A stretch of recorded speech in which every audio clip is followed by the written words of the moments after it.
All right, Yeah, we are. gets leaked in the news. We are now going, and after this awkward little tech issue, wrong key was given, and you know what? That makes for you missed some expert analysis from a certain Chisato, who is here with me that nobody will ever hear. But you started, right? I have now started. We are now going. All right. Now we get to wait 5 minutes to see if this key actually worked. It did work briefly when I turned the delay off, so there's hope. We're just gonna have to leave the good analysis, the good discussions. We'll leave it to the mainstream with Volshank next time, I guess, because well, this Is one he coming? I heard he was coming. he might be. He might show up sometime today. He was unfortunately busy, so we get we get me instead. Okay. Poor everybody, but. Yeah, so we do have a lobby up. We do have the games getting ready to go. I'm just gonna show real quick. We have the map and pick ban has already happened, and apparently, as crazy as this is, it's gonna be coast to coast as the first game for Zlo versus Ubivader. So I'm just gonna quickly show the challenge link of the people playing. We have a lot of good players. We had some discussion about it earlier with Chisato and I. Maybe it'll happen again. Who knows? Yeah, but like just everybody's good, all right. Yeah. We'll see how Also, it goes. In the entirety of my life, I've never seen this map ever. I have not This is my either. first time ever. So we're gonna I know swap it's it an back. old map. All right. Yeah, no, it's crazy. It might be an old map. It is such a small map, so it's a very cheesy map. Well, it's like you know, like the version, like shore to shore, right? Like the 8x32 or whatever. Just it's like the small version of that. I played that when I was a beginner, so when I used to stand aces. Yeah. I still do, but yeah. Wait. I don't think I've ever seen Ubivader on a water map. Usually, like he's a pretty big tick enjoyer, right? Yeah. So like seeing him in sea, like Zlo, obviously, like he's an old bar player. This man, you know, he's probably able to swim with like the best of them, but it'd be interesting to see Ubivader. You've played a decent amount of sea, like you've made some sea whistlers in your time. Yeah, that's pretty much it. I don't know anything else on this. You know, like, have you played a lot of like bar 1v1 and C? Like, do you have like an opinion? I don't think so. I don't think I've ever played. Maybe I played one or two, but just for the memes. Yeah. I remember like making hovers and stuff. Never really made an AV on it. It was kind of interesting in the last BPL. Like when Paradise Lost was played, there was like a big swap over from like primarily like the Cortex C lab to like almost everybody was going the ARM C lab. And I don't know, like, does that have to do with the subs? Does that have to do with the maneuverability of the Dolphins? Like, maybe even just the better win? The Dolphins, right?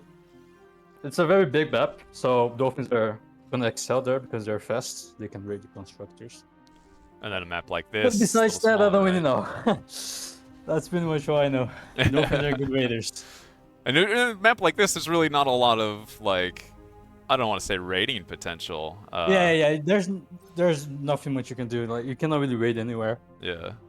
So it's pretty much a frig battle. I don't really know. And this is kind of interesting that Ubivader's opening a bot lab. Like, if Zlo knew this was happening, and if he sent that frigate like across immediately, he could totally deny, like Ubivader into sea. I mean, he wants to do a surprise attack, so he doesn't want to reveal his frigs. Then maybe he could have sent a supporter first. Yeah, get some sort of vision, I guess. But you know, it's a little more like with C, everything's so expensive that any unit you make, you need to get value with. Otherwise, you're just losing money. He is really late with this shipyard, and Zlo is coming across. Very risky build. Never seen it before. Maybe it could work. What do you, I think. Wait, he's walking the commander though. I don't like that. It's too greedy. Yeah, he needs to build the lab. It's gonna take way too long to get this lab up. Yeah, I feel like this is game over already. He's gonna lose the nano to the frigs. I feel like it's in range, right? Everything is in range of the frigs. The frigates kill the whole base here. The lab's not even gonna finish by the time they get here. Yeah, this is game over. It's definitely showing, I think, some inexperience with Yeah, I This, think I'm not sure. yeah, the Nano is immediately targeted by Slow. And now he's walking back. Yeah, I should have Yeah. never went to his Nexus. He's too greedy to do that. Oh man. I'm not And sure how this is recoverable. I'll be totally honest. yeah, he's gonna lose all the energy. He's going for a ball out here. He has no mana for that either. And like the commander, like these frigates can easily kill this commander. Oh, Yeah. there's no chance of him getting that lab up. Damn, I was But kind of hoping well, to see like an interesting build on this, but Ubivator just kind of fumbled it. It's unfortunate. yeah. As those now just has to make a sub and Ubivid has no escape here. Yeah, the frigates absolutely kill him the moment his head pokes out. Or even now when his head is... Oh, he's Trying ground to firing. fire. Yeah. I wonder if he can potentially kill him. The water is very shallow though. Oh, I think he could for sure, right? It's kind of... I mean, I guess the frigate AoE is not great, but... He did get some of the reclaim, and he is making a bot lab in the back, but yeah, his commander Yeah, he's gonna die though. Yeah. Bad. Well, that was a quick game one. Yeah. I mean, that's what you expect from a small map like this. It's very cheesy. Cheesy, and frankly, you kind of just don't have time to do another lab, I don't think. You could just get totally denied the C if you don't have a lab. I just don't think he expected though to rush frigs that fast. Like he went for 2 frigs, no con. So that was Yeah. very aggressive. That's true. I have a feeling we're going to see maybe a longer game on Canis. Oh, wait, is the channel live? Let me. I do refresh. see Okay. see it live now. I do. We are saved by the technical issues. The game was so fast. The replay is starting now. The game is starting now. Yeah. So that was a 5-minute game. Oh. Look, maybe later on in the tournament we'll see somebody play that map and the game will go longer than 2 or 3 minutes. We'll see. They're gonna put a flagship on the map. Oh god, okay, after that 2-hour-long Paradise Lost game with Auto and Sash, I don't know if I can handle another flagship game on a map like this. Alright. It's Canis River. Ubivator and Slow. You have played a lot of this map. I've seen you play a lot of this map. Yes, I have. I know you said you favor the spot that they're both in, where you kind of have like an easier choke point to defend from an easier expansion. Yeah, but that only applies if you're against vehicles, right? Because ticks, if you're going, but ticks can go through here, so you cannot really defend this choke point from an LOT anymore. So if you were against Ubivator, who's a known tick enjoyer, where would you preferred spawn be? I will not spawn backwards, that's for sure. I feel like he only works against vehicle openers, but against someone like Ubivator, you can very easily lose those maxes here and those maxes. It's very hard to expand from here, I would say. And the maxes are very far away from you, so I feel like I would just spawn like maybe here. Makes sense. Or here. Get the central spawn, or go get closer, a little closer to Geo. Yeah, just the standard spawns where you get faster access to the maxes. I've seen a lot of games of Ubivator on this map, and it does seem like it is a map that suits his tick aggression style of play. Yeah, I mean there's so many isolated maxes. With good take macro, you can kill a lot of maxes. It kind of forces the enemy to make a lot of LOTs, which is not ideal. So yeah. Vehicle lab from Zlo from this position in the back. I don't know. Is it really that surprising? Well. Oh, Ubivator going to vehicle lab, I think for me is surprising. Oh yeah, that is surprising. I've never seen him going vehicles in my whole life. An arm vehicle lab too, even more surprising. You want to go arm vehicle if you want to be aggressive, but by spawning the very corner, like it takes a lot more time for the glitches to go across the map. Yeah. So I feel like that's a very poor strategic choice, in my opinion. But who knows? Maybe he wants to catch his low off guard because everyone knows Ubivator as a tick spammer. So yeah. I mean, he wants to change things a bit to be more unpredictable. I know in the last BPL, almost the only person we saw going armed vehicle was Batak, and he got a lot of value. I guess Teddy too, I think actually. And he got a lot of value from the rover harass. Yeah, it's a good map for rovers for sure. It's very flat terrain, faster than ticks. And then luckily for Zlo, like you said, you know, the spawn he's in, it is much easier to defend versus vehicles than it is Yeah. versus bots. Being said, he's just getting his Wraxel out as the rover's coming across, and he should have plenty of time to defend against this. Oh, we're really still trying to search. Now he must know where he is. Yeah, for sure. He has to know he's in this corner. Yeah, he definitely knows now, but Yeah.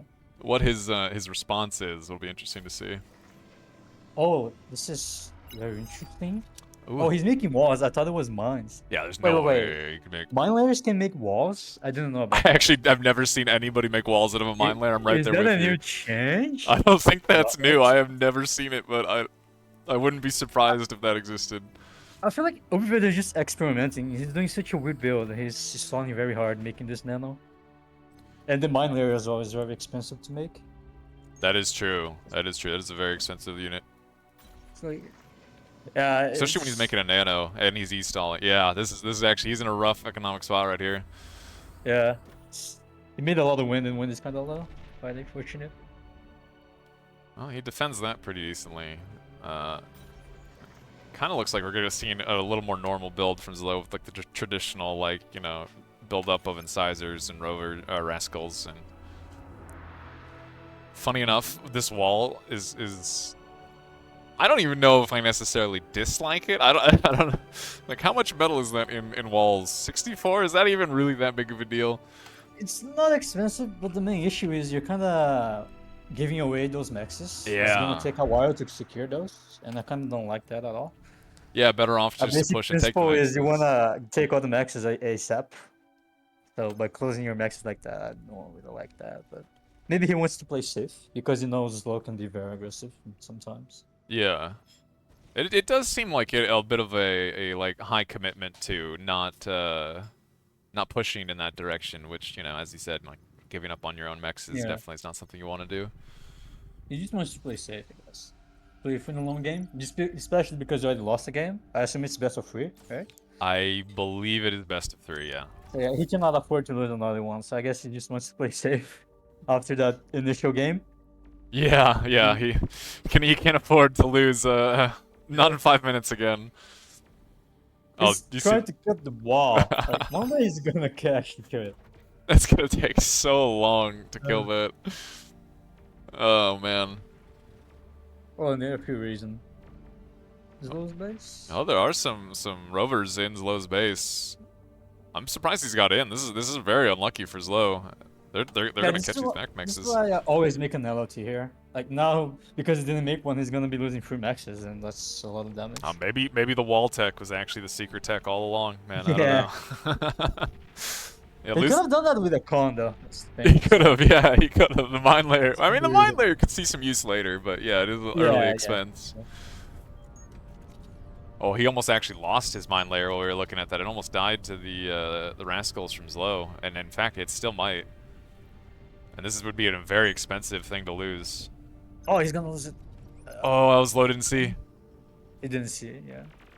Very lucky for Ubivader. Because that would not be a fun thing to lose. It looks like after a little bit of harassment, we're definitely moving into a bit more of a little more standard Canis game, I think. Although Ubivader he's getting a little bit of a blitzball going. Yeah, but I would say like the longer the game goes, the worse it becomes for Ubivader, just because they are bad matchup against incisors. True. Incisors outrange them, so the whole purpose of going Armada vehicles is to be very aggressive early on, but that's not the approach Ubivader went for. He went for a more safe play, which I guess he's not used to playing Cortex, and that's why he didn't go for it. Because if you wanna do what Ubivader is doing, it would make much more sense to go for Cortex and make incisors. That makes sense. Although you don't have access to core mine layers, or am I tripping? Yeah, you do have access. You have mine layers, yeah.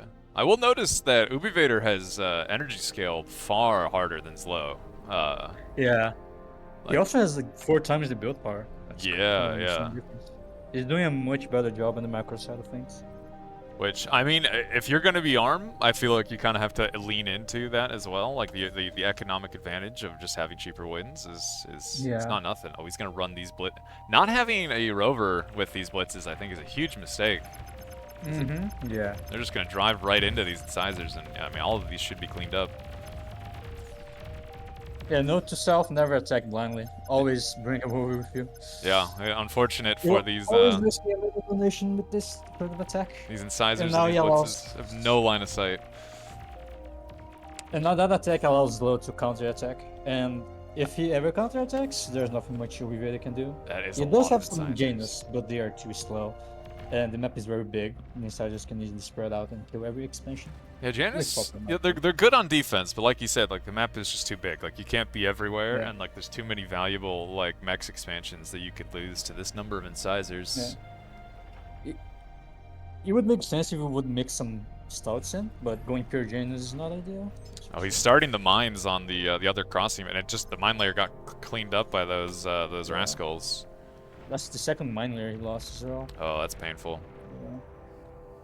Well, these Janus, if they get to this choke point, these incisors cannot push it. They just will not. Like they'll have to go No. around. Oh, they're not gonna get there in time. And it. I mean, Ubivader did see that coming on radar. He has time to react. But that is a lot of incisors and a brute following it up.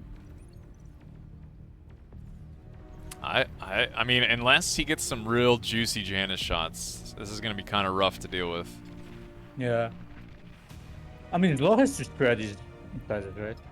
If it keeps them like that, there's always the risk of getting hit by Janus and losing everything. Yeah. You know, it's But at the really same take time, one or two. at the same time, if you spread your incisors, he can use the Blitz's superior movement speed to catch the incisors one by one. So it's kind of a... It's kind of a little rough to deal with, but oh, nice Janus. Just a lot of micro involved. Like Yeah, Zlo but with he a- never really committed to the attack.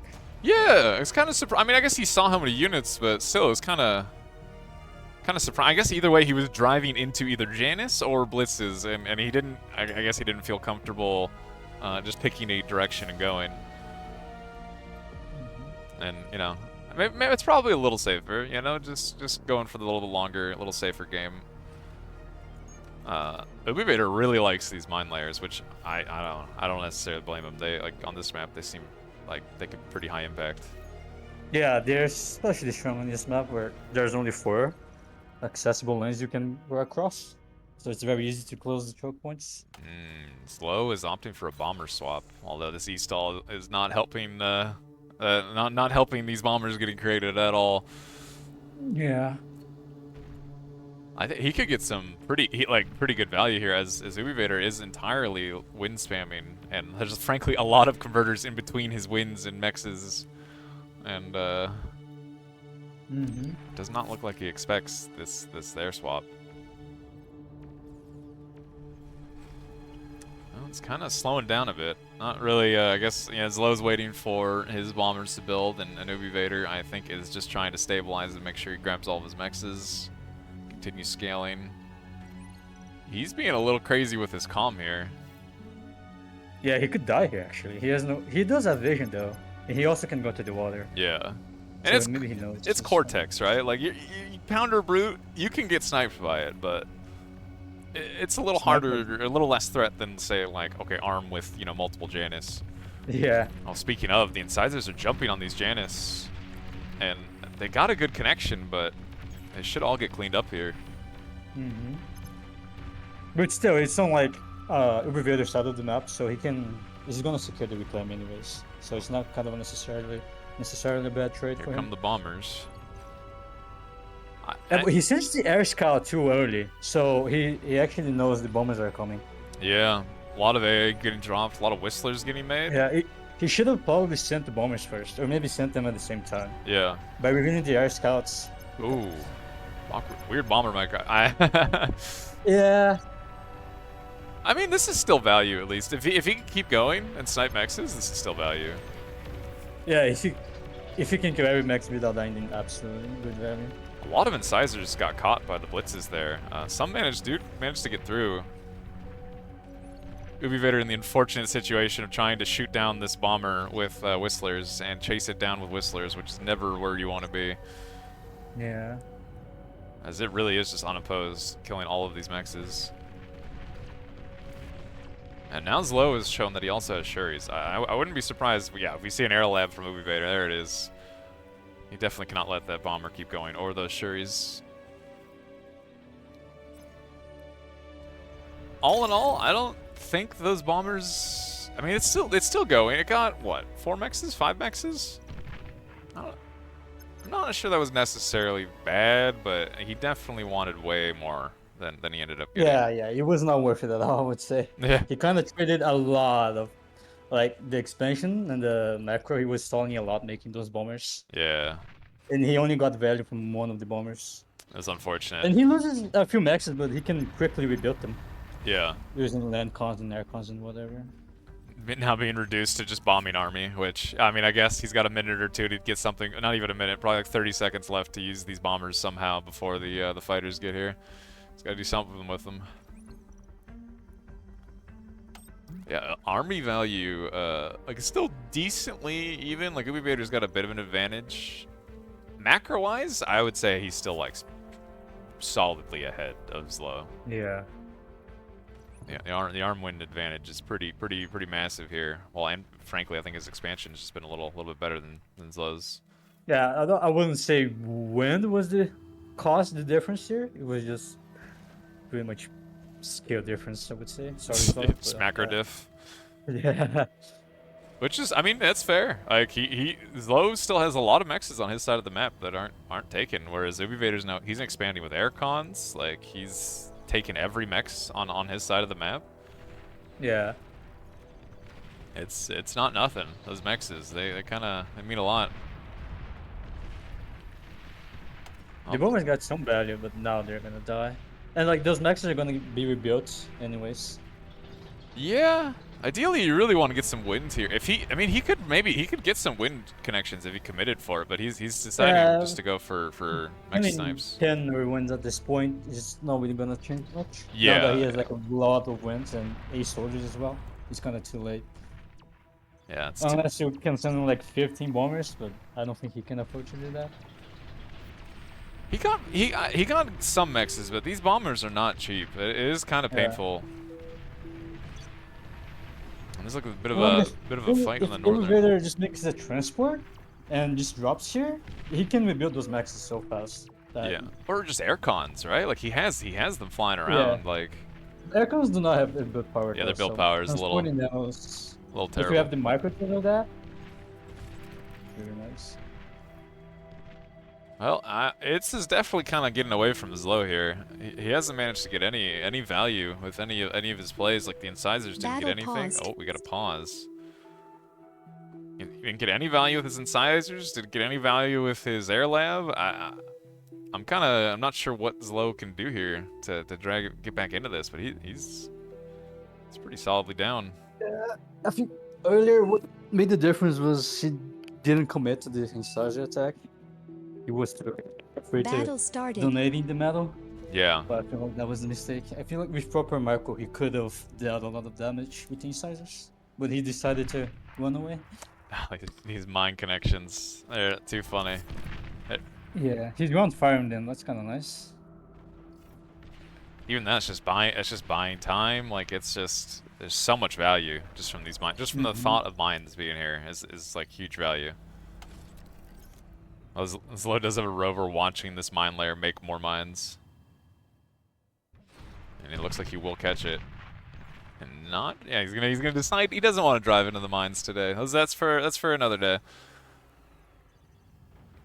Sniping these air cons is actually kind of painful. Those things are not cheap. Yeah, that's why you cannot send your aircons like that. Against a good player, you can easily lose your aircons. They're way too expensive to be losing like that. Yeah. You just want to keep the aircons at your base, scaling wind and stuff, and use the vehicle cons to make the maxes. I'm kind of surprised Ubi Vader just sent these Banshees in, knowing that Zlo had like a decent amount of fighters, and he didn't send his own fighters. It was a good move. It's just that his frigs were out of position. Like, Yeah. He could have killed all the maxes if his air was in position. Oh, for because sure. CL numbers.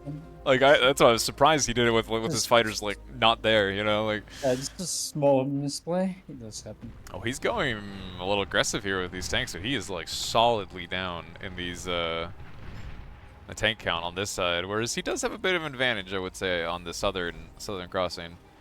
The thing is, Zlo has a lot of pawners, but they're kind of not meant to be used aggressively. Although that's a lot of stouts, actually. Or brutes, I would say. Yeah, he has 46 brutes right now. That is not a small amount of brutes. But it is a risk against time because like he has to attack because he's way behind in that attack right now. We've has tech 2, and Zlo is still on tech 1. Yeah, like he's Like- really investing in these brutes. You'd think he'd be using them, right? Like this is the time to do It's it. because he's afraid of the mines. He knows that there are a lot of mines there, and That's he true. doesn't want to commit to it. So, but once the bulls are in the field, the brutes are not really gonna have much value anymore. And Ubi Vader doesn't even feel pressured to like make units. Like he's going double con. He's just gonna start upgrading mexes. He's chilling. He's greedy, which I like. Greed is good. I mean, there's no point to making units at this point, right? Like you might as well just get your mexes up. Like you know. You could make 2 or 3 bulls, right, to do against this because That is a although lot. you do have Yeah. the mines, that is a lot of tanks. A lot of tanks. He could, if Slow knew, like, if he could get rid of the mines and if he could just go, like, oh, nice. He round finally fire. sends a mine layer. It's not Oh, it's a mine The layer. mine layer sees the That's text true. mine. They have the If he had mine done that vision way now. earlier, he could have actually attacked way earlier. But now he has bows, so like I feel like it's too late. Oh, sneaky drop here. And he's turning around. He's deciding against it. What does he drop? Is that a pounder? No, what is that? That's a brute. Yeah. That's still good. Like, I mean, there's a jag coming, which we'll be able to deal with it, but he could get some Yeah. wins. Oh, there's another attack happening on the northern, on Ubi Vader's northern expansion, but I mean, he's totally willing to give up a few tier 1 mexes since he has tier 2 mexes being built currently. It's not really a big deal. Yeah, he's not going to get very many wins from this at all, unfortunately. It's a cheeky little drop. I like it. I like it. Yeah, yeah. I mean, the brute ball is going, and that is still a lot of brutes. Like it's Oh, one. but they're very plump though. So Oh. they're gonna take a lot of damage. Not so much, but the bows are there, and Oh, there's only they're pretty good against clumps. one bull at the moment, but it is probably with them getting stuck on the Rex. It is actually maybe going to be enough here if Ubi Vader just keeps kiting. Yeah. These brutes are they're not stopping. He's gonna get into like this forward Yeah, wind but farm it is gonna die though, and it's gonna be all meta donation at the end. for sure. Like these Even brutes if will you kill the maxes, Ubi can just rest him. And That's true. unless he snipes the con right here, but I don't think that's gonna happen. Well, and Ubi Vader doesn't actually have units being made out of his lab at the moment. Like what he has is this is all he's going to have, which is probably enough, but. And by probably, it's definitely enough. Yeah. You can still see Zlo is going for all-in attack from all angles because he knows he's in the race against time. Wait, if he can kill this wall, he could get into Ubi Vader's base. Like, he has a decent amount of brutes right there. He just needs to kill this wall. It wouldn't be enough though, I would say, but who knows? Yeah. He has to go and fire the wall for sure. Oh, he's not. Yeah, the time to do it is definitely running out. Oh, Ubi Vader's calm is in a kind of weird spot here. Wait, does he not know he can kill walls? He can one fire the walls. Well, what? he's saying he can't attack Oh, him? he's trying. He's trying, yeah. Oh, Oh, well, something is screwing is over that For's low then. intended? Yeah, maybe you cannot set target priority on the walls, maybe. He was shooting it with a Wraxel earlier. I don't know. True. I don't know why he can't attack now. That's weird. Yeah.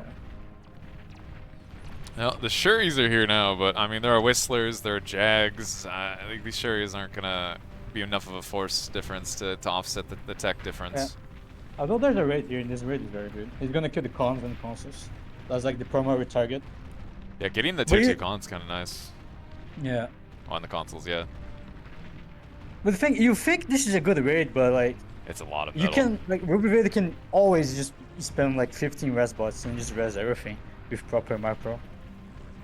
He has done decent damage. Like, Zlo has done decent damage, but I don't know if it's enough. Like he's still down pretty solidly metal income. Like, he's down energy. The problem is he didn't damage, but he's also donating a lot of racks. So all the meta is on this over the other side of the map. So unless Low can make res bots or transport nanos to reclaim, it is not a favorable trade for Slow at all. Yeah, he's entirely all in. Like he needs to get like if he slows down the pressure at any point, he just loses. He has to like he needs to just keep going and get damage. But even then, it's like as you said, there's not really like a lot of it is just being donated. Like there's not actually like a lot of this is currently being reclaimed by Ubi Vader's consoles. The only win condition for Slow is to somehow steal this with Trance and Nano and rush the Dragon when I win it. Yeah, I bet it is. What I would do if I was in his position, because you have to go for this con snipe somehow. And then it's not gonna work. There's bulls everywhere, so you have to do it to where. The bull count has actually reached a point where it is just these will kill any number of brutes thrown at them. Like this is way too many bulls to deal with. I don't know what this is doing here. Yeah, Slow's been he was walking forward behind the push for claiming, but yeah, now he's just sitting there cloaked. I don't know. Yeah. To be fair, Ubi Vader doesn't actually see him. He has no radar here, which is kind of awkward, but. Oh, he is walking. Oh, what are he's we not doing? Anymore. He's just reclaiming. He doesn't care. He just wants to reclaim. He's going balls deep. I mean, look, there's yeah, okay. I was gonna say like there's he can make res bots and do this using his comm is crazy. Well, when we were watching that, there was a big counterattack on Zlow's side of the field, and he was just, you know, again, it's bulls versus brutes. Like, there's not really much you can do. Wow. Yeah. Ubi Vader was just ahead basically the entire game. I think Zlo just had the better opening, better faction choice, but he just got out micro at the end of the day. Yeah. He should have just committed to the incisor attack early. Yeah, that one was a big turning point for sure, because he had just killed, what, like 10 blitzes for free? Like, he had a pretty good chance to get a lot of damage there. But that's the downside of spawning the way back. It is very hard to attack the enemy. That's true, further away. But, like, when you try to attack, there's already reinforcements in the choke points. So, if you were way far forward, your base was forward, you would have time to attack way earlier. Yeah. That's why I found it weird, spawn choices. Yeah. At least from, yeah. I'm still kind of surprised Ubi Vader went armed vehicle. Like, he didn't do much with it, right? You know what I mean? Like, he kind of just expanded, and, like, there wasn't a whole lot of aggression. There wasn't a whole lot of anything until he got tier 2, and he just kind of won with a tech advantage. Like he didn't really do the normal Ubi Vader like play. It was kind of surprising. I mean, I don't really know how really good it is, but I'm pretty sure he has very solid macro. So it's not like he has to play aggressive every game. He can also play. That's true. That's true. That's fair. I mean, I guess I have not seen him recently. It's been like a BPL or two since I was watching 1v1s like a lot and watching him basically every game just steamroll people with ticks, you know, or, you know, the ticks get countered and he dies. There's no in between. Oh, looks like Zlo needs a break. Which, I mean, gives us time to, I guess, I'm gonna go look at the BPL history thing again that I definitely looked at beforehand. Chisado and I talked about it, and we will nobody will ever hear about it, unfortunately. So I'm gonna ask you again, Chisado, because nobody heard it. What you just taking a break this BPL? Is that the reason? I have to say everything again. Yeah, man. Break. And then let me remember what I said. Something about I didn't want to unrest and play like 10 1v1 games a day. I would rather just chill and watch. That's fair. That's fair. Although I remember last time. I remember the last BPL. I don't remember you playing a lot of 1v1s before that. I did play like 10 games, right? Yeah. I wasn't playing, but I was watching the games, right? That's true, yeah. A lot. I was like learning the players, their builds and stuff. Oh wait, those 2 minutes was actually pretty quick. Look at that. We're saved from having to go back over all the oh god, I can't believe we lost everything. So this Not is my fault. no. And look, hey, wasn't my fault either. Okay, look, I'm It's innocent my here. fault. Titan Duel. I have not seen this map played that much. I've seen a few Same. games. Same. Have you played It's this not a- map in like 1v1? Yes, I have. Not a lot, but I did have. Well, look, you got more more It's a knowledge very on it than I standard do. map, though. It's a very standard map. There's nothing much to talk about. It's just a flat map with maxes everywhere. It's not a lot of maxes, so it's not necessarily a macro map. There are a lot of When is- geos. Yeah, but the geos. And they're awkward. Like they're awkward positioning. I don't think you're taking those geos anytime soon. The win's not bad. 519, right? That's not terrible. Yeah. Would you play this vehicle Pretty or good. bot, you think? Both works, Both? I would say. I mean, you're very low on maxes, so it's very expensive to make vehicles early. Yeah. Yeah, and they're really there's- spread I'll- out too. Not really high value. I mean, 2.0s isn't bad, I guess, but not really high value. But the maxes are very far away. Yeah. So. Well, Ubivader is opting to go for his arm bot open. I'm assuming we're gonna see, we're gonna see core bot from Zlo. I actually either one we're gonna see from Zlo in my wouldn't be surprised at either one. Mm-hmm. I think, as we've seen before, a lot of times with ARM bot opens, unless you're some crazy Brazilian man making Centurions with no mexes, a lot of it is like, the tick harass and really needing to get good value early and containing the Cortex player from being able to expand. But on a map like this, I mean, I could see a lot of tick value on a map like this. But like, what do you do after the ticks? Like, what's your transition? Like, do you go vehicles here? Like, what do you? I mean, I would say scents are good here. Not lying. You It's, a really? very- it's not that big of a map. I'd Yeah. say. And there's not many hills, so like, it's not that hard to defend your maxes against grunts if you're making Centurions. That's true. It's kind of choke pony a little bit, right? Like, there's a lot of like these little divots. Yeah, like if you walk your commander this way, make an LT wall here, and you send the Centurions here, you're not really like exposed to grunt rates. You're kind of safe that way. Yeah, for sure. I can see like a fat Centurion waddle in his direction could be pretty decent. It's not a map like what's the example? I don't know. Forget it. Like a wide open map, it's more- like what Sertagata or something. I like a total flat wide open map. Yeah, Sertagata, for example, is way wide open, and you have way more maxes. So the more maxes you have, the more LOTs you need to defend them. So it's pretty easy to get raided on the map compared to this map. There's nothing much to defend here compared to Sertagata. Yeah. And of course, you have to contest the reclaim in the middle, and in a attrition fight, grunts against ticks. Ticks are never gonna win, right? Because you're never gonna run into grunts. Okay. Ooh, okay, yeah, he almost had a little mess up there. You really cannot afford to lose these early ticks. Keeping them in the Cortex player's mind is way too important. So as I was saying, like on Sertagata, you cannot ticks. You wanna go past the grunts and raid, right? But on Sertagata, you have to contest to reclaim. So you're kind of forced to fight the grunts as the tick user, but that's not really optimal. Yeah, that's a little rough. That's why grunts are way better than ticks there. That's one of the reasons, right? Out of 10. So far, Ubivader, he's managed to grab a Mex and a half. He's got okay value. He's lost all of his aggressive ticks, and now he is playing defensive. Which, I mean, he does have a decent little ball here, and this is only 3 grunts. He could jump on these. Yeah. So Look kind of has to be careful here. Yeah, but even if he kills the grunts, the Zlo is gonna get a lot of value. Actually, I don't they're think he's gonna gonna win. kill them. Yeah, Zlo's like gonna win after that. he's gonna lose this for sure. Yeah.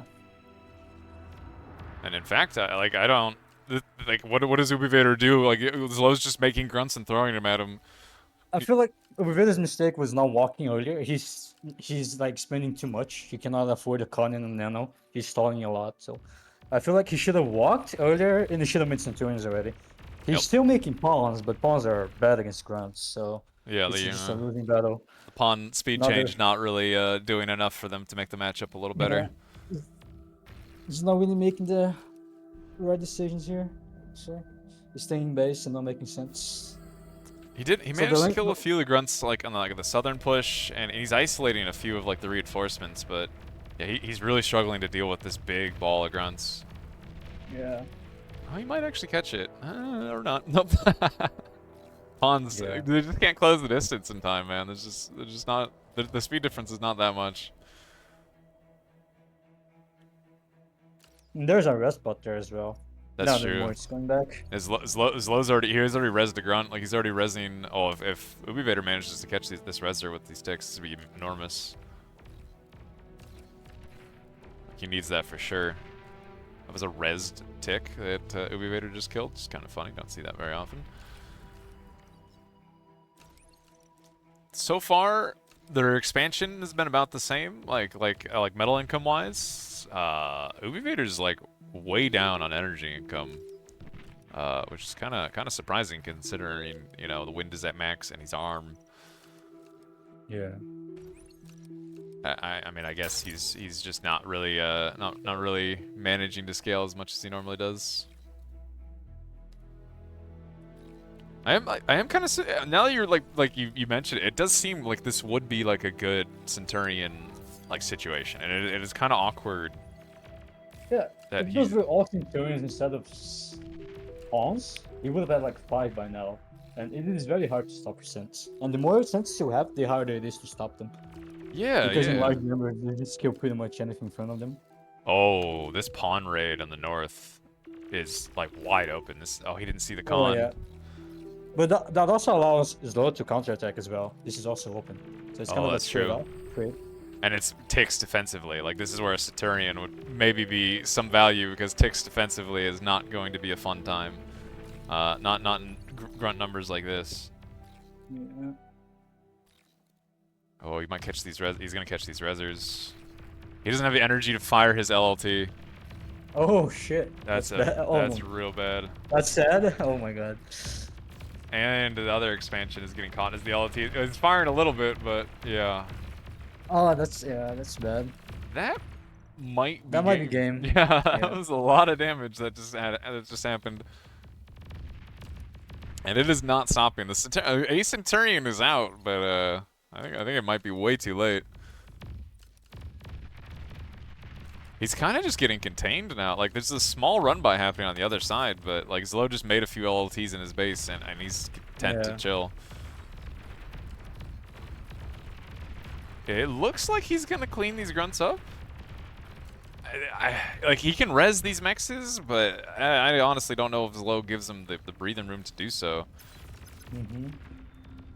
Oh, the grunt Centurion it might die. It just kind of it's not gonna die, but that was a little risky. Him just walking at the grunts like that. It was very. Yeah, it would have died if he microed them, the grunts. Yeah. Like, he kind of didn't micro them in time. Zlo is already starting to res these grunts and pawns. Yeah. On Ubivader's side of the map, like this is. Yeah. And like Zlo gets raided, but he can res his mexes, but Ubivader cannot do the same. Yeah, Zlo's starting. He's gonna res the LLT in Ubivader's face, which will make this Centurion a little more awkward. Can't quite. It can push into like grunts carefully, but not into LLT plus grunts. Oh, Ubivader turning his comm around to deal with that grunt raid is kind of painful. As like, I mean, what is the commander gonna do once it gets there? Yeah, I mean, I feel like he should have just went forward, and he can make the res the mexes anyways. So that was a misplay, I would say. You wanna walk forward as fast as you can and close the choke points. Zlo also does not have the energy to shoot that LLT, so that LLT just sat there e-stalling. He did lose the Centurion, but if Ubivader just walks his comm here, surely he gets all of this reclaim. Yeah. And like that's 1,000 metal. Turn around actually. We ought this reclaim. You can actually turn it around. Yeah, that's 1,000 metal on the ground. With, like resable metal, like of units that he very much could just send back at Zlo, and I'm not sure Zlo could stop. And this actually is looking a little dicey for Zlo. Like, he needs some way to secure this reclaim. Admittedly, Ubivader's not really resing it that quickly, but... Any mods? People are asking for predictions. Predictions? Well, Gambling. that's on Shadow if he's here to do it. Otherwise, it is a little awkward with a 5-minute delay. Oh, Ubivader's not looking. He got kind of concaved there by those grunts, and that he just got shredded. Like, he lost like half of his pawns. Yeah, now he's going for rockets, which I really dislike. Yeah, it's grunts, right? Like, oh, Slow's shooting the reclaim. I guess he's just accepting he's not gonna get it, but you only make rockets when the map is stabilized, when you have your half of the map and then has his half of the map. But there's like so much going on at the moment that it's not really the moment to be making rockets. Especially because it's grunts. Like, surely this is the Centurion on repeat situation. Like, just walk at the reclaim with like more than just one Centurion at a time, and it's grunts don't fight that. Yeah, you either go Sense or you gotta go vehicles and make something. Yeah. Like, I don't know. These rezzers. I wouldn't say blitzes, but like something. I don't know. Oh, Ubivader's gonna lose all of his rezzers. I think that might be it. That is, it's already really bad, but that is deeply bad. Oh, Zlo is starting to thug walk across, and the thugs are here. I think Ubivader's chance to get this reclaim is already disappeared. No, if good sent micro, he can kill the whole army actually. It will send, it sends into thugs. Yeah, it's not horrible, but. It's not a lot of thugs. When there's like a low amount of thugs, there's nothing much they can do against Sense because they can just dodge the projectiles. Oh, Zlo's still trying to get like little run-bys in the north, and actually these res ticks are getting in, which is kind of funny. Oh, they're gonna run into the comm and get cleaned up, it looks like. Like, he has to use the Sense to kill everything, and then when the thugs arrive, he can use the pawns to kill the thugs, but that's not gonna happen. Yeah, he just lost a Centurion to that LLT that's been res for the second time, and he's just committing for it. It looks like. Oh, and very res micro here as well. He keeps resing the LLT every time he dies. Yeah, it does look like Zlo's running out of steam a little bit though. The thugs are almost here, but. Oh, he's gonna He couldn't hold it. He's gonna lose his rezzers. I think that's kind of. He needed those rezzers for this thug push. Although that is a lot of thugs. And now the pawns are here as though it's not enough pawns, but... Yeah, pawns is pretty yes. Amount he had earlier, like 20 pawns, he could have easily killed all those thugs. And then he could have erased it all. I think he's just east on. He can't res quick enough with his E. Like, this is... He's over making res bots. They are very expensive. Like, right now you should just be spending pawns. Probably res bots a bit too much. Then he has to make stories, Yeah. The win being at 5 is definitely incredibly painful. The win this game was pretty bad. The win, I think. Like he's trying to scale some wins, but I don't know. Like Zlo is just really out macroed. I say out macroed. He just has 70% of the map, but it looks like Zlo's opting to start reclaiming instead of rezzing. Ooh, Ubivader needs to be really careful here. Yeah. This is a lot of thugs, and they will volley his commander down very quickly. It's risky, but I kind of like the move. Yeah, you're securing the reclaim, right? Res bots to res everything, and using commander to make the thugs retreat, but no, it's very risky. It's real risky right now, as this commander is... Oh, he's not in the sense forward though, and that's the mistake. You want to keep your whole army back while the commander just dodges everything. Yeah. That's like the only thing you can do here. And yeah, Ubivader just spent his entire army on that and did not manage to kill almost anything. There's a lot of res bots behind that thug wall. Yeah, Zlo opted for a vehicle lab in the north, like a proxy vehicle lab. Should definitely like once this northern couple LLTs is broken, I think this is just over. There's no stopping it. If he just right clicks his thugs as well, it's game over. Yeah, that's true. He's off the red and everything. Just move command at Ubivader's comm, and Ubivader's comm probably dies here. Oh, I think he's gonna... Is he suiciding or he wants to go? It's game 3, right? He kind of he doesn't want to be out. He's just trying to get something. He never surrender, never give up. Maybe he thinks he can gun all the 17 tugs. Who knows? Maybe Zlo walks his Maybe. commander forward into Ubi Vader's base, you know? Anything could happen. Yeah. That is a lot of thugs. Those 23 thugs that are just barreling down at him. I don't know how you stop that amount of thugs with 4 rocket bots and a couple maces. Like look at the mini-map. Like, Zlo is just making thugs on repeat. Like, which I guess, why not? The correct army mix would be pawns instead of rocket bots. Just build a huge number of pawns, and if Zlo ever overexpands with the tugs, you send the pawns in and you kill everything. Yeah, if he could, I mean, he had that situation where, like, if he got that res ball going, like, he actually was he could really threaten Zlo, but like that's kind of the only win con here is if Zlo really messes up and he gets like a lot of reclaim, but the army like look at the army like how do you fight back from this? Like it's more than double. The economy is more than like, everything is more than double. Yeah, I just don't get why Zlo is not pushing. Maybe he's too afraid. But he should know he's like he outnumbers by like 4. Like he's so much he should know because he's literally look at the map. Like if you zoom out and we look at the map, look at the tiny little corner that Ubi Vader has. Zlo definitely knows he's solidly ahead. He could just go to coma now, but I don't know. He has circled Ubi Vader's base in thugs. Yeah, Like just click on his commander, he's dead. But I don't know. Like if this was 2 different people, I would say this is some like bullying happening here. Oh, he's something. He's gave up.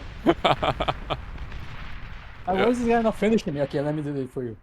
Let me do it myself. Yeah. There's because Zlo was playing with his food there. I don't know what that was. Yeah. Oh man. All right, let me look at the challenge link. See what we got going here. So it looks like Barcast did 2-0 Pretor. Modulo 2-0'd Lukewarm Water. Signal 2-0'd Not Real. Flocka and Sentient Waffle is still going. Might have to look at that. Goopy did 2. Wait, StarDom again. Oh, StarDom's still going? Oh, we should That's go check. Nice one, we should go check that out. It's like the old school against the new school. Yeah. And Nebo's been playing a lot, so who knows? Maybe he can beat StarDom. Yeah, I'm in the. StarDom is the superior player. You should come join. I'm in the lobby right now. It's a 21-minute Theta crystal game. Oh, all right. Which is definitely not what I would expect to see. Although, if it comes to the late game, I would give an edge to StarDom, just because he has a lot of experience. Yeah, for sure. In those situations, he's an FFA gamer after all. Yeah. I also need a password. Sorry. I don't even. Oh, it's probably in. Let's see. It might be in BPL. Is there a password channel? There probably isn't, is there? Okay, I think there is. Yeah. Look, I'm gonna have to go. We'll have to I go look. I found it. You got it? I found it. It's in the channel. Oh, here we go. Like, being in like the lobbies where like there's like 20 people in there and there's spectators and stuff like that. Remembering to turn off spectator chat. It's kind of important. Yeah. Kind of important. Well, if you managed to find the password, I would. Oh yeah, we gotta lock those lobbies. Like I don't know where someone joins in and types. But yeah, this one's not even locked. Wait a minute. Nobody's locking the lobbies. Spectators watching the game. Like a Smurf joins the lobby and he starts spamming the chat, typing, you know what? Yeah. You know what? Having spectator chat off is good. It's a good idea. I should have made sure that was off. Also, this slugfest on this hill between Star and Neb. Like, an absurd amount of units. Like, Neb. Wait, is StarDom not tier 2? I'm catching up still. I'm 14 minutes. StarDom has a tech disadvantage here. He's much slower tier 2. He does, I would say, have... I was going to say even map control until this raid's happening, but...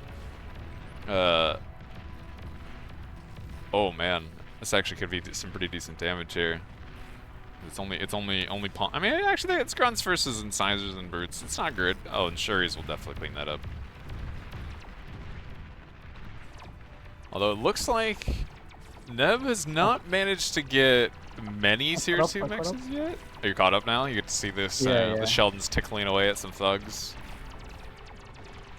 Yeah, like StarDom just finished his lab. He's just now getting tier 2 mexes made, and he's looking like he's making a giant tiger ball for the south. That's an interesting lab positioning from StarDom. Yeah. I wish I looked more like the early game and saw like why I'm assuming that's where his tank lab was, where all these brutes came from, but still it's interesting. I kind of don't like that because it's so far away from your mexes, so it's gonna take a while to upgrade your mexes. Yeah, he drove past all the mexes that are here to go for like the back mexes with the con that he made. Yeah. And you also like because your vehicle lab, you have no access to twitchers, so naturally like Neb is gonna be scaling much faster just because he has twitchers. And the tigers, right? Like I guess he's got a flak tank with him. I was gonna say like these tigers are just Shuri bait, but even then, one flak tank, that's 2. Okay, how many? Yeah, he could also just make his own error as well. Okay, like he made 4 flak tanks. That's a little excessive. that's a lot of it. I do not like that though. Those Flags are too expensive and they're not big. It's just much more effective to make your own air Yeah, fix. make an air lab, make some fighters, man. Like. Or alternatively, make a ball lab and spam grunts, res bots, and AA bots as well. Yeah. That could also work. That being said, these Shuris are going to get no value. That is, like, StarDom crazy invested in flag. These are going to do nothing. Actually, the Pounders and Tigers are very good against Fiends. Yeah, for sure. They'll run over that army with and ease. Like, all the south side of the map is exposed. There's only a few LOTs there, but it's not enough. And he could lose all those mexes. Yeah, he really needs something to deal with, like a... Oh my god! Oh my god. He got the flak tank, I guess, but the tiger. Yeah, maybe he thought he was the only one. Maybe I'm not sure. Yeah, he got 1 flak tank. Yeah. Which I mean, you know, the tigers kind of just shrug that off, but well, like the twin guard. I mean, he's killing tigers very slowly, but these pounders are actually going to be way too much. He's sending deflect though. He's sending deflect trucks. If they die, he can stun everything. That is true. And these fiends are actually going for StarDom's lab, and he's definitely caught with his pants down here. Like he's like, unless he kills all the nanos though, it's not going to be worth it. I think he could get them. 100%. He could get these nanos. Yeah, that's nice. And getting the BP here is enormous. Especially good because Fiends didn't know wreck, so it's not really risking. He's gonna get the lab too. Like this is actually huge damage. Now he just has to ground fire the wreck, so he cannot res it. Oh my god, these selfies. He did kill all the flak tanks, so this is definitely Shuriable, and he's already going. Very nice micro. And this is a lot of like feed that StarDom just gave Neb now. Like the tigers are a decent amount of metal. I thought StarDom was winning until he screwed it up. Yeah, until he really messed up, and like I mean, he screwed the suiciding flag trucks and losing the lab. The fiend squeaking by was smart. Like the pounders were just slightly out of position, and he got getting all of the BP, getting all of it was just huge value for Neb with those fiends. And it kind of looks like he's easily gonna break this hill, as StarDom doesn't have any ability to like make units at the moment. He's just banking 6,000 metal. This as well. Maybe not. Actually no, because you can just repair the LOTs and the nanos and make walls around them. It requires a lot of macro though. Yeah. He's got some He's got some leftover tigers coming, but I don't know, man. This is like, he was already down in tech. Like he's a little slower with his macro. Like Neb already has a fusion. He has multiple tier 2 mexes. I mean, both players are neglecting this reclaim fusion. And if StarDom secures this, he could come back in this game easily. How much we got here? 3K? Yeah, that's a lot of metal. There's a lot of metal on the ground there. Because you use the metal to make even more tech to maxes. And StarDom has a lot of build power around, I guess. Well, that being said, both players are like overflowing metal at the moment. Like neither one is able to spend, I guess. I didn't so. even pay attention to that. Which. I mean, on StarDom's case, it's because he lost his lab, right? Exactly. But never really lost his lab, so it's just a macro. It's just a BP issue at this point. Like he just a lot of his BP he made is just not in range of his tier 2 lab, and It's just can't quite spend all that he's making. Okay. Also, the south push might look scary, but there's no AA there, so. Pounder Sheldon. Yeah, I mean, Neb could clean up a lot of mexes here if he micros these fiends and grunts and stuff. Like it is going into bolt. Only tap 1 mexes, right? So yeah. Yeah, there's one tier 2 mex, but yeah, it's definitely not a high concentration of StarDom's tier 2 mexes. StarDom's rezzing all of this. Yeah, and that's the problem because he's using a lot of energy to rest those, and they're gonna all die. So. Ooh. Like. That's a lot of dead res bots. He should have just made like Shuriken instead of making res bots. He was eating a lot of his energy. Yeah, Neb has 35 res bots here. He is definitely he knows the mission. Make sure to secure the medal. I want to look at this. The Pounder is gonna get insane value here. Maybe not. Oh, I mean, they'll clean him up, but clumped up Fiend Grunt into infinite Pounders is definitely not where you want to be. Oh man, they're still going actually. Like it is just still a lot of Fiends and Grunts. Yeah, I think Stardom's gonna hold this. Yeah, Pounder's still OP against light units. Especially clumped light units. Never mind. Oh no, the 2 Fiends Kuiken. If any, it doesn't look like Neb is microing them. Also, I don't know if you know this, but I think StarDom is kind of strolling at this point. Look what he's been making. That's his 4 Bizarre coming out of the lab. Okay, I don't know about that. I mean, look. He could work because, like, Neb has nothing here. He only has spy bots, but he doesn't have the DPS to kill the Zars. Even if you stun the Zars, you cannot really kill them. Yeah, he has 5 he almost has as many never mind. He has less grunts than he does spy bots at this point. That's like this is just entirely like he's in a weird spot where he's making a mammoth and a gantry at the same time, and that game stunning. Like, he's stunning the Zars. Sorry for interrupting. No, you're good. You're good. He's stunning the Zars, but that means he's giving away information that he has spy bots. I mean, he might slow down StarDom, where he's thinking like, okay, there's spies here. I guess I can't go for it. But yeah, it is like. You wanna stun and then kill the Zars, right? If for you sure. stun the Zars, you're not really gonna do much. You're just gonna buy time. Which, I mean, there's a mammoth out now. I mean, he's building this gantry in a position with no BP. Like, he's building the BP now, but... Yeah. Like, it's actually super awkward. He was in a good position, I feel like, to... Like, he had done decent damage. Like, he really crippled StarDom. I feel like if he was just a little cleaner with these lab placements, and he wasn't floating so much metal, like, he actually probably could have killed Star there. Okay, how many Zars he started making? I kind of like those Zars because they are plasma. They actually have bonus range, so they can actually outrange this man boom. Yeah. The King Zar on top of the hill actually kind of annoying to deal with. Oh, the gantry is done. I'm going to assume we're going to see some sort of Shivas. Yeah, we're seeing Shivas. I heard that Zars outtrade Shivas. I have I'm not sure, literally never seen that interaction, so I will take your word for it. Like, I don't think I've ever seen seen it. told me that. Kuchi told me about it. I mean, he's probably right. It's Kuchi, right? This man, he's a bar nerd. If you have an army of Zars and an army of Shivas, the Zars are gonna win. They have the same range, but Zars, they have more? I don't really know. Look, we will trust in the Kuchi. Yeah. That being said, there's no AA here at all. I don't know what sort of test he conducted to come to that conclusion. Like what sort of micro was being was it peer reviewed, you know? Like can we trust it? I don't know. Yeah, let's just move on. Yeah, he's just winning mammoths. I mean, these mammoths are dying real. Like the first mammoth died real quick. Like. Yeah. I mean, you don't wanna run into Zars like that. Especially when they have a range advantage because of this hill. Like, that's so funny. The other thing is, because he doesn't have LOS, his lasers are not really accurate. So he cannot really, like... Oh, true. Like, I mean, he does have the shurikens, but, like, once he loses the LOS, the mammoths are just gonna be missing their shots. So even though they have both the same range, the Zars are just gonna outtrade because Zars projectiles are AoE-based damage, so they're never gonna be missing.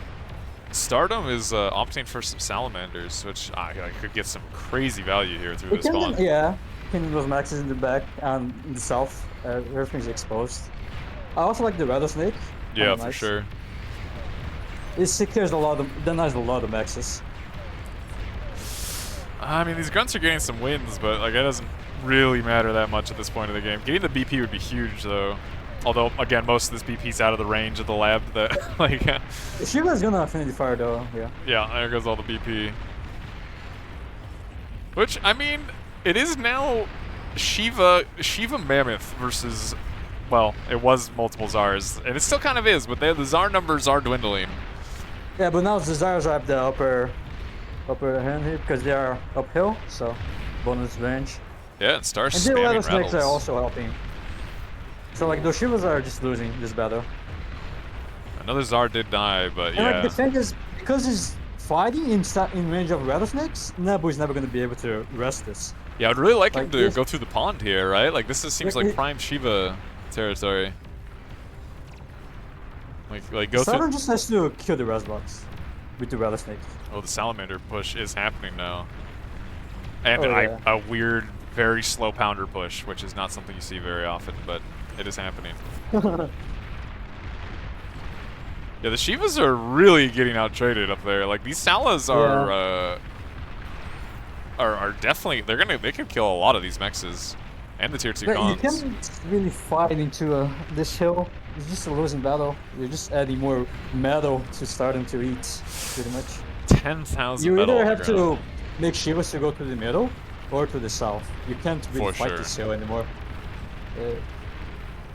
I mean, he's sending. Going to the middle would work because it's so close to the fusions and you cannot really stop those Shivas once they are there. Yeah. It's like a flat ground at that point. Like there's no Zar hill advantage anymore, or like 3 rattlesnakes completely locking it down.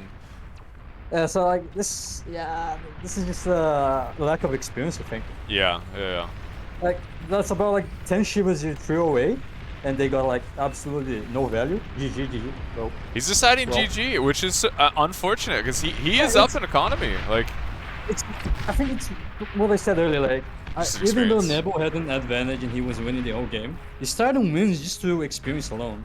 He's just an old school player. He knows what to do in situations like these. Nebo he knows the early game stage. He knows how to spam Tech 1, but the older the game goes, he seemed you like can yeah clearly his see lack of experience. yeah I agree. It seemed like he was struggling a bit with his like tier 2 like unit decisions, building decisions. Like he seemed like he was struggling. Yeah. I feel like he sees everyone making Shivas, so he's gonna do the same. Okay, everyone. Which makes Shivas, admittedly, make Shiva's Shivas. there. I don't think we're bad. I think Yeah. the decision of where to send the Shivas was the Absolutely. problem. Yeah. Like on a map like that, like I think Shiva's pretty damn good. Yeah. I feel like Sheldon spam. No, actually, no, that's kind of trolling. But Sheldon played well against Dyers. I mean, Sheldons do trade well against ours. I don't know They how trade- the hill interaction would work there with the Zar. Like that might be a little closer. I think Dyers would actually no, because rattlesnakes are gonna outrange. Oh yeah, the rattles are there. Yeah, that's a complete moot point for I sure. mean, basically, if you secure the hill, you cannot fight into that. Yeah. You just have to Do the focus on the other lanes. You cannot really defend. do the anti-sheep tech of go around him, you know, go around the horrible hill and just go and maybe hit somewhere else. All right, so that was actually the last set for round 1, it looks like, and apparently it was What? 2-0. What was the score? Oh, 2-0. Yeah, they were talking about it in there. Apparently that was 2-0, which again, that was for Neb. I think this is his first like real tournament. I don't think he played in the other BPLs. That was a good game. Not bad. StarDom's a hard dude to beat. So it looks like we're just waiting for the standings to update here, and then it'll be time for round 2. And I don't know. I'm interested to see some close games. I don't know. There could be some good ones. I don't. We're still looking for like maybe a game from Goopy. Oh, here we go. Oh man. Yeah. Zlo vs Barcast is something. Goopy vs That's- Modulo could be something. Oh, those are all spicy matchups. Ubi Vader versus Predator. You know, that's not bad. I think Ubi Vader's. Pretty good. I don't know much about Predator, but I feel like it's a one-sided match. I mean, it is Ubi Vader. I think Ubi Vader's definitely better in that matchup, but Austin versus VDB. Now that's a competitive one. Yeah, I don't know. BPL S5. Just kidding. Look, I don't know. Wait, dude, who did Austin face in round 1? That's what I need to see. Where is Am I blind? Where is I don't Austin? see it. Did he get a buy or something? I don't see his name in the Yeah, first I don't round. either. He must have gotten a bye. Look, this way he can't get round 1 by bloater. You know what? This is how Austin goes through. I believe in him. Yeah. All right, what do you think? Blackmelon against Lopatka is a very close one. I don't Uh, know much about Blackmelon, but I know he's like a 40 OS dude. well, I don't And he's either been playing a actually. lot. Yeah, I don't know if I've seen him play 1v1. I mean, obviously you said he's He plays 40 a lot of the OS. 1v1s. He's a small team game enjoyer, I think. So somebody that enjoys good bar, I see. I like that. Yeah. I'm with it. So what do you think? Do you have a preference of like a matchup you'd want to see? I don't know. You're the boss. I'm the boss. Oh shit, I got the power here. All right. I don't know. Goopy versus modulo, I think would be good. Oh yeah, I haven't seen those two playing at all. Maybe we could watch them. See if Goopy's managed to get some. Is there a Goopster? Modulo came back from a break, but that was before I took a break, so I don't know how much he's been playing. Goopy, I don't know. Goopy kind of disappeared, at least from my POV. I don't know. I feel He like used to be one of the best nowadays. I'm not sure. Well, he also had maps. Like Goopy for me is more of like the small map like knife fight kind of player. You know, like he's good at like the small micro battles, but he struggles with the macro, like big macro maps. And I kind of feel like with this BPL, there's a lot of maps here that favor him. Like, I would say there's a lot of maps here that favor him. There's some that are a little Duel, macro. Sertaleina, what else? Red Comet, those are all maps that fits his playstyle. Yeah, for sure. Canis might be a little like he's probably good at Canis. It's probably a little more macro heavy than. I mean, you can win Canis in the early game. There's a lot of micro because you can raid a lot. Yeah, a lot for of sure. possibilities of raiding, so it's a good map for him. Well, if modulo and Goopy do not get a lobby soon, we might have to go find another backup game. Which, you know, is Slow versus Barcast. We did just watch Slow. We could do Lapaka Blackmelon as well if we don't find Goopy. Let's see. I don't see Goopy online, which is unfortunate. Wait, I don't even see Blackmelon online.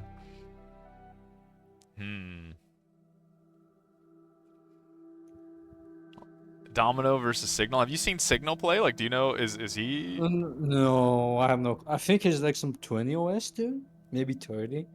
I have no clue about him. It's hard. It's hard to know. There's so many choices. I think DoMiNo easily wins. He does seem like he's gotten very solid. He's gotten much better. He could win this tournament, honestly.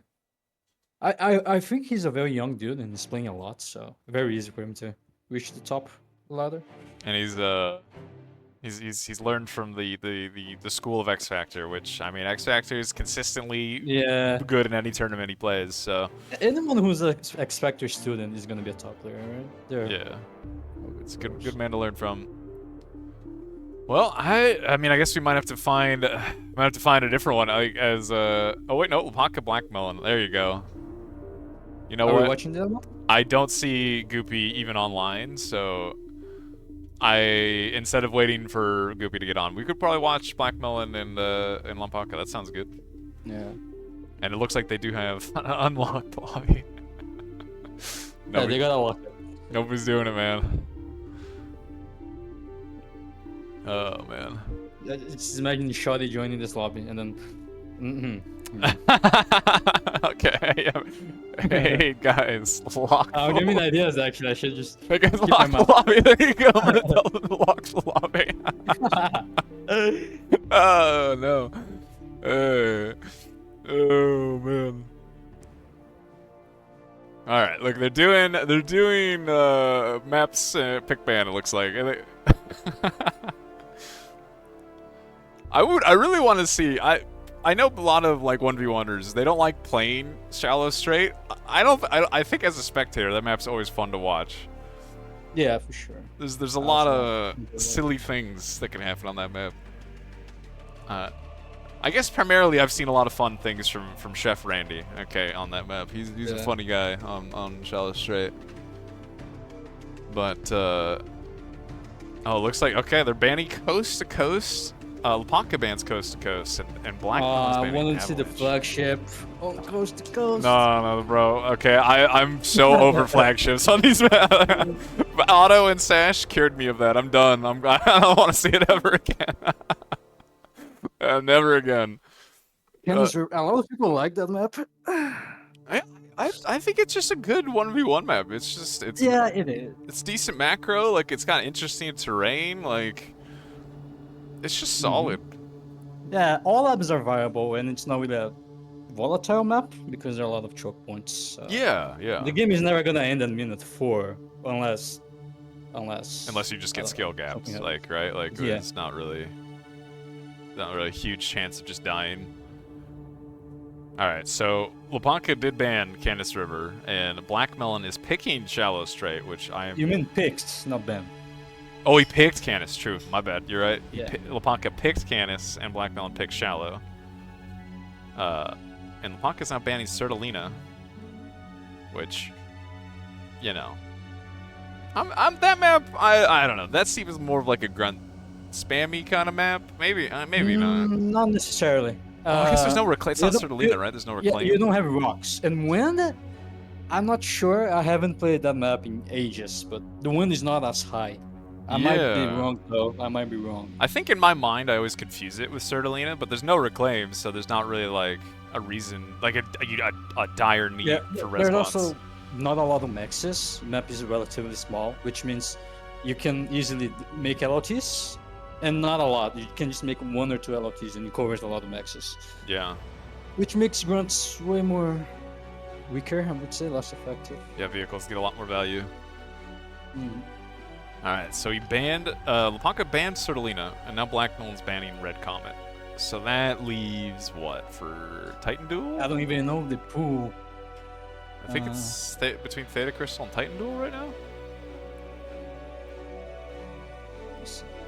I'm looking at the this handy Volshot graphic for the map pools, and I don't think I saw either one of those get banned, but maybe I'm losing my mind.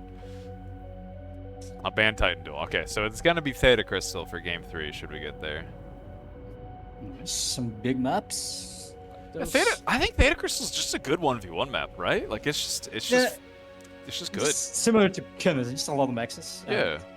Pretty chill. A lot of mexes. It's just like kind of varied playstyle. That's how to make a good map. Just have a lot of maxes. Look, not all 1v1ers agree with you, man. Not everybody likes the macro maps, man. I don't know. I think they lead to more fun games, admittedly, but how are you gonna make Aphis on 5 maxes, huh? Well, I don't know, man. 5 maxes. I'm sure you could find a way to make like Aphis on like a 40v40 hooked or something. Okay, you probably can find a way. 5 hours of gameplay, I can do that. Yeah, you just gotta communism correctly. All right. All right. Me and my heart and my mind. Yeah. Look, that's all you need. Yeah, I think like you're saying, Canis is just there's a lot of different things you can do on Canis that are viable, and it's kind of just a consistent good map. It's just a genuinely good map. I don't know. Yeah. Do you played in like? Did you like Mariposa? Did you think that was a good map? Yes, I like it. I was kind of disappointed not to see it in this one. I really like the maps that have like that little blend of like land and sea, you know, like so you kind of see all of Bar in one like swoop. It was. I wish we saw another one like that, but yeah, we don't really commonly see that map, and I don't think people really like that. Yeah. That map is too much of an extremely hard map to play, I would say. It's very macro oriented, it's right? Like Canis or Theta on asteroids. Yeah. See. Which I mean, I could definitely get that. That doesn't make it a bad map, but I guess some people just prefer small maps. Just less pressure. It's easier to play. No Aphis, yeah. None of that fun juicy stuff. All right, so we're seeing a core bot lab from Blackmelon, and a little more middle spawn. Lepaka taking like the corner spawn and opting for a core vehicle lab. Which, correct me if I'm wrong, if you're going a core bot lab here, you have like a small window versus a vehicle, like an incisor player, where you can actually get damage before all of a sudden you Yeah, get run but over. on the podcast case, he cannot really pull off the X Factor build because the expansion is very far away, which means he's not gonna have the metal. He's not gonna be able to afford incisor spam early. That's true. Yeah, usually like X Factor spawns, he's like what, a little more middle spawn, and then you just walk to the next 3 mechs and walk back. He spawns here to get this next. Yeah. If you spawn here, like you cannot really walk here and go back. It's too much time wasted. You cannot really do it fast enough without getting raided. Because you wanna do this without making an LOT in your base, which means your maxes are exposed. I kind of like the instant res bot Blackmelon in this spot. There's a lot of E reclaim in this spawn. Yeah, that's one of the main reasons you want to spawn for if you're going bots. Just to grab the reclaim, which is nice. I remember seeing the last time this map was in the pool, like Kuchi's talking about spawning in like the 2 mechs up here and like going for like just the more trees to eat directly forward, and it's more aggressive spawn. Yeah, it's aggressive, but I don't think it's efficient if you're going for an economy approach. It's an all-in kind of, right? Like Yeah. you're really committed to being aggressive. X Factor did that build against me, actually. I think I remember that actually. It was the final game of the Alpha Cup. He kind of went for all-in, but kind of failed because I also went for a very aggressive build. Oh, look, Maka's already walking with his commander, and trying to get some aggression with this single rascal on the other side. Well, it looks like Lepaka's going for a little bit of counter aggression with these grunts. Is this? Wait, this isn't bot walkable anymore. They changed these cliffs. Tripping? Yeah. I was just looking at We that. just had the same realization of like, wait a minute, this map is different. Hold on. Yeah, I thought units could. Wait, what? Okay, this map is totally different now. That's a choke point. Okay, wow. My mind just got blown. Big change. It changes the gameplay. It totally changes the map. Really? Oh I man. did not realize that. That makes this spawn more viable, I guess. It doesn't make it that good, but it makes it more It's safer, viable. right? Like it's a very At least safe spawn. yeah. If you're against bots, you're safe, pretty much. Well, this is still bot walkable at least. So it's a bit more open, but yeah, it's definitely But this is also close to your build exactly. Yeah, and you have an LOT there, so. But this expansion is very far away, the vehicle lab. Yeah, so it's super very safe. hard to defend that. I'm sure there was a lot of people rioting over this map change that we just missed, like whenever this actually happened. But that is a pretty big change for Canis. Yeah, I had no idea. I think it's an old change. Now that I'm thinking about it, It probably I is. remember I mean, someone talking about this months ago, but I never really paid attention to it. yeah. It's a minor change, you know, not a big deal really. Like, all right, look, not a whole lot of aggression capable of happening at the moment, I guess, because it's grunts pushing into incisors. Like, what are you doing there? Yeah. Like you're just gonna stare at them and hope you need an absurd amount of grunts, like difference to kill incisors. Like it's not a efficient trade at all. And Lepaka looks like he's pretty content to sit behind his LLTs and his incisors and just focus on getting his expansion going. Yeah. But the issue is he cannot really expand as fast. He can only really expand towards one direction. Like he can't expand here. Now he can, I guess. He has incisors. Never mind. That's a lot of Forgot about incisors that. now. Yeah. And it just cleaned up like multiple grunts.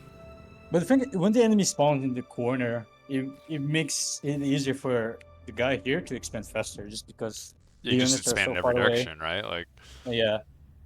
You have the upper hand when it comes to scaling. So you have to use that to your advantage. But if you're making grunts against an opponent that like is unraidable, it's not good. yeah, you're just making units that are in like 2 minutes going to be totally useless. Like, Yeah, it's like, not what you want to be. You cannot really go here anymore, and you're against incisors. Like you can't really be making grunts. You have to scale pretty much. You scale and then really you go like a vehicle lab, right? Like you swap off of this as soon as you can. Like Yeah. you don't stay grunt into the incisor. It's just not viable. Oof, this wind is crushing Blackmelon. He cannot spend any of his metal with these high energy cost units. Yeah. So having to spam solars, which I mean, realistically, like you don't. I mean, it's Cortex. It is fine. It's because fine. You have a lot of maxes as well. Yeah. Very rich in metal, so. And like your wind is a little worse, and it's the map isn't that good for. I mean, it's good. It's a good wind map, but like there's definitely. Ooh. One might say solar is better than wind just because you have so many maxes. But that I'm not That's an a BP. expert. That's a I don't BP know. discussion, right? Like at that point, like can you get like energy versus BP costs, man? And that's where we need to bring in Kuchi. Sort of thing. Well, these incisors are kind of blocked on. Like they can't really go back with Blackmelon's comm. Yeah, I don't think those incisors are gonna get any value at all. It's a metal donation. That's a lot of grunt. Now that 12 grunts versus 6 incisors is like if he micros and as like, well. Like they cannot kite. That's the thing. So they're gonna be forced to like. They just cannot kite. Yeah, and he can't run away either. If he runs away, he runs into Blackmelon's commander, and it's like that's also like a losing trade. I mean, he can go here, but he has to do it now. That being said, there are like 7 more incisors on the other side of the map, on the other side of Blackmelon's base. And I mean, Blackmelon he has to respond to one or the other. This could be devastating damage. Yeah. I mean, Lopatka has like almost double the amount of army value, so. Yeah. And he's really starting to kind of get away with the whole metal produce. Like he's expanding much quicker. I would like to see these incisors not go into the LLTs. I mean, I guess he killed them, but like, I really would have go for the mexes or go for more wins. Like going into the LLTs is like a lot of LLTs. Ideally, you just want to spread out and kill everything else. Yeah. Which it looks like he is gonna do that. He's denying all the back mexes. He did deny like multiple mexes in his base. He killed some wins of Blackmelon. He is, funny enough, still down in energy over Blackmelon, even despite all that energy loss. Although that likely will be changing soon. Yeah, I think that was a very high value raid for Lopatka. Now there is some danger. He did leave a lot of reclaim on this side of the map, and with the bot lab already out, there are res bots already resing all of this. Yeah, but meanwhile, like Lopatka is just expanding for free. Meanwhile, Blackmelon is like half the amount of maxes. So. Yeah, there's no pressure on Lopatka at all. Like he can just chill, expand, make sure he gets his mexes, not mess up his macro.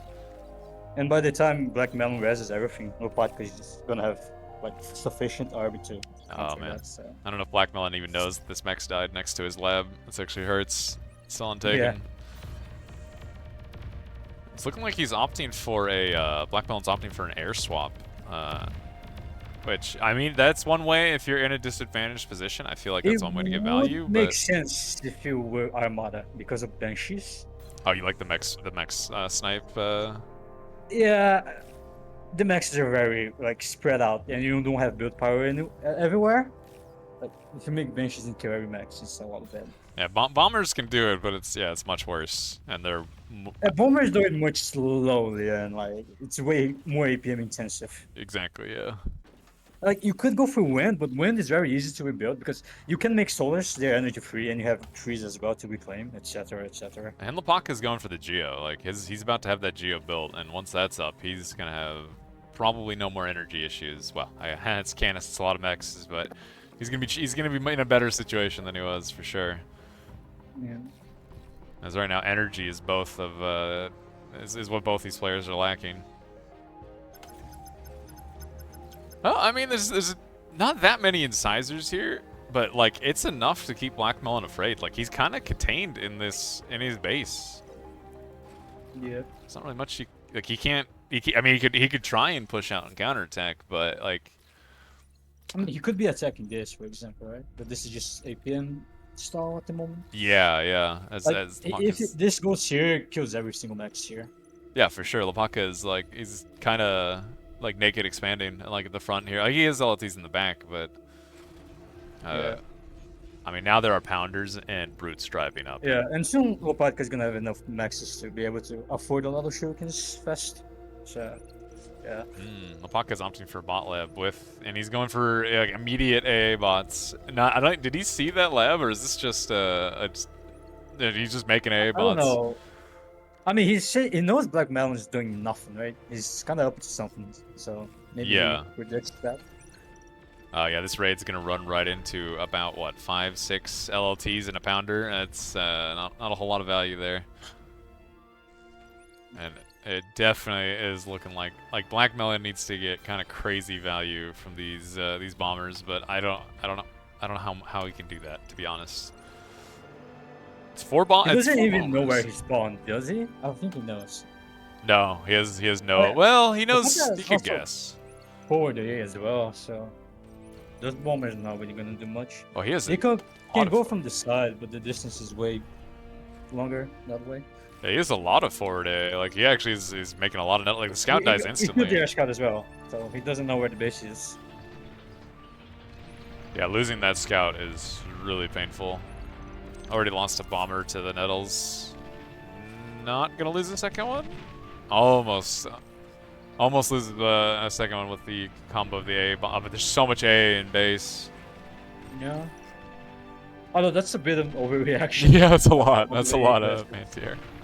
Maybe he thought there was more bombers coming, but that is 5 A bots and 7 Nettles is or I guess Thistles. Sorry for Cortex is a lot. Or alternatively, you could just make your own arrow, which is usually always the best response. Yeah. If your energy economy's healthy, like fighters are just the way. Like it's just much easier. You can react everywhere. They move. You know, Thistles don't move. A bots kind of also don't move. They move, but not really. Yeah. It's a pretty big push from Lapaka building up on like this northern side. A lot of brutes, and really it's only grunts to stop him. That's No, there's shurikens though. There's one A bot, but it's only one. that's true. Can There are easily get Shuris, overwhelmed. and So, there's no air shuriken lamp. micro, and if he kills that whole army, he can res all of it, and that could be very good. Like, big chance Ooh, for he's counter clumping these attack here. Shuris. Oof, that was actually almost. He could have lost a lot of Shuris there very quickly. Now incisors are decent into Shuris, and they're actually That is true. like kind of killing them. Yeah, he has to focus. It's because he focused the medium tanks before the incisors. That was the blunder. Yeah, he does not have enough. The Shuris are already out, and everything's getting unstunned. Another mistake was not moving the grunts in. His grunts were kind of standing still.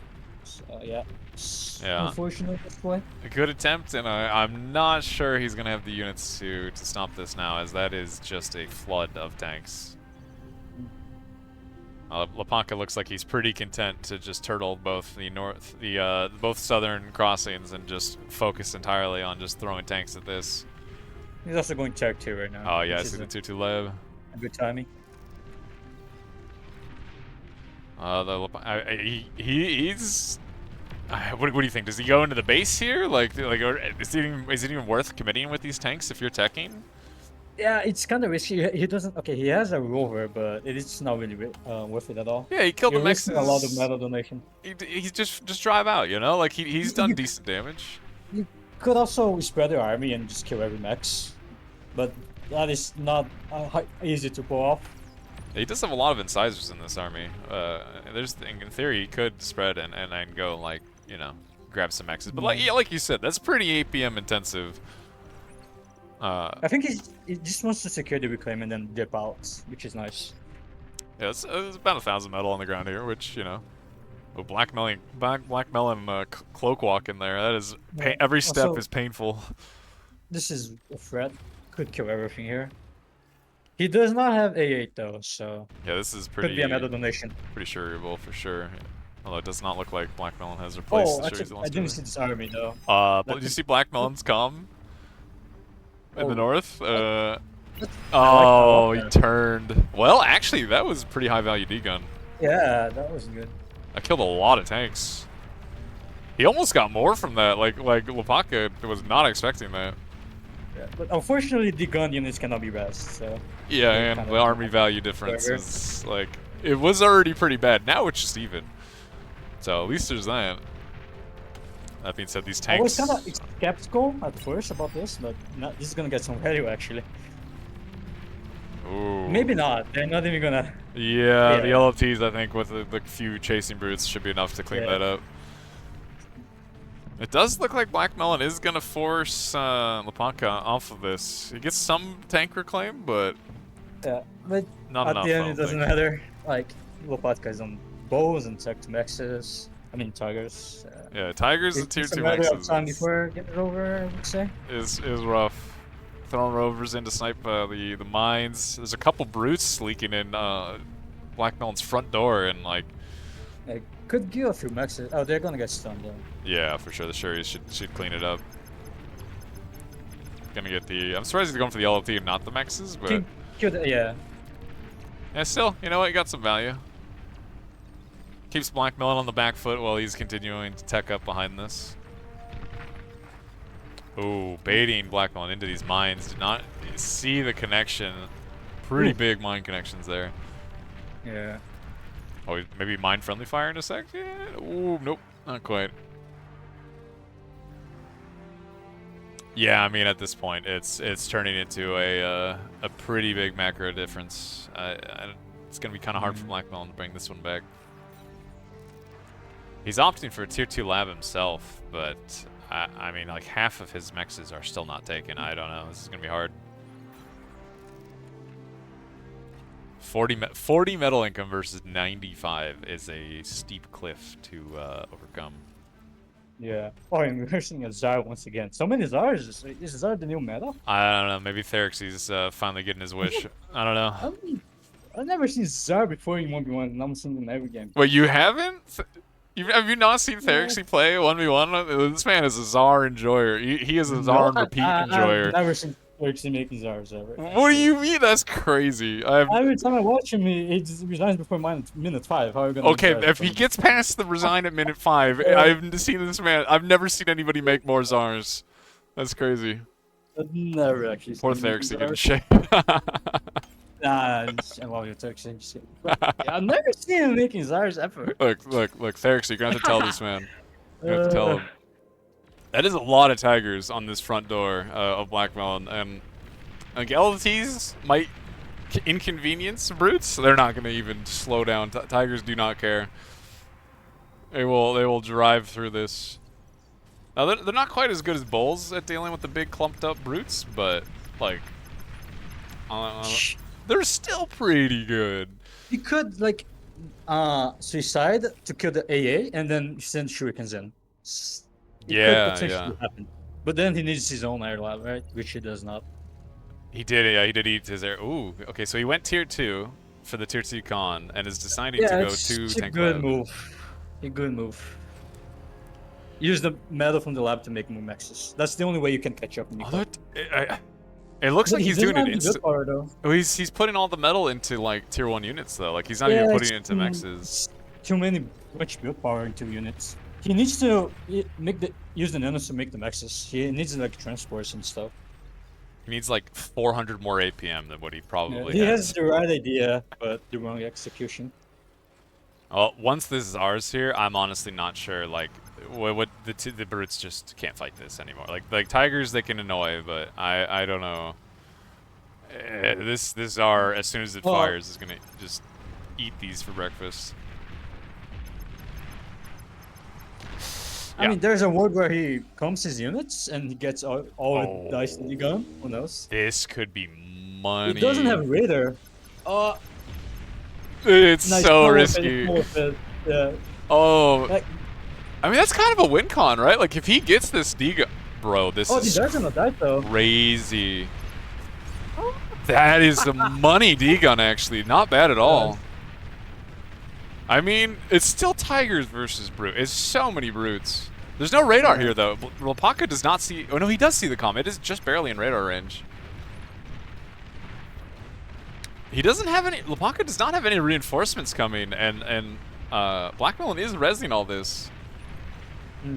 Admittedly, a lot of it did get D-gunned, and you know and a lot of what is rezzable is tier 1, but like that's still something. There are tigers pushing the southern crossings now, but the tigers. All he needed now is shurikens and stuff. Yeah, for sure. There's all the A bots are dead. Oh yeah, there the shurikens there. It's not enough though. They can barely stun them. It looks like he's going to clean it up. Oh, if he lets Lepaka get this res field, it's so bad. Yeah, he has to kill the res now.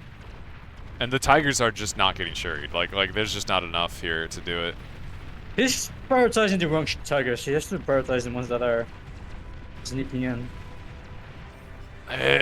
It's a lot of metal that just got fed here, and I mean, there's not really enough, not a lot of damage yet. This might just be a feed. He got the feeder, nah, like, it's just buying Lopatka time to, like, just really That's true. scale. He, like, under zero pressure. He did get Blackmelon's Tier 2 con, so, like his ability to, I mean, he has another one, but that one is also about to die. Yeah. Well, maybe not. Maybe the Shuri's actually cleaned this up, but yeah, Lepaka has a pretty big army, like, streaming in the south. We got Banishers, we got Tigers, we got AA bots. This is looking kind of rough for Blackmelon. Oh, I didn't even notice the energy difference. Like, Lepaka has the AGO as well up now. It's... Oh, the manager shooting the Shuris. Yeah. And there's all these Shuris that, like, are the only, like, Lepaka, or Blackmelon doesn't have a lab, right? Like, these are the only Shuris he has. Yeah. Oh, he's going for ball lab now. I kind of don't like it, but... Into Banishers? At this point, there's nothing you can do. Like, what are you gonna make? Like... I guess a good Spybot connection could, like, change the game, but... Like, he's metal stalling making it. He's His still... best bet is spamming grunts while scaling mexes to tech 2 and making fusions, but... He just killed both Banishers with those brutes, funny enough. Like, he kind of mismicrophoned Monka. He just drove forward, killed them both, and drove away. Oof. He's also getting a good trade here, but the mines are killing everything. Mine connection. Oh, now friendly fire mine connection, but... Oh, actually, the friendly fire. Yeah, like, that friendly fire did a lot. Oof. This is a big Doom push on the east, though. Like, this is a lot of Tigers. 10 Tigers, there's AA bots. Ideally, if he could kill these AA bots, and if he could oh, he's going for Spy bots. Spy bots and Sumos, it looks like, is his choice here. He has to go for Fiends. He cannot make Sumos. Oh, but it's GG anyways. Yeah, he decided to call it. Yeah, macro difference was just, it was just too much. It was, Lepaka had 3 times his energy, 3 times his metal income. It was too much. Blackmelon's only mistake was making grunts instead of making cons. Yeah, you just can't get the value. He should have just made cons and expanded instead of trying to get value from grunts. Well, especially once he saw Lepaka was chilling. Like, Lepaka was not being aggressive. He was not pushing. He was using his incisors defensively. Like there was no point in making, like, 30 more grunts if, like, you're not going to get any value with them. You can't push into that. And apparently that hill's not bot walkable anymore, as we just discovered. Yeah. So, I had no idea about that change. Look. That's, like, the main reason why I stopped spawning there to begin with. So I may start spawning there again. Yeah, well, I mean, now that it's apparently totally, like, enclosed, I mean, I guess, yeah, like you said, it's still a slower expansion, right? Like you're yeah, it's viable, but it's too safe. I would rather be greedy and get the forward spawn to have easier, faster access to mexes. You heard it here first, boys. Okay, Chisato, this man, too greedy. He wants to be greedy. Nobody knows that. This is no one knows I'm greedy yet. This is astonishing news. Really? I get it though. Like, you know, like in the mid spawns, you do get just like every direction you go, there's like a 3 cluster of mexes. Like, it's, yeah, I get it. The only purpose to spawn in the back is to just chill and have a safe game. Yeah. But it is not objectively the best spawn at all. It's not the best. It's probably the worst one. Yeah, all you're getting is safety, right? Like, it's literally all you're getting. Like, at least the other one that's, like, up against a wall, you have, like, a Geo and, like, a lot of E-reclaim. You have a nice mex path, expanding path for the commander. Oh, yeah, so it's just a straight, like, you just go along, like, a big concave, just grabbing every mex. That makes sense. It is not bad. It's not the best, but it's not bad. It's solid, that's it. It's okay, yeah. I do like this map. This is a fun map to watch. Yeah, same. I like this map at all. Do you like playing this map though? In a 1v1. I played like 2 games. one game and I won. So So it's far, your favorite map, is I'm what I'm happy. hearing. That's Yeah. So, uh, I've seen a lot of varied play on it. I've seen a lot of different things that can. I've seen air opens on this map, which I don't know, maybe a bit more of a meme than actual yeah. builds, but I like that this map is less about meta and just following builds and more of a tactical decisions and decision making yeah, a stuff little more like that. I kind of like creativity, it. right? Like there's some Yeah. interesting things you could do if you just cook a build, like you just cook something cool. That's why I kind of like watching it. It's very unpredictable. You have no clue what the guys are gonna do. And it's not a grunt You map. could open over Navy. It's not incisor map. It's not an It's just incisor map. It's already a full better, man. map. It's just a solid map. You can make anything here and work if you have the ability to do so. I say it's not a grunt map, as we do have a Cortex bot lab. But even then, you're not making grunts. Like, what are you gonna do with that? Like, you'll make You can some make secure, right? Like your mexes, but like, how are you gonna raid with grunts on a map like this? usually people make rock with celebrities and like tugs. Actually, no, never mind. I was about to say you can drop a tug here, but it need an air lot. That's only for 2v2s. Yeah, for sure. Though that is hilarious, thinking of dropping a thug Yeah. there. Actually, now that you pointed that out, that range would be funny. Now that I remember, I always go Armada in this map. I never Yeah, really go I mean Cortex here. Blackmelon's opting for some Scent Thug and Rocket Bot like lab Oh tier yeah, here, which I would love making sense here. yeah. You can also easily kill the commander if he ever like shows up, and you have a Centurion together with you. It's GG. We have seen a lot of games where like people have like pretty refined build orders for like really quick shipyards behind like their lab spawns. Oh, yeah, I don't know. And like how do you fight boats on this map? Because they hit everything. They hit Yeah, I have no clue. they, I they never hit played all the this map. mexes, I'm they hit not all a the bases. Siemens, yeah, I don't know really how much they can reach. I know the Astros can reach a lot. The frigates struggle a little, like with this cliff. Like the frigates struggle a little bit to shoot up it. Oh yeah, I Destroyers recall don't, that. not so much, but yeah, frigates struggle a bit. I don't have much experience on this map to know about.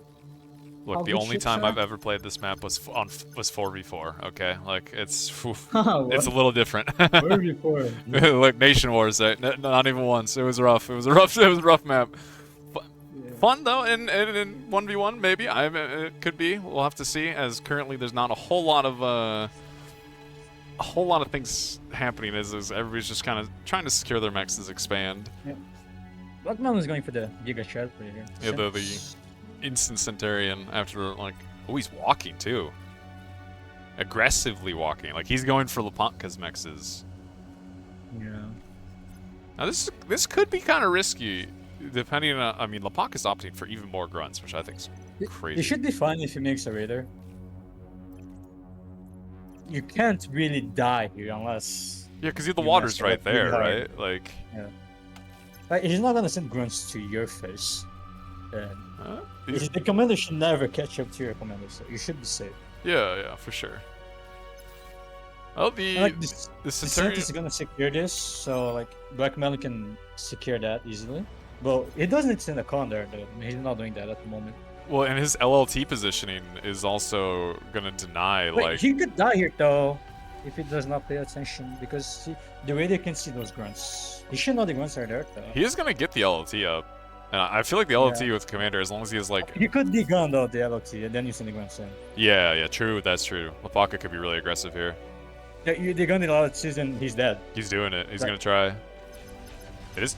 Ooh, Blackmelon walked forward. I think that was a mistake. He needs hot D-guns on these grunts. And even then, the Yeah. pocket can just walk him down. No, he's dead. Good Yep. surround. Rest in peace.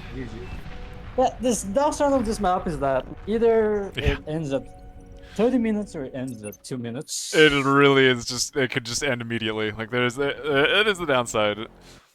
I kind of like his idea of, like, the aggressive comm walk. It just needed to be way more careful. Which is unfortunate, but... Alright, let's look at the challenge, see what we got going on. Oh, it actually looks like...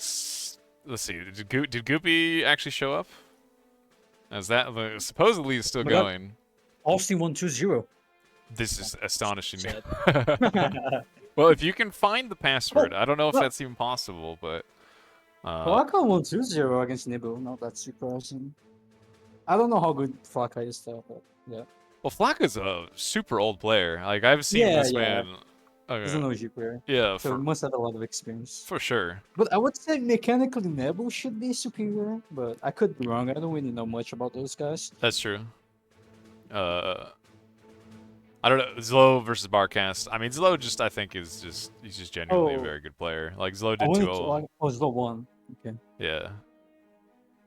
So Well, it's Goop against Modulo. yeah, I just jumped The in that only- lobby. I don't know if you can find the password for it, but Alright. they are I think it was set 8 minutes in on a I would say a map definitely favoring definitely favoring Goopy, as this is definitely a grunt map. We got Does it favor Goopy? Like, You how think? good is Modulo? That's true. I mean, compared to Modulo, I have no clue. All I know from Goopy is that he is a right-click commander on lab and make grunts and just kill them player, and this seems like a map that would be pretty good at that kind of playstyle. Yeah.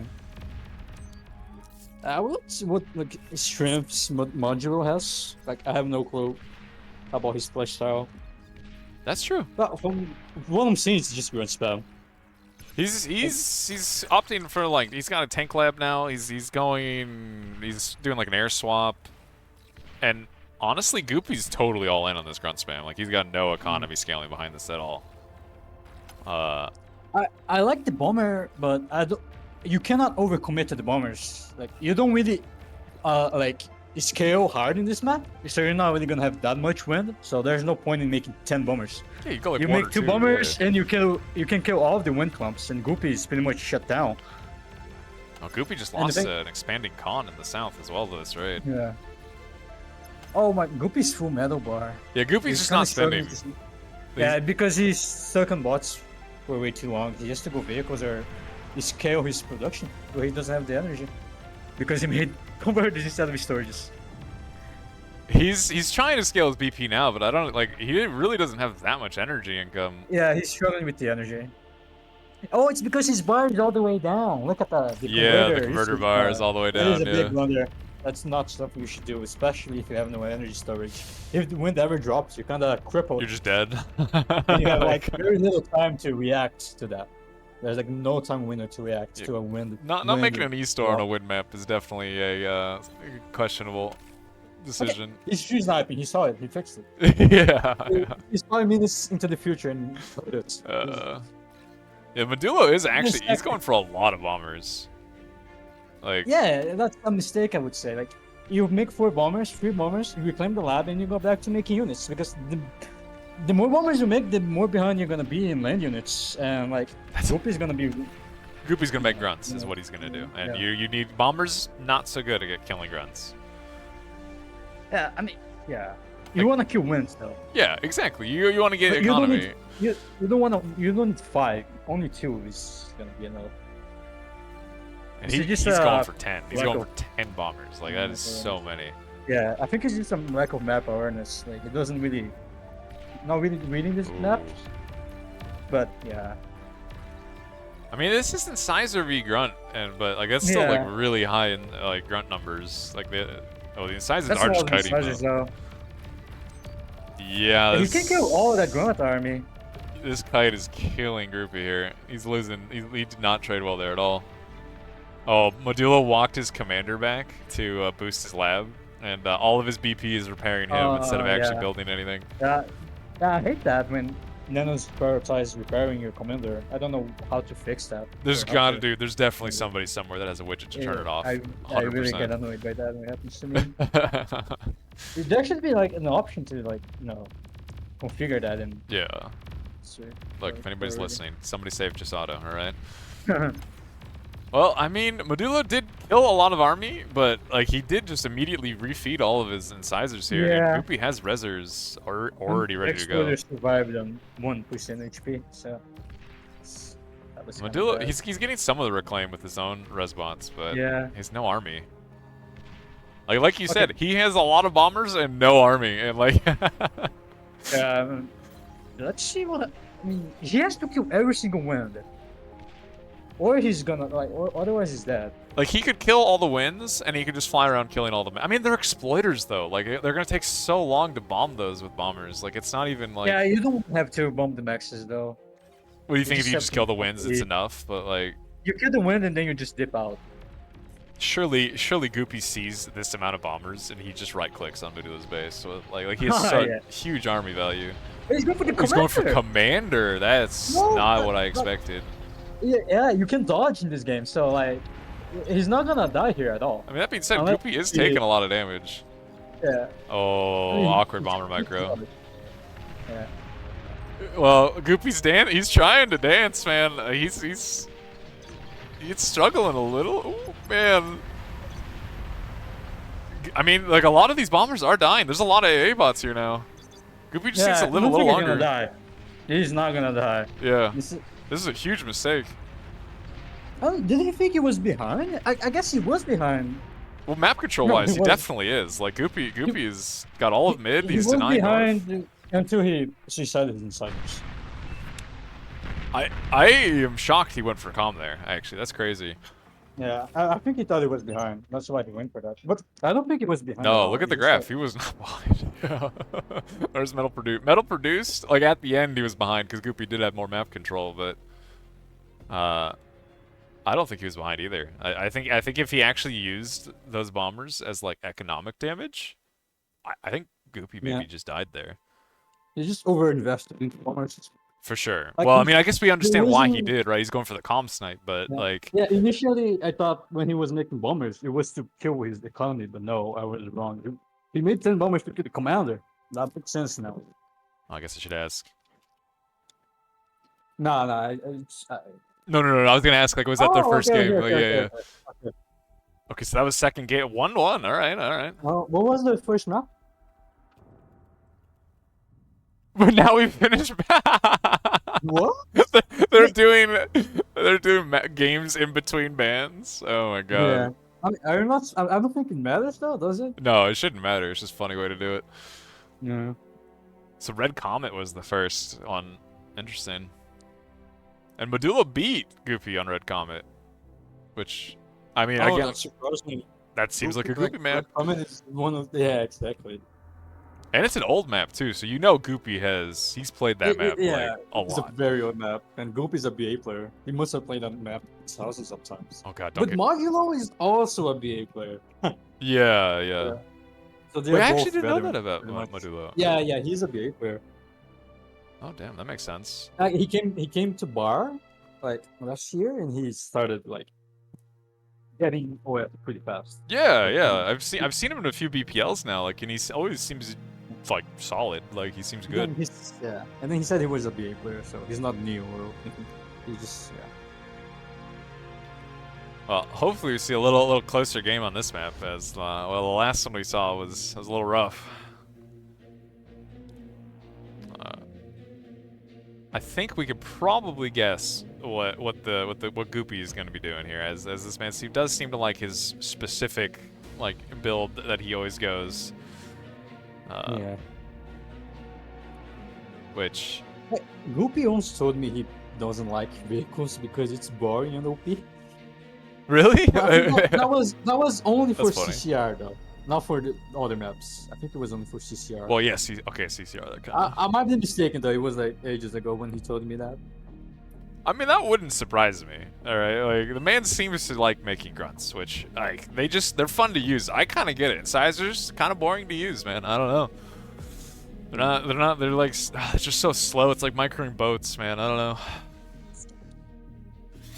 I get it. I get the grunt lifestyle. Oh, he told me he doesn't like the turn rate of the tanks. You don't have that issue with bots. I'm with remember Goopy. he told me that. I like that. I'm with him. All right. Well, it looks like both of them. Okay, I don't know why I'm saying like I'm surprised. Both of them opting for Cortex, probably opting for a bot lab. I'm not even gonna look at Goopy. I already know what lab this man's making. But yeah, Modulo is opting for a core bot lab as well. Yeah, Oh, it's open air lab. Look. no, Just kidding. don't even do that to me, Just bro. kidding. I immediately looked. Just kidding. I immediately looked. Oh He man. does like to open air labs, though. That's the funny thing. Does Goopy? Oh, I have never. I don't think I've ever seen that. Sometimes he does that. He goes air lab opening, bomber opening. I kind of like that build. I've seen people do that with I've never some seen that success. working, but it's respectable. I'll be honest, I've literally only ever seen Randy get away with it, but you know, I don't know how much of that is just because it's Randy being Randy, but like there's some funny air opens I've seen.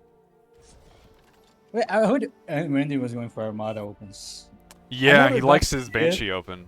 Like I never got to see it, but I heard he was winning games with it. he was winning game. I did enjoy seeing his Banshee opens. Yeah. They were fun to watch. Kind of, and like later on, it turns into like I don't know if you ever played StarCraft, but it turned into like a Muta-Ling build where you just have StarCraft, you have like pawns and Banshees running around. Like it was fun to watch. I have no clue what you said. Look, Yeah, just okay. some StarCraft nerd probably knows what I just said, but we'll see. Like us bar players, we don't get these things. But all right, so far we got a pretty normal openings for both players. One con expanding. Goopy's already look at this man's decided to macro today. He's got a big wind ambitions. Going for a 3 con open with one grunt, just one solo grunt running forward at the moment. Which Yeah, I like that. it's not bad. Like a little bit longer rush distance is to get here. He's got plenty of time to make more units. Oh, this fight, like modulo was winning, but one of the lasers missed, so Goopy ended up winning. That's kind of BS, I would say. I missed the does RNG grunt battle. That's sad. Yeah. Oh man. Oh, one grunt died. Yeah, one grunt died. The game is over. Oh, Goopy is kind of catching Modulo's grunts here. He should win this fight too, unless RNG happens. No, okay, yep. There's no second one. This really never attack. None of those attacks ever succeed against good players. Yeah, I yeah. guess there's always a chance that he might go Armada vehicle, or whatever vehicle. So. Oh, you want to get your aggression early, and or at least just discovering that they're going vehicle is already like. Yeah, but then if enemy went for vehicles, they would be sending. Is Goopy gonna repair this grunt with this con? Yeah, he could. It looks like he's. Oh, Yeah, he is. That's funny. They're both energy stunning. Oh. Yeah, the so wind is not real good right now. Not real good at all. At least, I mean, Duel just have a couple. He has a couple solars at least, right? So he's got. I mean, I guess they have about the same energy income. That's not. He doesn't really have an advantage, but. Goopy is refusing to make souls. It is kind of fun. I mean, he doesn't have that much metal banks, right? Like, I guess it's not really. But you're also losing metal by stalling energy. That's true. All your If maxes you are make turning solars, off. his max is gonna. So you're gonna play losing metal by making. Yeah. So. Yeah. Look at the metal produce difference right now. Actually, it's admittedly Modulo's expanded a little quicker, right? Like Goopy's stopping to make LLTs. He stopped to repair his grunt. Like he's expanding a little slower. Yeah. But it's actually this is why a decent I don't like when difference. people use their commander to assist the factory. They can't. They don't have the eco to afford that. It's much Especially more with valuable grunts, to just right? Like, walk forward. You Yeah, you they cost a lot of energy to make. You just can't afford it. Which I mean, both of them are opting to do it, but I mean, like, ideally, like, Yeah, but there's also not like a doesn't clean help. commander expansion path on this one, right? Like you go. I guess you're going to the mid, right? You're just going right up the middle, or go like or usually you go one of the sides. one of the sides. Okay. Yeah. Like And then you just close it up with LLT, so you kind of close this with full of LLTs, which is the play. yeah. And I Then guess you only have to worry about this other half of the map, so it's kind of easier to, just it's easier to play. Yeah, it makes sense. Like, and you know whatever path your commander is going down as well is like, I don't want to say unrateable, but the commander's super People strong. are not going to really. be running into you. Yeah. The commander is just a walking LLT. Exactly. And he makes LLTs, so. And sometimes And CP then you guns, can- you know, yeah. like there's great things you can do. And Goopy is kind of, I'm not saying containing because I don't think we're at that point yet, but he's putting a lot of pressure on keeping Modulo here. He's containing in the way that he's forcing modulo to spend a lot of LLTs. A lot of which is good. LLTs. Yeah. Two on each of Goopy these is doing the boxes. same though, and I would say that's a misplay. He should be greeting more and making more maxes. Oh, you think and he then, should naked expand behind it and just grab maxes? Yeah, yeah. Fair. Like the whole point of being this aggressive is to greed. Ooh, And then you man. get away with transitioning to vehicles, and you just have an upper hand in economy. Or you just make more grunts, you know, in Goopy's case, and Yeah. which I think is what we're gonna He's see. gonna go vehicles though. Yeah, he's gonna go vehicles. Is he? So that's- Oh, he is. Yeah. Look at that. Yeah. We are gonna have a Goopy transition into vehicles, which much quicker than modulo. I don't think he doesn't even look like he's got BP ready for it, but oh, there it is. He's dropping the lab now. Oh, this raid is not gonna work. It's another issue. He sees it, Yeah, though. there's just LLTs everywhere, and it's not really that many grunts. I mean, they've evened it out a bit with their expansions. Like modulo's, he's up 1,000 metal, like metal produced right Really? now. Yeah. How is that? I don't like that's actually crazy to me. Was it the E-stall? Was it Goopy's mexes turning on? No, it can't be. Like that was I that have was no so clue. long ago. That's weird. But Goopy is 1,000 metal down. Yeah, that's so weird. Huh. Well, wait, did he reclaim? No, he didn't reclaim his lab either. Weird. I don't know. Huh. Well, that's Maybe pretty... he's got the maxes much quicker. Yeah, he just expanded better, I guess. Which is crazy because Because- it looked like Goopy had like contained him, right? Like But those maxes, they were grabbed way later because he made an LT here. No, the same doesn't count for much. Oh, yeah. Yeah, he just went right through it and grabbed the 2 mechs. I guess Yeah. that makes sense. It's like half a minute to make LTs. So those maxes were delayed by more than half a minute, pretty much. It does make a difference. I mean, it's really making like this metal produced lead is actually like skyrocketing for modulo. He's almost 2K up now. Yeah, but Goop is throwing his advantage though. That's a feed. Yeah. He wins the fight, but the reclaim is not his. It's Modulo's. It's on the wrong side of the map. But Modulo. Modulo does not have a rest bot. Oh, he did just eat his bot lab too, so that's actually a lot of Yeah. the metal produced difference. So now, a but... tip is to never make a few rest bots before you reclaim your bot lab, and make sure you never lose your rest bots. Otherwise, you have to make a bot lab again.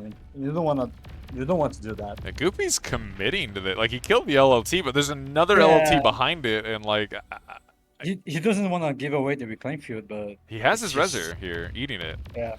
yeah, that's true. Modulo He's is even walking his metal- calm over here, though. Yeah.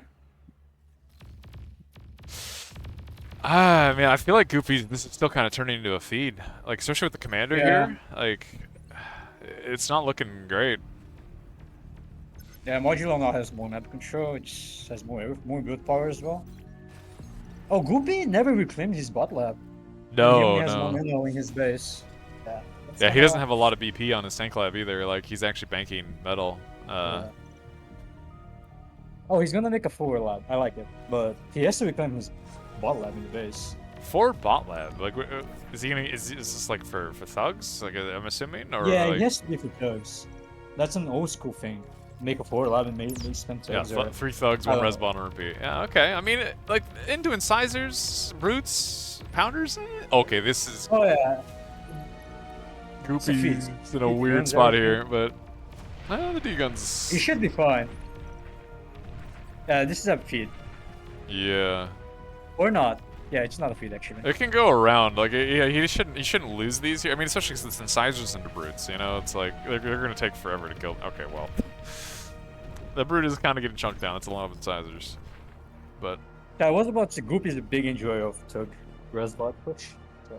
I mean, who isn't? You know what I mean? Like, come on, Yeah. like, that's just pure But bar, Goop man. like, does it every game. Like every opportunity he has, he's gonna go for it, which I like.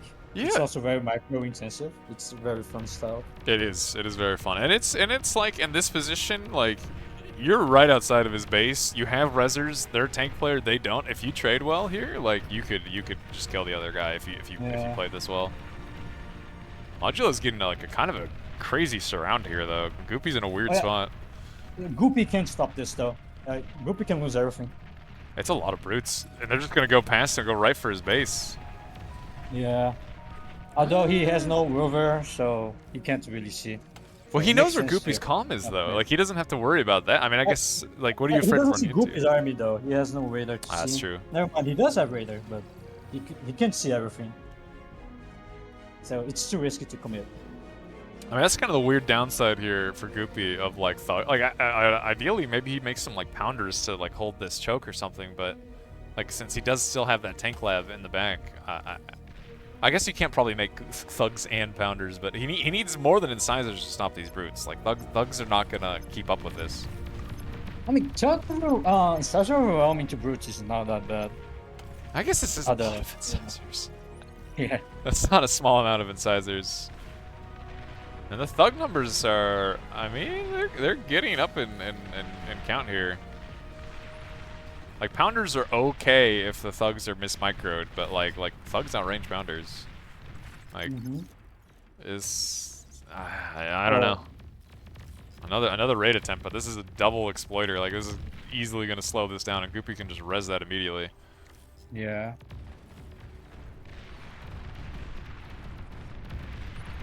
Yeah, he's kind of playing with fire with this brute ball, but I mean, the D-guns here could be huge. Oh, Goopy's has no energy. Oh, yeah, he was also gonna D-gun his own thugs. Yeah. He had to reposition his army there.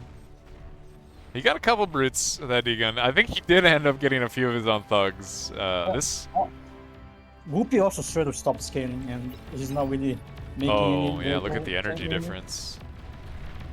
So it's not looking good for Goopy here. Like, he needs to get some value with this fight, like soon with this, if he's committing to this sort of all in. Like, he has all these resers, but he doesn't have the energy to res really. Yeah. Oh, the wind's going up. Maybe it'll look a little better now that the wind's going up, but yeah, he's definitely getting unskilled. That's the only way he can afford to res those units if wind goes down. That's true. Yeah, no energy storage in a wind build is definitely. Modulo's commander's in a weird spot here. There's not really any units here. Yeah, but he should be fine. He can dodge the thugs, and he should have a radar. It's not enough thugs yet to like really push this commander, especially if they get D-gun like that. Ooh. Oh, and he's lost 4 thugs to D-guns. Yeah. And this thing, this arm is gonna kill everything. Yeah, that is a lot of 6 brutes will just drive over. I mean, Goopy is making pounders, admittedly. Oh, the modulo could die. Oh. He's going for the kill.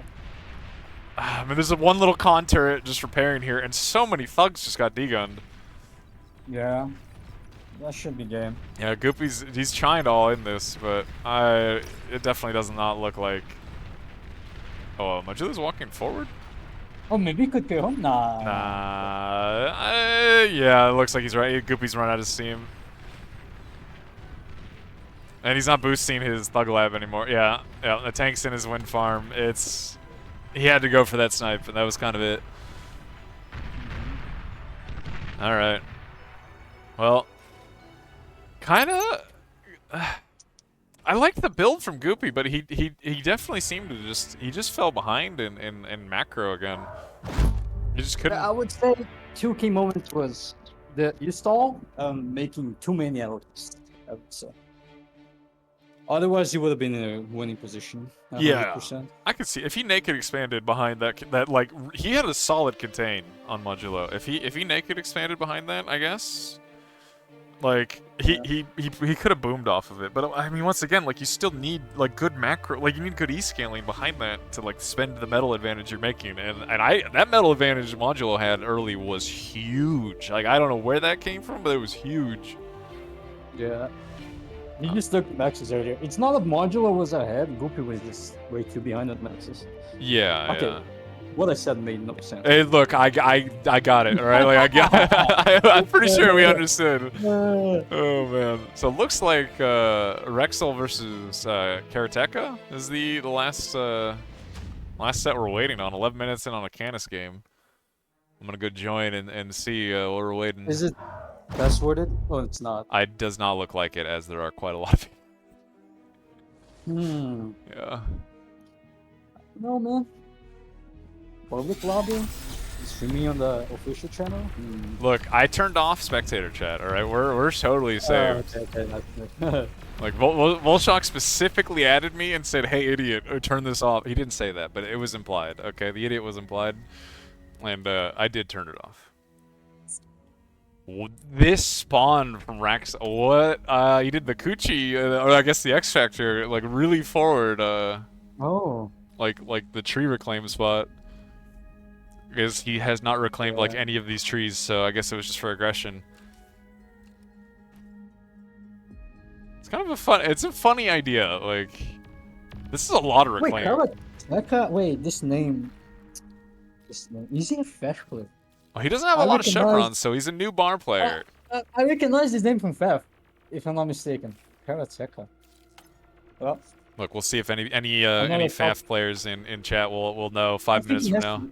It's a Fef player, 100%. I remember this guy. We're locked He's all in. can confirm. Oh, this is Wraxell's. He's got his comm here. Like the commander plus army, especially since incisors. Incisors trying to snipe a commander is like just horrible. Yeah. And if he secures this reclaim, that should. Well, okay. The whole army from Wraxell just died. Admittedly, there's a couple of Centurions, but Wraxell needs some hot D-guns. Oh, he could die here. He's not D-gunning. Oh, man.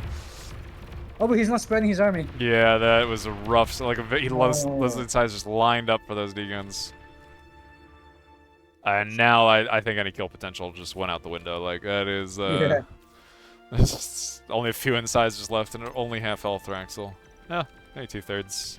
I mean, this game is not over, but he has to go around and kill everything. Yeah, Karateka, like he can't- definitely has like a bit of a economy advantage at the moment, right? He has grunts in the backline sniping mexes. Like, I mean, this is not over, but losing this reclaim field is not small. Like, this is bad. It's a 1,500 metal just sitting there.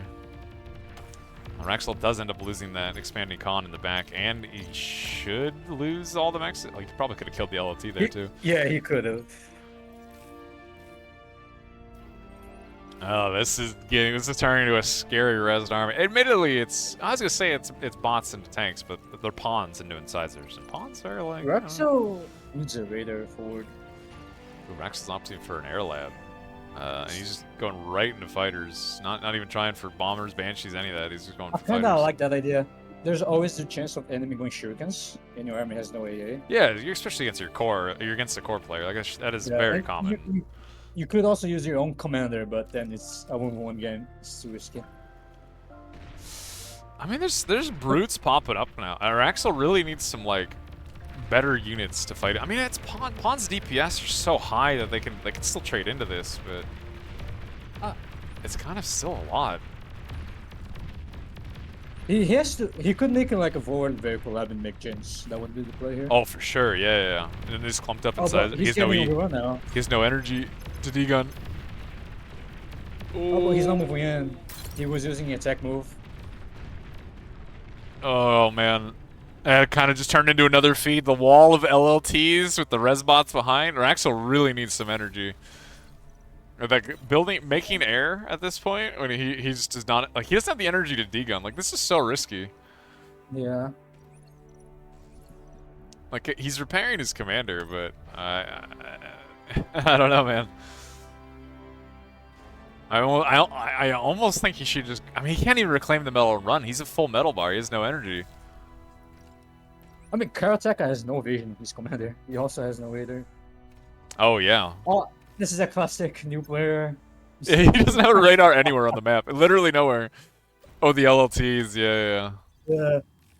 Every new player goes through this once in their lifetime. Yeah. It's rough, man. Like, if you're just clicking too fast, it could happen. You know, like. Yeah.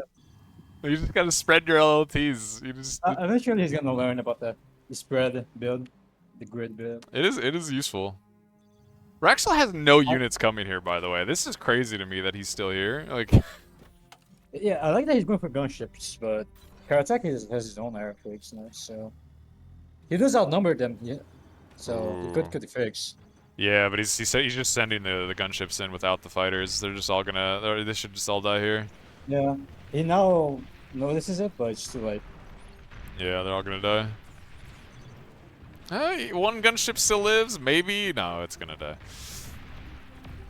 Yeah, I'm really surprised he's actually managing to get this reclaim, considering he's had nothing but like 5 LLTs here. This has been his entire army for like 2 minutes.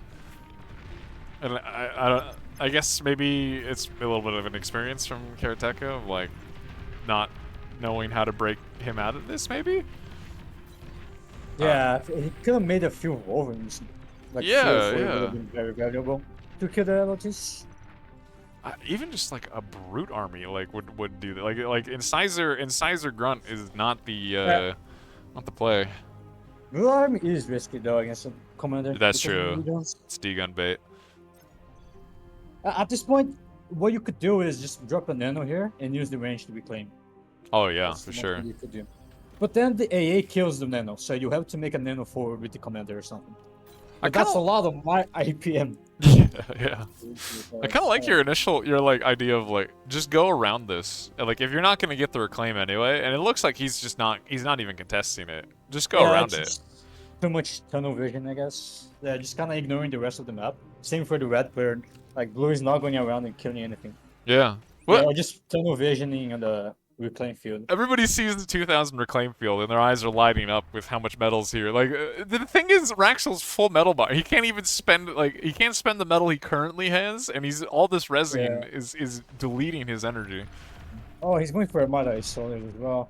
That's man. experience. He has to make solars only. Yeah, making a solars when you're already stalling is just making the stall worse. And it's Armada as well, which is the worst one. Yeah, it's even worse. But significantly more expensive energy-wise. Not a small increase at all. Karateka's opting for some Shuris, but like there's already been fighters made. It kind of looks like this is stabilizing out pretty hard. Karateka's base, man, Jesus. It is very bombable. One bomber, and there's a huge money shot waiting to happen here. Yeah. They're just content to stare at each other, I guess, at this point. It looks like Wraxell's going. He's gonna go with like a little banshee run-bys, I guess we'll say, on the other sides of the map. But again, yeah, I like that. There's a lot of fighters already. Although you have to protect your gunships, otherwise it's not gonna work. These aren't exactly cheap. Like especially when you're energy stalling, it's not. These are not exactly cheap units to make. Like you want to get value with these and. And it looks like he's gonna get. It is giving the maxes, but those maxes can get easily rest. Yeah. He does not have ball up. Okay, he has a ball lab, but he almost has every. I think he if there was a Navy spot, he could probably have a Navy lab, and then he'd have the whole collection. But currently, he only has. You're gonna have one more lab. Oh, the hover lab too. Dang. Yeah. Okay. Gotta make them halberds. Hell yeah! I gotta make the halberds. There you go. We're close to a full collection here. It is kind of funny. They're both just content to stare at each other, which I guess they're trying to fix their macro issue. Like now that there's some of these terrible A solars being made, like are finished. Like there's some. Oh, he's committing. Oh, there we go. The moment I look away, we hit the go button. Oh, the shurikens. But he doesn't know they about really grouped up. Forbidden knowledge grid move. Grid move or a formation move, right? And then like the all of them grouping up. Like if he knew about that, he would have stunned everything. That's unfortunate. That was a lot of Shuris, yeah. Because the Shuris were clumps, all of them died in a second. He is winning this, it looks like. And Wraxell does not have the energy. He doesn't know, but Wraxell does not have the energy to D-gun here. Like, he is totally stalled. Dude. Yeah, it's kind of looking... Oh, he's not really preparing, though. That's not miss micro. Oh, bombers? Bombers finally? Oh, we're gonna... Wait, does he have vision? No, he's just blind bombing. He is not bombing the main clump. That's sad. I don't even know if he needs vision. Like, if it's so close. Oh, come on! No, he's gonna hit for sure. There. Oh, there's the bomber crashing. Did it? Oh my god. And that is why you spread your wins, or you don't do big blocks of wins. He went from 100 wins to 11. Yeah, his energy income was already kind of. He was rough. It's much worse now. It's now. Look at his comment. Oh my god, we were too busy looking at the clump. Wait, he doesn't have radar. He has no vision. He has no vision. He also has it to cloak. Nice. Okay. Oh yeah, that should. That was far closer. I was too busy looking at the winds exploding. That was actually very close. Wraxel almost died. Who wants to look at someone dying when you Can wake up wins. That was a very satisfying win pop. I'll be totally honest, especially because it was a bomber body do it. Like that was very satisfying. So much metal on the ground here. 10,000 metal of tier 1 units being bashed into each other. That is nobody is even considering tier 2. It is just tier 1 units. There's so much metal on the ground. Oh, he's making the same wind clump, but worse now. Yeah. He's making 2 of them now. Oh, he's deciding GG. All right, he's calling it. Fair enough, man. Look, he definitely seems like he's got some new player issues there, right? Like, you don't not spreading your wins. You learn that quick. That is something you learn immediately. I don't think he even knows how to make his win spread out, actually. Maybe not, man. Maybe not.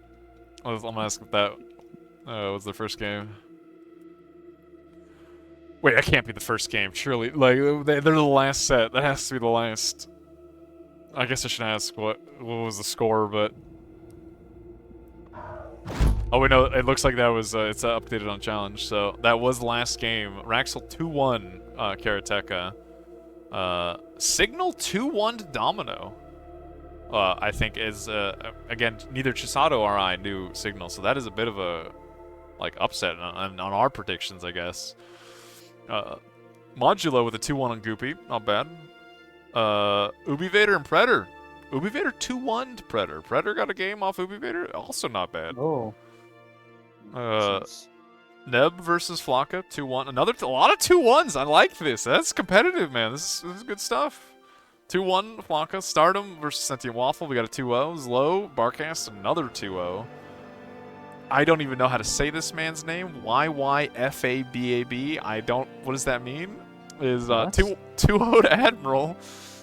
Lapaka versus Blackmelon. We got another 2-0. And Soul Eater 83 and Not Real. Another 2-0. I'm gonna butcher this man. These two guys whose names I can't pronounce because I'm terrible. 2-0. Another 2-0. Christ. Jesus Christ. Wait. Is that what it is? No. I forgot. Is it Chris? Chris, do you think? Maybe. Jesus Christ. Yes. I don't know. Thank you. I don't know. Thank you, Chisato. Alright, round 3. Is this... Oh, yeah. We got Lapaka versus Lo could be a good one. Starpleb, Mr. StarDom versus Modulo would also probably be good. Oh, I think we could watch Austin against DoMiNo. Austin Those are versus the guys DoMiNo? we haven't watched yet. That's true. We watched StarDom, we watched Lo, Wait, those are the only 2 guys we haven't watched yet. I've already forgotten what Austin's name is now. He's changed it so many times. I need It's to go... anime game girl? I don't know. God, it's a game. bro, Austin, why do you do this? I mean, I saw his name and the first thing I did was Google search it. It was Oh my Gacha god. game. Like, is Austin even online? I don't even see him. I wouldn't even know if he's online. He's hiding with different names. Wait, it's this one, right? This, like, the Castorice? This is on? Yeah. That's the one. Yes, I see attorney icon. All right, boom, we got Austin. He left immediately. This guy. He's dodging us. Oh my god. Again. Wait, maybe he was making it a... Oh no, he's joining Domino's lobby, I see. I see. Okay, I don't think we should... Like, Briarworks is casting, but we're gonna be people watching the same game. Maybe we should decide on... Is there another one that you would want? Like the only other one that I think would be like one of the really competitive sets. Oh, I don't know who he was casting, but I know that we casted. We casted Wraxel, we casted StarDom, we casted Goopy, we casted everybody. That's true. Of course, we didn't cast, the other guys. Sorry, but. I mean, I feel like, mainstream on like the qualifiers of a tournament, you want to watch the most competitive games, right? You want to catch everybody if you can, but like, I feel like you want to watch the actual like competitive games. Yeah.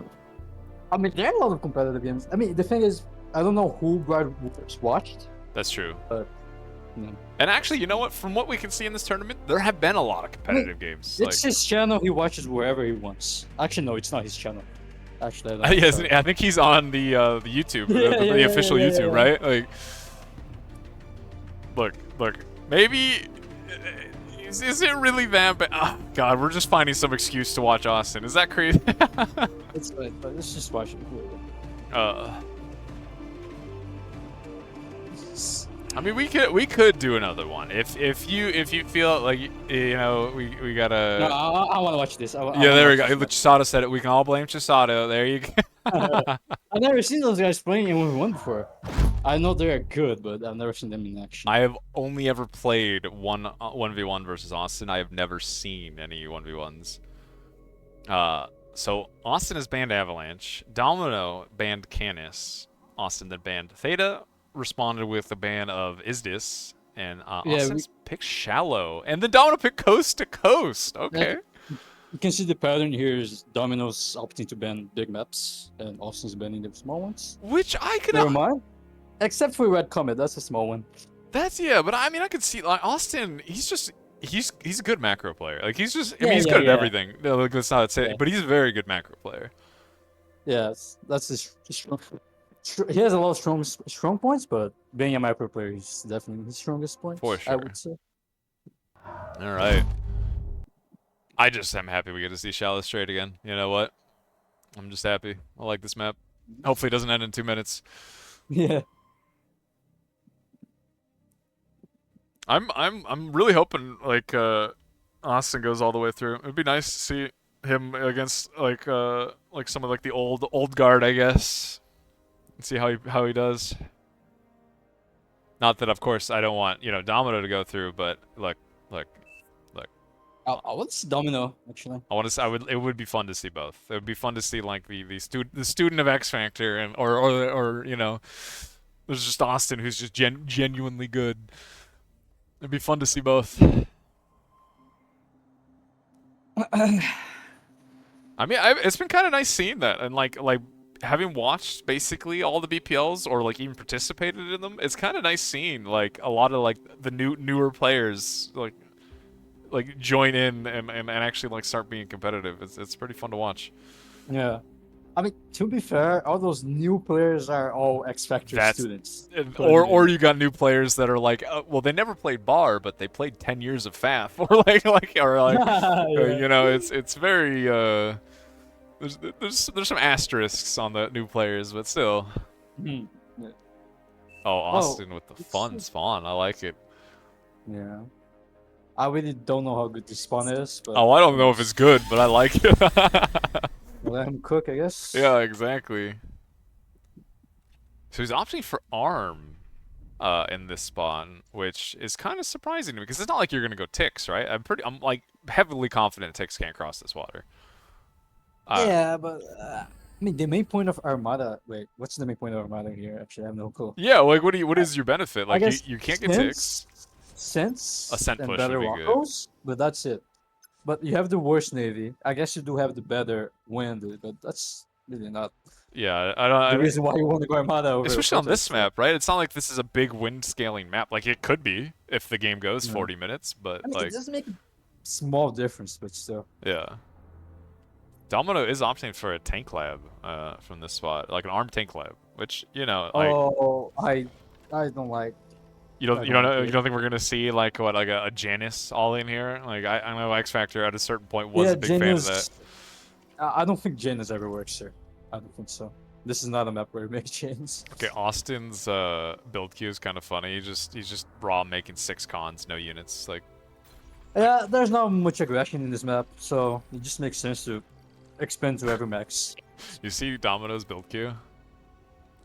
22 Janice, 1 Whistler, and a Pincer. Yeah. It could work if you're very fast. But... What else would you go an armed vehicle lab for on this map, right? Like, yeah, there's nothing. I mean, you could make Pincers, which is nice. Yeah, they'll take an hour to get there, but yeah, like they're definitely high value once they get there for sure. Awesome. Yeah, but then like Austin just make like 15 ticks and kills it. I mean, that's not gonna happen. But yeah. Austin metal stalling making this LLT is so depressing. Yeah. he does finish it, but his mistake is not expanding backwards. His con is AFK. He should be expanding to the maxes right now. Yeah, he has 1 going north, but yeah, it's not. Like if you're going the 6 con open, you really like he doesn't have the metal to use this extra BP. Like it's just Yeah. wasted BP. What I like about this lab placement is that it kind of counters the Janus because their walkers arrive much faster than reinforcements. So far we haven't even seen him queue a combat unit. We might not see Yeah, but, Rockos. like, Yeah, you know what I next mean? 10 seconds, he's gonna be having like a lot of maxes built, and he's gonna be. Oh, he's solidify sending his this. economy. He's sending this con forward. Like his second con is actually going forward instead of back for the back maxes. Yeah, he could make beamers, Beamer. nanos, a forward base. Interesting. He could make an agitator here, but I don't see that happening because he can get degunned or captured. I hope he makes an edge. Oh, Actually, if he makes an, actually yeah, he it could can't work, afford actually. that, man. So, like, he's so poor right now. Eventually, maybe. And I think does it reach DoMiNo's base? It does, right? Yeah, from here it does reach everything. Right from here. Yeah. That is The so thing is, if degun bait, though, for Austin sure. caps every max and he doesn't make any unit, he can easily afford an agitator. Yeah. And so far, like, he's chilling. He's just expanding. Like, this pincer is about half of the way there, Well, and yeah, the pencil is gonna get a lot of value though, there's because the nothing maxes back are all here. naked. Oh, DoMiNo spots the beamer, which that beamer actually, like, perfectly locked that down. They're pretty good against Janus as well. Yeah. I don't think the Janus are gonna be able to kill that beamer. I don't even know. Actually, I can't even remember how many Janus does it take to one-shot a beamer. I think it's 3. Is it 3? I'm not sure. I don't know either, because it's one of those things you don't like think about in the game. You just do it, like you know, like. I think it's 3 because I think you cannot 3 one sounds shot right. an LOT, and LOT is 600 HP. Yeah, and LOTs too. Although beamers have 1400. I don't want to do the math. You know what? It's a lot of Janus to one shot a beamer. It's the pincer is getting there, and like, there's just nothing here. Austin still has not made a combat unit. He has made a turret. This he is responding with ticks, which, you know, like, that's what else are you gonna make in this situation? Austin has a lot Is he of. making the ticks? Yeah, he's gonna make the ticks, kill the pincer, and then res the maxes. Although he is killing the Rex, the max Rexes somehow. Yeah, he didn't actually get that last mex. Funny enough, like he actually just kept like he queued up the kill and like the movement and didn't actually like go for it. Yeah. Also, what I like about this base is that you cannot really lose it to a commander, but DoMiNo's base can easily die to an event. But Austin decided to go backwards instead of to his base. I guess he wants to play it safe. I think this base location from Austin though is also way more susceptible to boats, like than the other one. Like the cliff is much more like short in this spot. And I don't know how he handles DoMiNo just. I mean, he can also make his own navy because of the nano range. Oh, and that's what he's doing. Yeah. Coastal torpedo launcher as well. Like well, yeah, but those things are useless. But it's gonna kill the. It's good against frigs. It's not good against Destros, but Destros are very slow. Is it even good against frigates? Look, I don't know, man.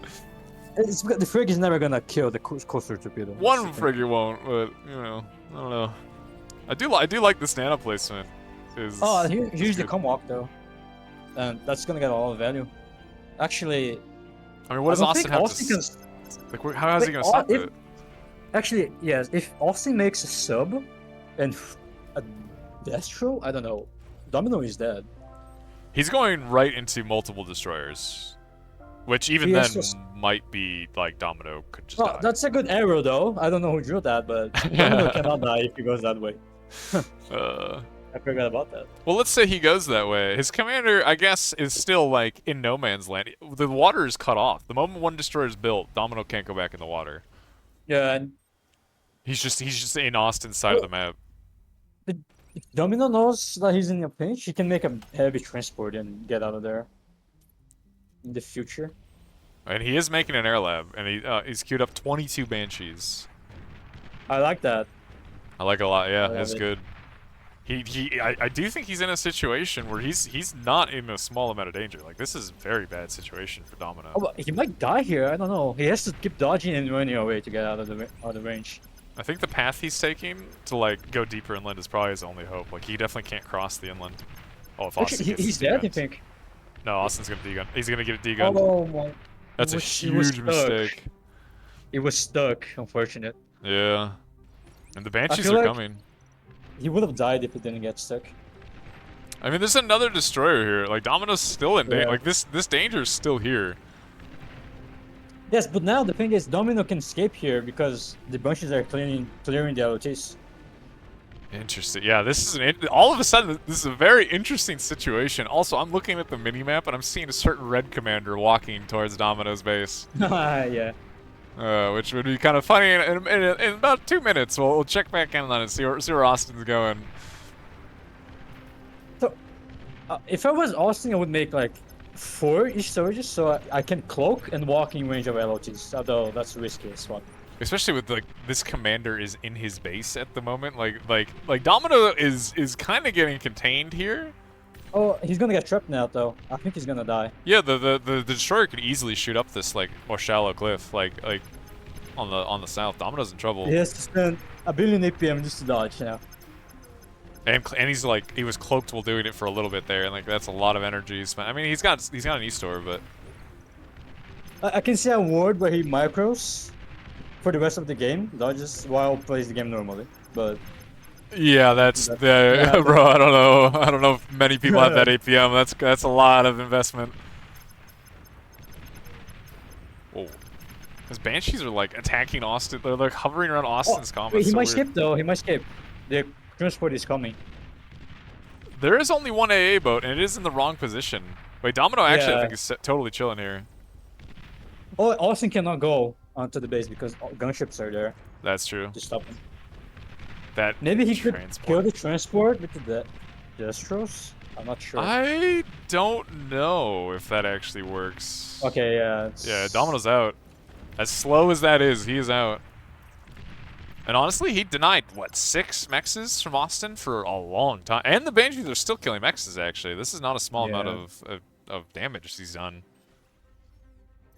Yeah, but now this is kind of exposed. Like, Austin can kill all of this with pawns and a few walkos. It might take some time, but it is possible. DoMiNo opting for his own tank lab, or his own tank lab, own sea lab now. Austin's dead. Austin's dead, I think. Wait, yeah, the destroyers are there now. Oh man, not like this. Does he know Austin's there? He doesn't know though, but he's. Well, he might actually know. The Banshees were hovering around that comm in a weird, weird way. I mean, if he cloaks, I don't know why it's not cloaking, but if he cloaks, he could cloak. Like the destroyers can't hit it. I bet you just make it sub and kill him. But yeah, Austin's dead. Oh, he's full fire and it's still shooting. What the what? Well, because you isn't that the thing where you can't cloak if you're firing, right? Like yeah. So like Yeah, that he was. That's actually a really strange bug. Yeah. Even then, Austin was dead. Even though he was dead. He was very dead. Like we say it was a bug because it was, but he was very dead. All right. Coast to coast. I'm hoping like that was a funny shallow strike. That map does not stop being entertaining. That is still a very entertaining map. Yeah. 2 minutes. Oh my god, this guy. I'm hoping we see a little bit longer coast to coast just to see like what it could turn into. I don't think this is as interesting as shallow straight, or could be, but I could be totally wrong, and I hope I am. Very straightforward, I think. You just make Navy and you just need to out micro him in a Navy battle, basically. You can't really open bots or over, you're just dead. Yeah, I don't know though. I never played this map. But I mean, I kind of agree. Yeah. Just looking at the map, I kind of agree with you, right? Like it's just too small to make any other lab. If they just drive their boats at you, you will be denied the water, and like you just lose. That's what happened in that game. And it lasted 2 minutes. Yeah. Ubi Vader and slow, right? Like Ubi Vader, he just couldn't get in the water. Like it was just too slow. The opening though was way too greedy. I don't know what was that. Yeah. I even like there's just no way you get a bot lab. I mean, you're relying on them just not attacking you, and I don't know. That seems risky. Seems risky. So we got coast to coast, and then what is it? Theta? No. Oh god. No, it wasn't Theta. Oh, I'm gonna have to go figure this out. Not Red Comet. Not Titan Duel. Oh man. Isidis? Wait, is this Sertaleina? It's Sertaleina. This is the third map. If we end up getting there, Austin could get 2-0'd here. I don't know, man. Yeah. I guess X-Factors isn't too slow. That DoMiNo was close to dying. I think if, like you said, if that destroyer didn't get stuck on that cliff, like unfortunate. it was close. And like you know, Austin's calm in that position. Like there was still maybe a game there had he not been there. Like there was still some hope. But like once his calm got caught by those destroyers, you know, what are you gonna do? Still, fun map. It looks like we're still just waiting on DoMiNo. 2 minutes too long. It is. You know, we don't got the attention span for this. We gotta get in games. I'm about falling asleep. Oh look, it's gonna be some hot frigate on frigate action probably in a moment. Which, look, I don't know. Navy can be fun, but it's even better. Flagship on flagship. Oh, don't no. Again, traumatized. I'm traumatized. I've seen where that goes. It's not good. The flagships are not the dream we should be hoping for. All right. Let's see, coast to coast. Hopefully a little bit longer game than the first one we saw on this map.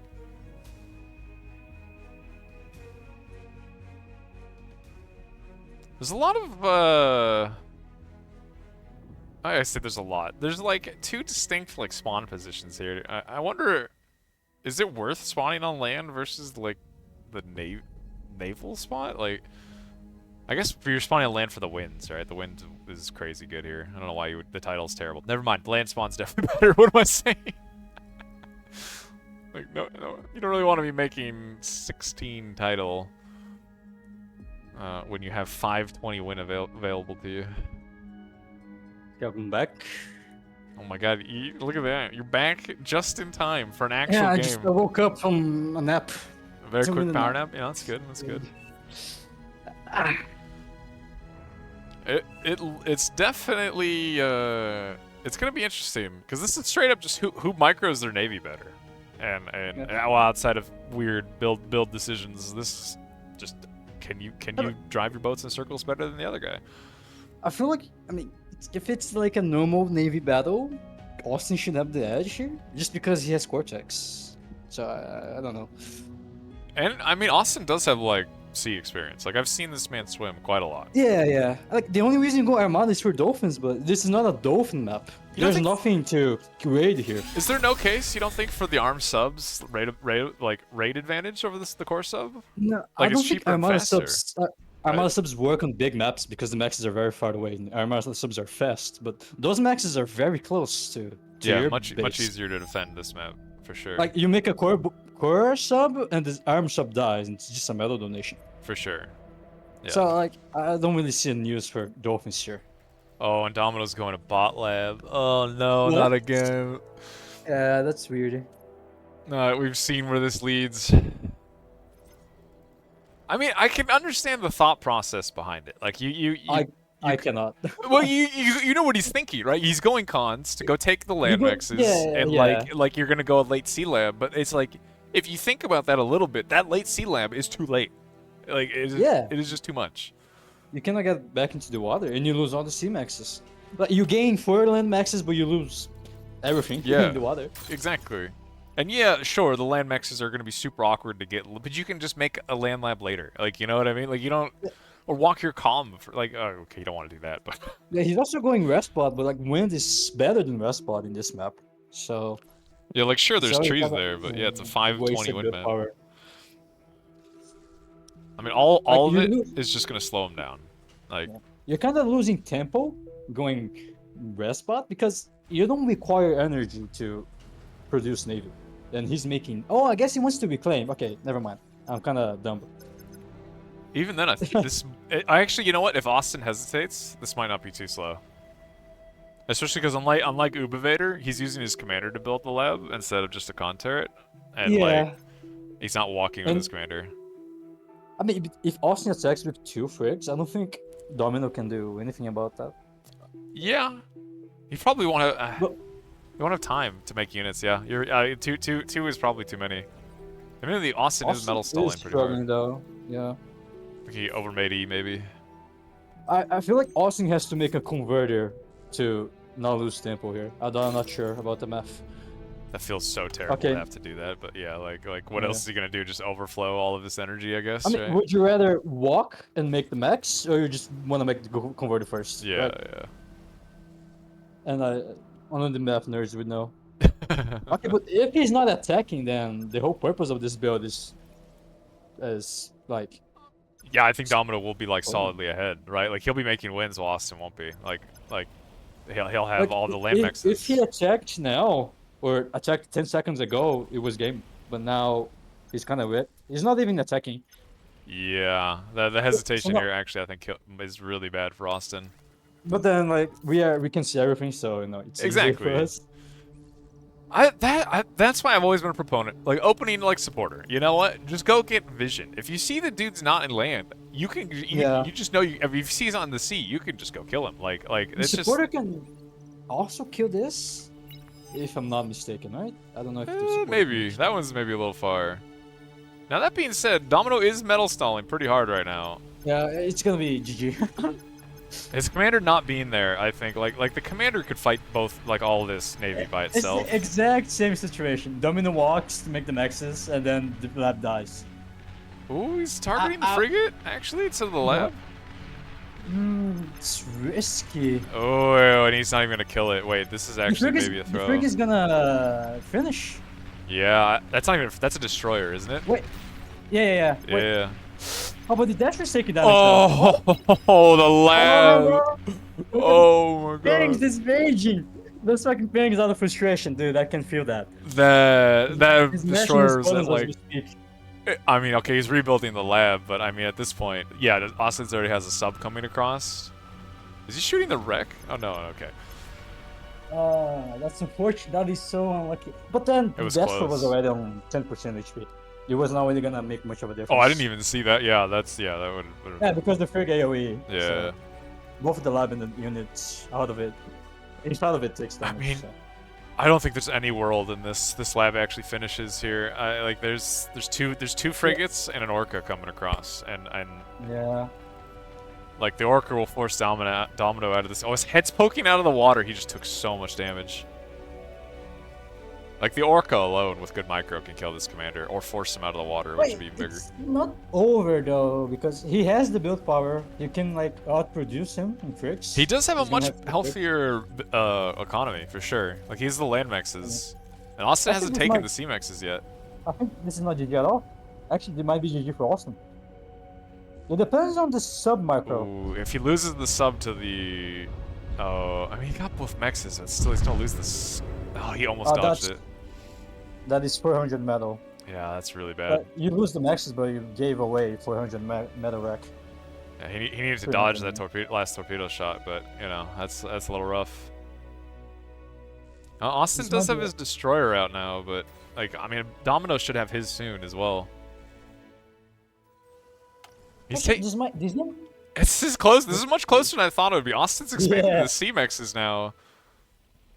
I think a big difference here is DoMiNo is scaling E and Austin isn't. And Austin right now is hard E stalling.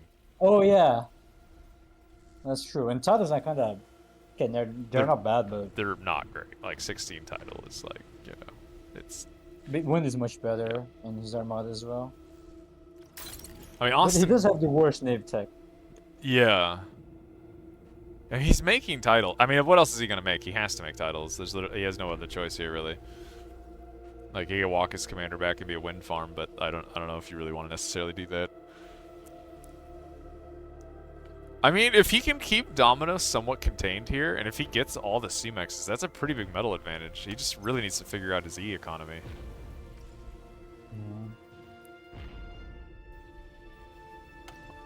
Like DoMiNo has like a trickle wind being made in both corners, and like that's like should he get the metal to spend this energy he's making, like that'll be quite a lot. Admittedly, DoMiNo's not really spending the energy he's making at the moment, as a lot of it is just accessing. It's usually a trap for spending energy when you're a ship. You're making different ships. Yeah. Boats don't really require all that much, right? Like you kind of just want enough to power your mexes and like make boats, and you Yeah. just want all that extra metal going into more boats. It's much closer than I thought. There's like DoMiNo has 2 destroyers to Austin's 1, and Yeah. But it is a race. Like, the longer the game goes on, the worse it is for DoMiNo. Just because of tech diff. So he has like to win the game right now. I did hear, isn't it the case with armed frigates that they are better than core frigates only when broadsided? Isn't You that should know more than me. I have no clue. I think that's I swear. Look, okay, again, C I noob only here. heard the Cortex is better. That's all I know. The Astral's better. Frig's better. That's all I know. As far as I'm aware, the frigate is better. The core frigate's better when kiting, but the armed frigate's better when broadsiding because it has the dual turret, right? And only one will shoot when it's kiting. But again, I mean, that's Cortex. No, the Cortex ship can shoot while kiting. I don't yeah. know. So Cortex is better. Like, so the frigate is better when you're kiting, but like if the arm actually micros and broadsides, it should be better. But that's like crazy micro, and the boats move like it's impossible to control. Not impossible. All right. This is kind of looking a little sketchy. Like Austin doesn't have that much of a navy here. Yeah, but he does have the repair diff. That's true. The commander diff is kind of big. And it looks like Austin's going to go try and snipe that expanding con from DoMiNo, but it doesn't. Like, every unit that dies here is going to be in the hands of Austin. True. DoMiNo can't secure any wreck here. That's the diff as well. I feel He like can also cut reinforcements, right? If he cuts this. On the other side, though, he could get like crazy flanking damage here. Like with these are a lot of destroyers. No, this is dangerous because if he goes for this, he can die. He can die. Frigate. Oh, this is risky. Austin's gonna die if he does that. Yeah, he can't. I mean, he's sniping mexes and wins from DoMiNo on the land with that one frigate, but like if he can, he really needs to get that frigate out of there.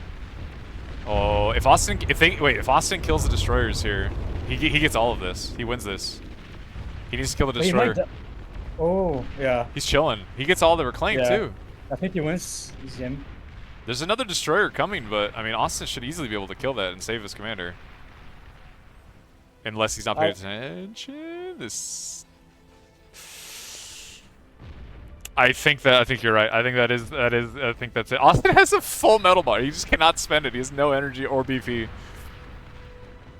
But that's how it goes with C. One mistake and it snowballs hard. Yeah. And now DoMiNo has no navy. He has no metal. And he has no army, and that looks like that's gonna be it. I could see he was trying to go for the comp snipe. I kind of see it. I kind of understand what he's going for, but that, like, destroyers don't kill commanders that quickly. Like they can, but not when they're getting like flanking damage by multiple frigates. It's kind of awkward. There's also always a risk of Austin cloaking. And then they can't do anything. The charges are all gonna miss. Yeah. So it's very risky. Alright, DoMiNo he just dies now. I mean, he had a very greedy build that if there had been any pre-scouting, like that build, you would have just died. But I think. Do you see that? Yeah, it's winnable. I think it's winnable. No? Oh, he's the Dragonclaw. Okay, I missed that. I was looking at the commander dancing. No, the dancing was funny. I was looking at that. DoMiNo dies. The proxy Dragonclaw was very funny. I like the attempt. I see a good friend in the chat now. Yeah, Austin really struggled with the macro on that map. The man had full metal bar almost the whole game. Yeah. Like he couldn't even you don't need that much E for boats, but you need enough to spend your metal. Yeah, both guys went for converters and both were struggling with energy. So the conclusion is that converters is just a trap. Should never make them. Yeah, surely. Yeah, never make converters. You heard it here from the eco god himself. Never make converters. Yeah, Sertaleina. All right. Yeah. A little more traditional map, I think. I don't even know who this map favors. I feel like Austin is just like he's just better overall, but at the same time, it's like DoMiNo isn't bad. Like, and this is a pretty traditional map. Yeah, it's just a map of fundamentals, like pretty much. Better micro, better macro. There's nothing cheesy to be done here, I would say. It'll be So I interesting. guess It'll be interesting. Yeah, it'll be interesting to see what comes out ahead.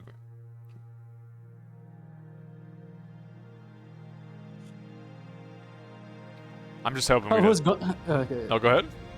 I see a friend that comes from FAF watching the tournament, and I was gone from Bar, but I was also gone from FAF as well. So suddenly he hears my voice in this channel.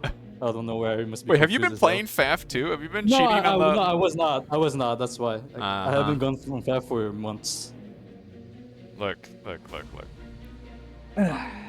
don't want to say Bar is a better game, man. Okay, anything, but, you know. Nah, let's not start this. No. But FAF is cool. No. I'm not even gonna say that. Both games are cool. Both games are cool in a different way too. Like they're uniquely cool. Yeah. Well, they're similar roots, but uniquely cool. Well, That certainly. comes down to preference. Yeah, for sure. But when it comes to quality of life and performance, Bar is a step ahead just because Bar is a much recent game. It's very polished. Yeah. It's got some nice, well thought out, like quality of life for their players. Which I don't know, it's a big bar draw. Yeah, FAF is also polished, but it's a very old game, Yeah. an old engine, so it has its limitations compared to Bar. I don't know. They're both good. You know what? That's the conclusion we're coming to. They're both good, just different. Yeah. All right. So I said Sertagada and Sertaleina has different win, but I was wrong. But there's the same win, I guess. Yeah. It's much. This But is it's way smaller than Sertagada. Yeah, right? yeah. Like, It's way smaller. yeah, It's like half the Domino's- maxes. Yeah, way less mexes for sure, and no reclaim. It was just kind of a big deal, which is why I kind of like Domino's Tank Lab and Austin's Spot Lab is. I can see like rushing a con and grabbing those maxes, and then he walks here and walks back to do the X Factor build. I could see that happening. Like, let's see. There's a chance. I'm not saying there's no chance. There is a chance. It looks like a viable build. Well, we've got a pretty normal opening, I would say, from Oh both yeah, players. it's gonna play normal. Well, I mean, Austin with the 2-con 20 grunt queue is like not really what I expected from Austin, but I mean, if you're against insiders, you have to apply as much pressure as you can. yeah. In the long run, you're gonna be losing this game, this battle, if you do nothing. Yeah. If you're going bots, you need to get good damage early. You need to do damage before the incisor count starts getting to the point where you just can't fight them anymore. Yeah. And I mean, Austin's definitely like just looking at this queue, he's definitely going for that. Like 2-con expand, 20 grunt. And DoMiNo doing something similar. Oh, maybe not. Maybe it's only the 1-con expand. Yeah, I don't want. Yeah, he should be expanding right now. His con is assisting the lab. Okay, he's now okay. forward with That his makes commander. sense. Okay. Yeah, that makes sense. I like it. That's solid. Yeah, because there's a lot of mexes in the middle, I guess, right? Like it was a Mhm. pretty big, dense like cluster. I don't want to Yeah. say cluster because they're still kind of spread out, but The main reason you can't really utilize the commander's full build power to its potential. You have Yeah. no matter for that. So might as well just expand. oh, we got the first Wraxels coming across, which Austin will see. We'll find out that his opponent is vehicles, which initially you're not 100%. You don't really know what's going on. Knowing that there's Rascals, you can kind of like plan around how you're gonna play it, and where your build paths will take you. Oh, that's a good catch there. It's gonna kill the Raider and the Max. Yeah, it is actually out. He is micro in it. It is actually not going for the max, just getting the radar. Yeah, that's weird. I mean, getting the radar is good value for sure, but yeah, you Yeah, definitely he also could have killed got the the max. unfinished Raider, which is nice. Yeah, so far it's looking very good for DoMiNo. Yeah, Austin will clean up that last little rascal, harassing his 4-con, but and both have pretty even metal incomes at the moment, pretty even expansions. Yeah, but soon DoMiNo is gonna catch up because he has a commander expanding. Austin does not. And Austin looks like he's maybe going to be Yeah, walking now, but yeah, he's behind for sure. He does have two He cons does have- expanding to Domino's 1, though. Right? Yeah, but those are bot cons, right? Yeah, And they're yeah, also yeah. very exposed. Yeah, and he's not really getting any value from these grunts, right? Like, they're just kind of running in, getting caught by incisors. There's a lot of grunts on this north side of the map, but I mean, there's a lot of incisors, there's LLTs, there's a commander. This is kind of be hard to get any value from this location. Yeah. Like, at this point, I don't think we should be making more grunts. Yeah. We already got the value. You should be going vehicles or something. You're already at the point where like the incisor counts are like kind of sketchy. Like you can't really fight it anymore. You have LOTs everywhere as well. Yeah. Like he is continuing to. I keep expecting to like look back and see a tank lab queued up or anything else, but He's also struggling with energy, which is even worse. Grunts require a lot of it. he's not slowing down with that. Admittedly, the wind is at literal minimum right now, which Yeah, they have to. He has to make solars right now, both of them. both at 70 energy. That's brutal. That's good. Austin, yeah, grabbing that con is kind of big. He should be able to get that for sure. There's no units here to react to this. Oh, he's naked actually. He has nothing in his base. The grunt can kill everything if DoMiNo does not send him incisor. Well, I mean, he can't even really make units right now unless the wind is going up a little bit. Like he was stalling hard. Yeah. Well, let's see if the grunt gets there in time. Nah, I think. Yeah, the incisors next is should be out. safe. Should be fine. Yeah, so far Domino's definitely expanded to this mid far better than Austin. Oh, I almost got the radar. He's managing to secure all these mexes. I don't like how this is looking for Austin. It's making grunts, but they have no value. They just keep losing their value over the time. He's continuing to make grunts. There's doesn't seem to be any transition. And he's struggling to spend his metal as well. He has to go vehicle at some point. Like he could either go forward lab right now with the commander. Okay, yeah. He's listening to us, listening in. He's sniping. He's sniping a couple mexes from DoMiNo here with his rated grunts, which is not nothing. Yeah, it's good. It's good because he doesn't have a rest bot, so he cannot really rest him. He has to use his con, but he doesn't have any cons. So like DoMiNo really hasn't, like he cannot really expand any further than this. Wait, yeah, Well, DoMiNo has Austin not has- replaced that con that he lost Austin in the south. has one commander and two cons expanding. DoMiNo has nothing. He only has the commander in the middle, but he's kind of trapped there, and the commander is very slow as well. Yeah, he's just kind of walking back and forth, grabbing the mexes, replacing the mexes that died. And he's getting raided. So I feel like DoMiNo had an advantage until he never committed to attacking. Like he's allowing Austin to transition to vehicles. He still But he Austin's still has a making window, waffles. right? Like where there's still a lot of it. Oh, please! No, okay, that ulti's gonna die. That would that would've been cool. He still has a window, I think, where he has a pretty substantial incisor lead, but Yeah, but it's not. Yeah, I see what you mean though. Of like his window to just outright win is definitely closing.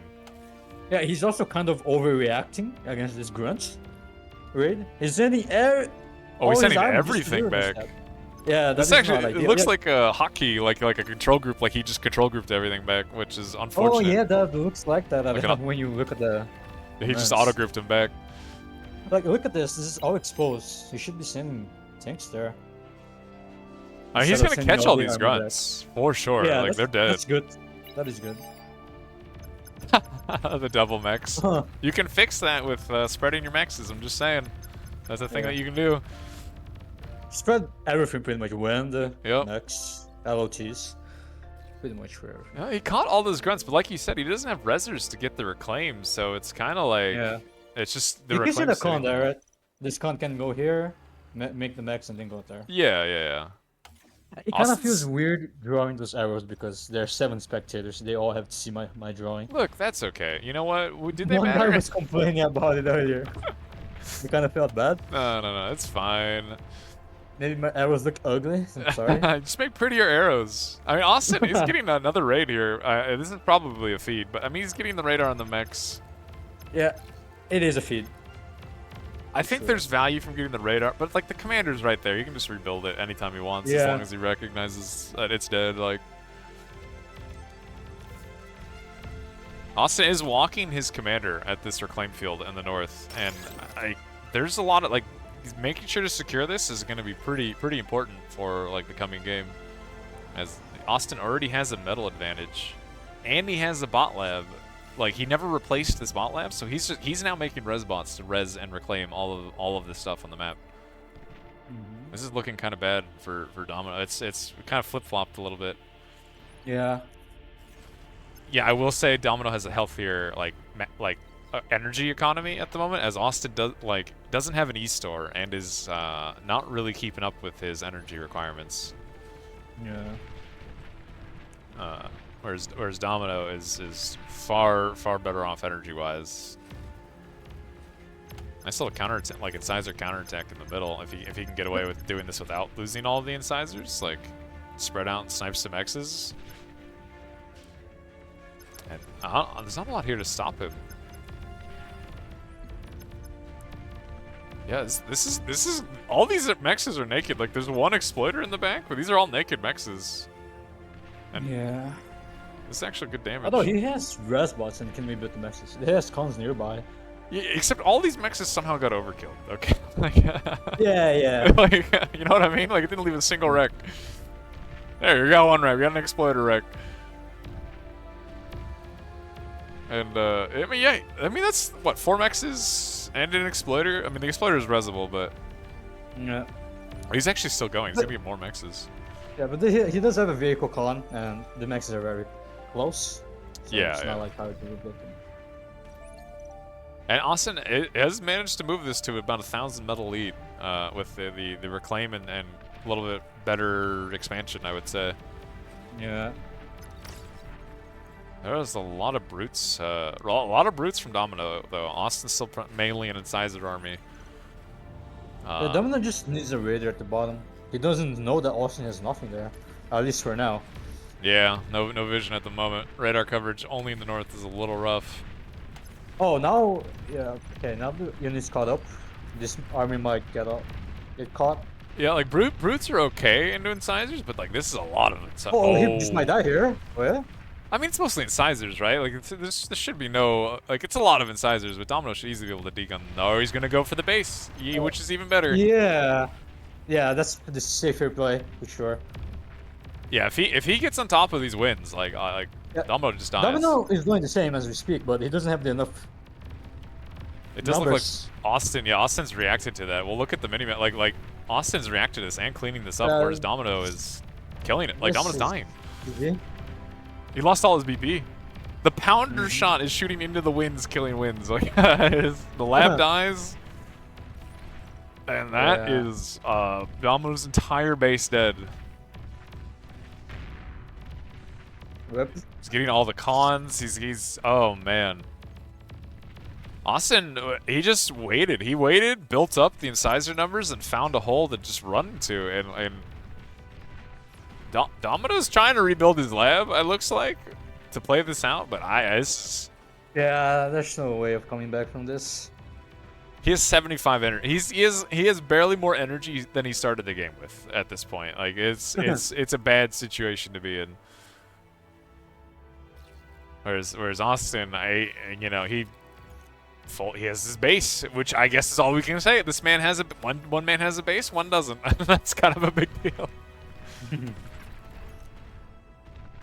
I guess Austin's probably probably gonna clean up all of these expansions and I guess just encircle DoMiNo. And I guess this is game 3, right? Like DoMiNo, maybe there's hope. Maybe Austin's power goes out. There's always something that maybe there's a way to get back into it, but he's gonna need a bit of a miracle. And DoMiNo losing another one of his cons of what little constructors he has left. And Austin's at the point where he can be as inefficient as he wants with these trades, and it probably does not matter that much. He just goes like to make safe, so that's what I want to see. Yeah, you want to be here for 40 minutes watching this man make Aphis in the Yeah. corner? Oh man. Please, Austin, don't do this to us, alright? We can't. It's already gonna be a long day, man. Let's just see how long DoMiNo would like play this game until he resigns. I mean, you know, he's just hoping for an act of God, man. Okay, like, it could happen. If he gets like maybe 100 more hot D guns like that, maybe Austin like dies here. Maybe there's a recoverable. Alright, no, Austin is going for the full encircle of DoMiNo. And he's gonna kill his base for the second time, and probably eventually his commander. Nothing is actually set target on the commander, so probably we're just killing the base again, and eventually we'll get to the commander. It's gonna kill everything and then hold fire. No. No, there we go. Austin wouldn't do that. There we go. Well, I mean, it was a close game until all of a sudden it just wasn't. Like, there was... The turning point was the incisors not being used. He had like 15 incisors, he never used them. Yeah. Like, when he had the advantage, yeah. 5 maxes from Austin, but he decided to send all the incisors back to kill the grunt rate, and he lost all his tempo. Yeah, for like half that game, Austin had a metal produced lead. Like he just didn't really get punished for naked expanding, and just kind of he just out macroed like DoMiNo, and like you said, DoMiNo made a pretty big mistake, you know, with that army advantage, not actually using it. But that is how it goes. All right, let's see, what do we got left? Goopy and Wraxel still get Barcast. We haven't seen Barcast play yet. You know, maybe let's go see what. What is he playing against? Barcast is going against Blackmelon. Oh, okay. Which 25 seconds in on Isidis crack. Oh, we haven't seen Isidis crack yet. Oh, it's locked though. I cannot join, unfortunately. Wait. Oh, is there not? I cannot join it. It's not even a password one. No, he has to unlock it.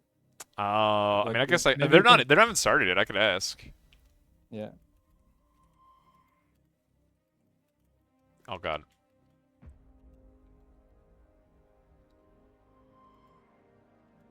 I can't even see my own like text. I just realized the spectator, like, I can't see my own types. That's you have to rejoin. I think that happens. That's kind of funny. In a while. Well, I think it's because I turned off spectator chat and I'm a spectator. Oh, I see. I don't know. Maybe that's what I'm assuming. Okay, he said yeah. All right, there we go. Good timing.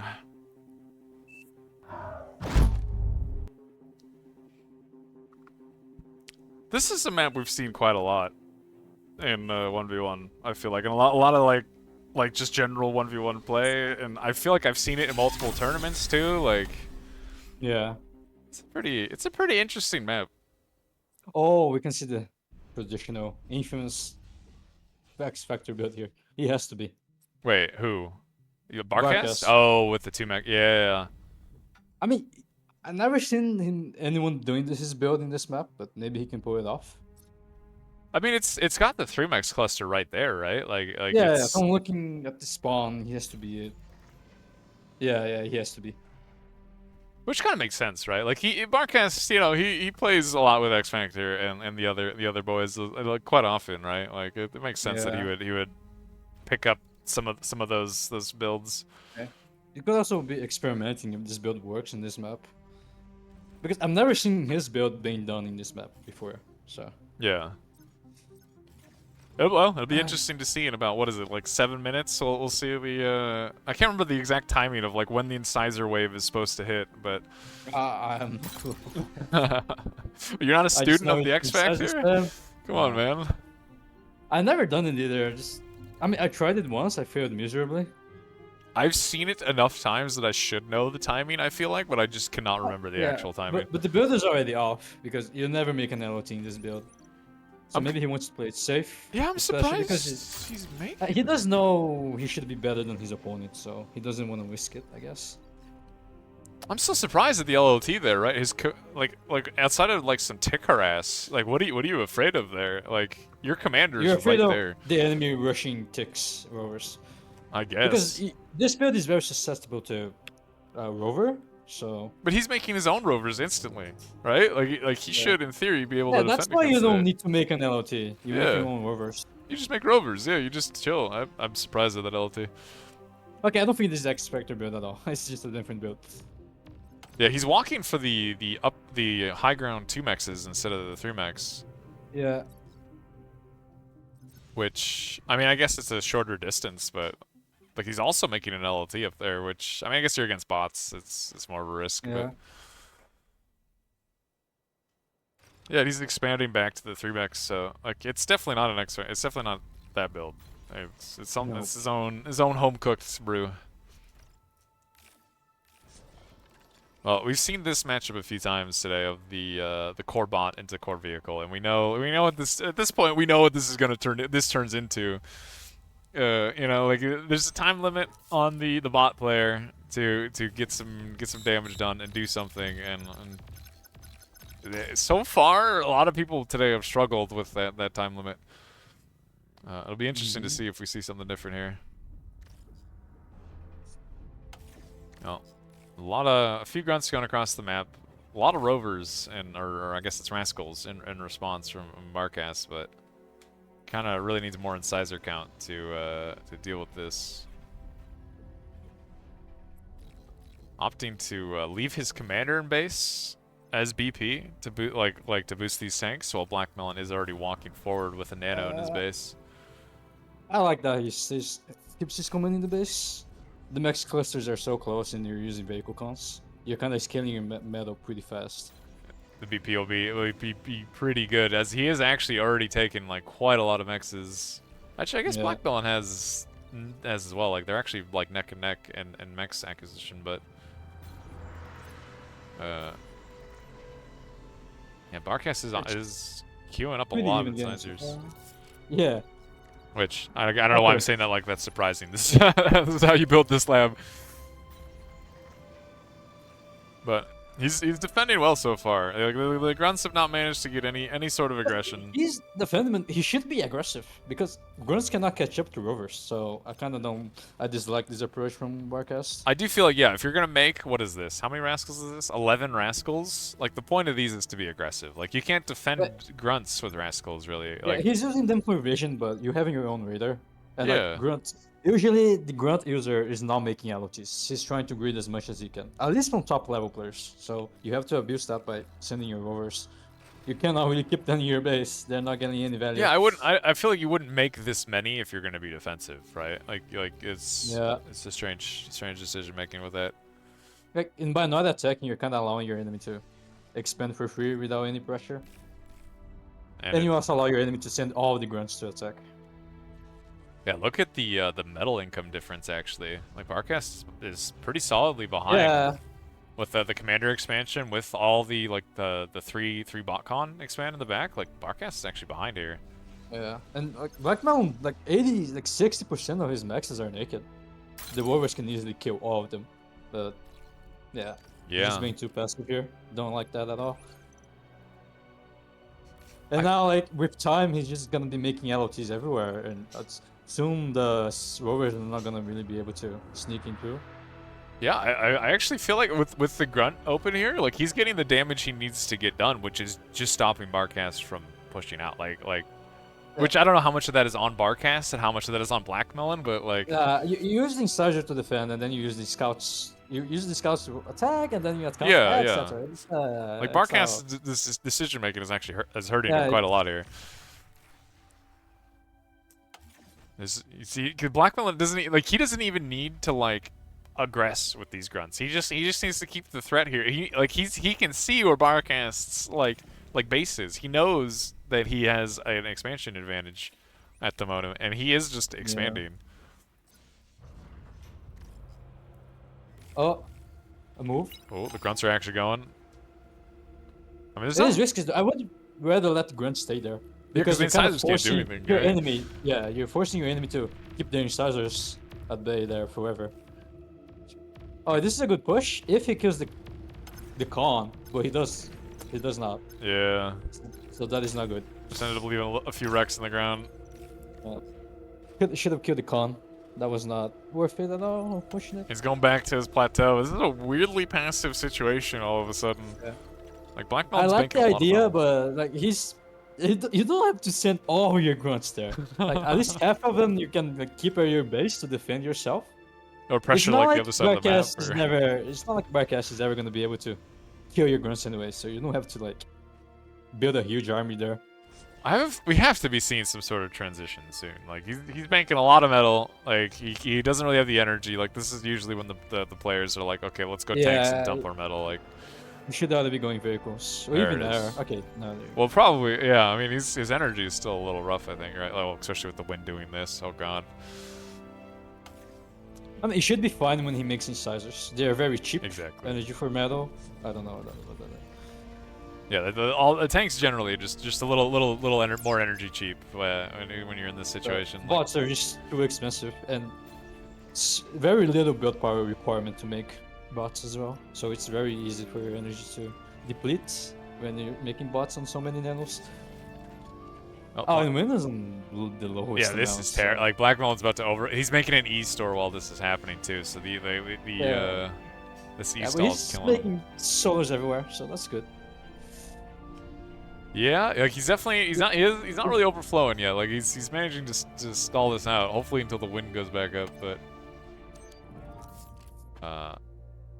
he really needs to do something about this metal he's making. But I mean, I guess until the wind goes up, he kind of can't. He's making pounders. I don't like that. You don't use pounders if you want to be aggressive. You have the map control. You have to be aggressive. You gotta make medium tanks in that case. Yeah, he's in 3-1 repeat queue, medium to pounder, and it's. Pounders are good against incisors, but on this map, it's too big. They're really too slow to catch up. It's gonna take quite a while to get them over there. It's not really the correct unit choice, I would say. I'm surprised he brought all these grunts back. Like if he had just stayed, at least some of them on top of that plateau. True, I don't know. That's a lot of pressure up there. Like there's just keeping them there in Barcast's head. Yeah. Now it makes Barcast's life much easier. He doesn't have to worry about like camping his incisors in his base just because of a few grunts in the plateau. I mean, now look at what Barcast's army is. He's all over the place. Like he's threatening every like avenue into Blackmelon's like area. If the grunts were in the hill, all the incisors would be at the back of his base. So, yeah. All right, we got an air swap from Blackmelon here. Now that his both energy. players. Oh, for both. Oh yeah, Barcast as well. Blackmelon has way more metal. So like Barcast is gonna struggle too. Yeah, he's gonna dump into. I mean, he doesn't. Oh yeah, no, he actually has decent BP here. He's gonna make it pretty quickly. Yeah, but he doesn't have the air control. I mean, are you talking about Blackmelon? Yeah. Blackmelon. Yeah. And Barcast is opting for sure. He's not even like it's not like he's just making some raw fighters and like response, right? Like he should have a window here. He's making blind shurikens, which, like, you either make shurikens to go for a surprise attack or to defend, but you never really make shurikens blind, like he's doing. Yeah. He's not really threatening to attack, so there's no point in using shurikens aggressively, and he's not being pressured either. So there's just no use for shurikens at all. So like I don't like this move. He might be using it for the north push though, right? Like he might be making it for this attack. That push is very it's only 11 Yeah, that's sizes. true. At this point really of the game, it's not enough. Like, what you should be prioritizing is securing the plateaus first. It's 6 maxes to be taken, and they can only be accessible by transports or aircons, so that would be the better move here. It just looked like neither player is opting to go for those plateau maxes, but... Yeah. Blackmelon, though, is going for bombers, and I like it. He's going for a lot of bombers. See how he's gonna use them. Yeah. Now this is one of the maps where you make a lot of bombers. You have a lot of metal, so naturally you're gonna have a lot of winds usually, right? Like it's a very wind spammy map. It's a good map to make a lot of bombers, sure. Oh, and there's this surprise attack. It could work, but I don't like. There's a lot of LOTs and there's reinforcements from Blackmelon from the middle. It's gonna be a metal donation. Well, and Blackmelon could make his own Shuris. Like he has the lab. Like he can. I mean, again, it's Shuris into incisors. Like and like we saw earlier, that is kind of rough. But there's gonna be 2 attacks at once: the north attack and the bomber run. Well, the one in the south should like Barcast is throwing some incisors in the south to distract him. Yeah, it's gonna die. Yeah. The Shuri should clean this up. I really want to see Oh, what it's these a bombers blind bomb. connections. He never seen the scouts. The scouts The scout behind the arrived later. bombers. Oh no. He killed nothing. No, that's really painful. He can still get value though. Yeah, there's not a lot of. There's some AA here, but not enough yet. These bombers should get value. Yeah, Marcus has 3 storages. He's full energy bar, so it's not that much of a damage. It's not really gonna hurt him much. I don't know about. I don't know about. It's damage for sure. Like look at is the damage, energy but incomes right now. It was like 10 bombers invested, right? That is Imagine true. It if was a those lot of bombers were bombers. medium tanks or anything else. Imagine those bombers were tech to lab or making securing the plateaus. He would have been way ahead. I definitely agree. That was a lot of bombers for like not probably enough. Shoot the air scout first and could have killed way more. Could have done way more economic damage. Barkas is kind of feeding his army in here. Like this. Yeah, he's losing every single fight. Look at the army. Like even with Blackmelon making those bombers, he's still like solidly up in army value, like almost double. Yeah, he just out macroed him early, so that's why he's just ahead on every metric. It's interesting how like Barkas is really falling behind in economy here. Like I guess the bombing run did like what like a few hundred. Yeah, it did do some damage. It did some damage, but like Blackmelon is substantially ahead in energy at the moment. It also kind of forces your enemy to make AA and makes your enemy panic, etc. So it's kind of always good value. And those bombing runs. It did happen the moment Barkas went for his own attack. So like it probably messed up his own attack too. Like he probably couldn't micro that. Makes it harder to multitask. APM everywhere. Yeah, he just loses his whole army up here. Like he loses all of these brutes to Blackmelon's like his own brutes. All the reclaim is his as well. That's like 2k medal. He's using the air cons to reclaim it, which, you know, they're not they're gonna take a bit to do it, but it's better than nothing. Now Barkas does have all the he's using transport to fly a con around, and he's getting all the plateau maxes, but I'm not sure that offsets the army value difference at the moment. This middle push is dangerous, but those mines are very nicely placed. Even, I mean, the north one's kind of running out of steam, and it is kind of just looking like it's a bit of a feed. Oh, it's a lot of LTs. The boom, the kabooms. Oh, those are light mines, These are though. light mines, They don't really do much. I mean, there's something. Like, how much is this even gonna do to a pounder? It's something. Yeah, that's nothing. Look, inconvenience those pounders. Oh, and those are pounders, man. Like those are going to pound everything. That is a lot of. That is 10 pounders. It probably took. They probably got made 10 minutes ago, and but they're finally across the map. He's deciding not to keep pushing, which I mean, you know, you don't need to feed the. He probably knows he has an advantage. He's a big army on the other the south of the crack that he could be pushing on that side as well. That's true. You don't have to risk donating metal. And he's also going for a tech 2 transition, which is nice. Yeah, it looks like Barkas is all in on tier 1 at the moment, which. Yeah. I mean, admittedly, he just lost a lot of mexes in unit. Like he probably can't afford to think of anything else. Blackmelon sniping all the plateau mexes with an LT. Kind of fun. Keeping Barkas thinking about it while he techs up behind this, gets his mexes going. Yeah, Barkas has rebuilt his energy economy after that bombing run. Like he is caught up in that regard. But yeah, he's accessing half of it though. So. Wait, is he I really? Guess yeah, because the wind is on maximum, so it's very easy to overflow energy here. Oh yeah, I guess he really doesn't have that many. Like, he has very few converters actually here. Yeah. He's also making a Juno, kind of ironic because he's the one making mines, not his opponents. Why is he making a? I'm actually so confused at that Juno. Like, what is he doing with it? If I'm making Junos, I'm gonna assume my enemy is doing the same thing, right? And mines are very strong here, so it does make sense. Well, yeah, you think he's doing it to counter mines, but the thing is, he's not gonna. He doesn't have the army to counterattack. So it's not like the enemy needs to make mines when he's already ahead in army value. Yeah, he's got like 40 pounders. You're not pushing into that. Like, what are you gonna do with that? Like he doesn't even need mines.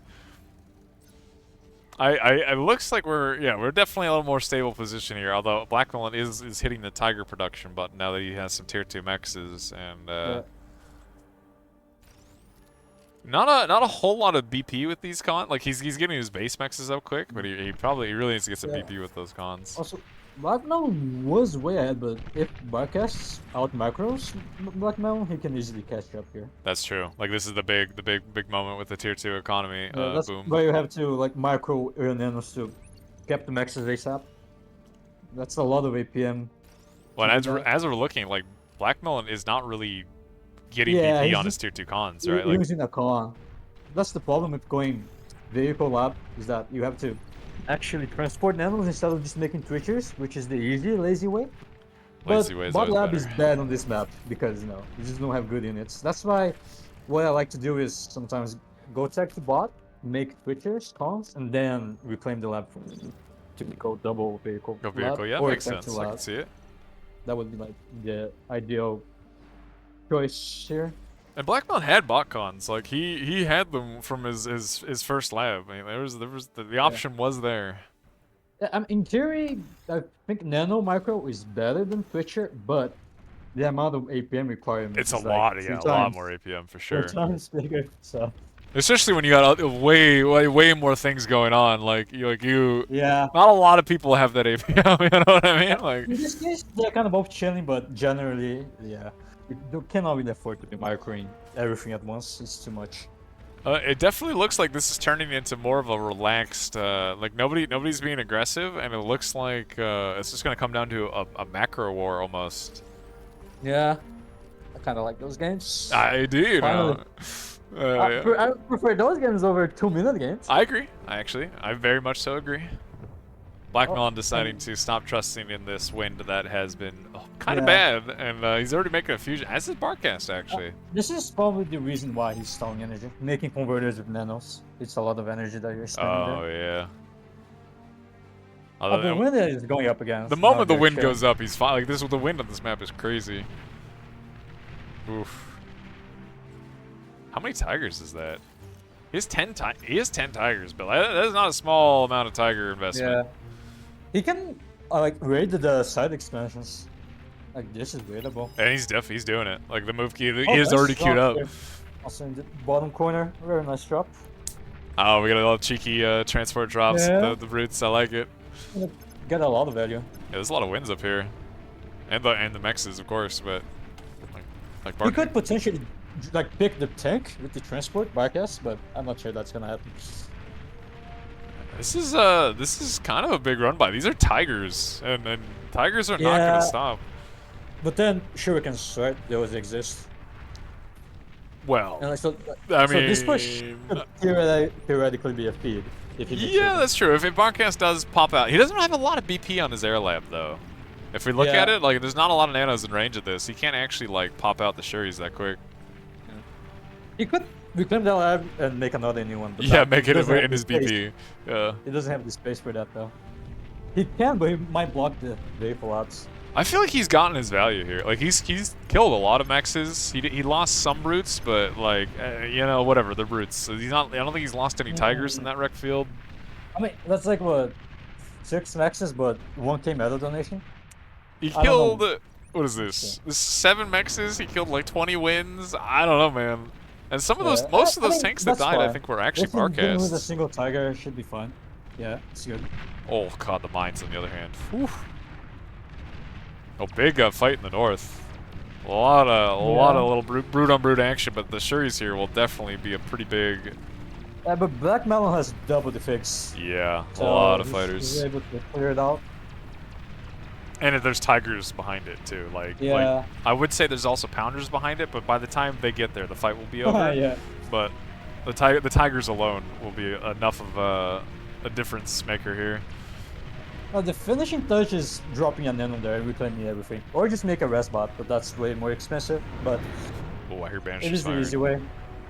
Banisher shooting down fighters on Barcast's front door. I mean, he's getting attacked from multiple positions right now. He doesn't have the army to deal with either one of these. Yeah. Oh, he actually might catch these Banishers there, so they're really out of position. Oh wait, he's not moving them. Ooh, okay, maybe not. A bit of an APM stall as he's looking at, I think, the northern fight. These Banishers are going to drive away. There was definitely a moment there he could have caught them. Oh, there's so many now. Yeah. Looks like it's coming to an end. the Pounders are almost in the main base of Barcast somehow. Like they've driven more than I think I've ever seen a Pounder drive. They're almost there. I mean, there's more Shuris coming out, but again, Blackmelon has a huge fighter advantage. Oh god, don't let this Pounder journey end with a D gun. Not like this. I mean, you know what? They helped. They contributed. They're here. They're killing some... No, okay, they didn't kill anything. They tried. There's Tigers in the back, though. In the back of Marcan's base. And there's tier 2 Mexes back here. There's Winds back here. There's Cons back here. If he gets that... There's pop up though. And the Unisar comes up. Oh, wait, doesn't do much AoE damage, actually. Yeah, he's not really microing. Oh, he's gonna die anyways. Yeah, the pop-up should die here. And he's gonna kill all of these Winds. Wait, was that Barcast Juno? No, that was Blackmelon. No, Blackmelon is his own Juno. Yeah. It was a good Juno. As now it is just wide open, and it's a but the Banishes are friendly firing the Tigers. So. Yeah. It's a pretty decent Banisher army if he is a little careful with the actual micro here. Yeah. Barcast sending a Juno of his own. But Azar is just not the best choice against Banishers. Yeah, against clumped up Tigers, sure. Against Banishers, not so much. I mean, it is crushing these Tigers.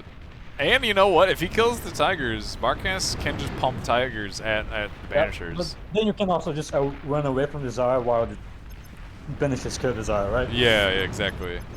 And it doesn't look like Barcast is You can also just spread their Tigers. Yeah. There's so many things that could happen here, but I mean, it's just a macro diff at this point. Look at the economy. It's this is the point where it's too much. He has 7k meta in the bank. He can make an Aphis right now. Well, here's the metal to make an Aphis. BPL. I don't know that one.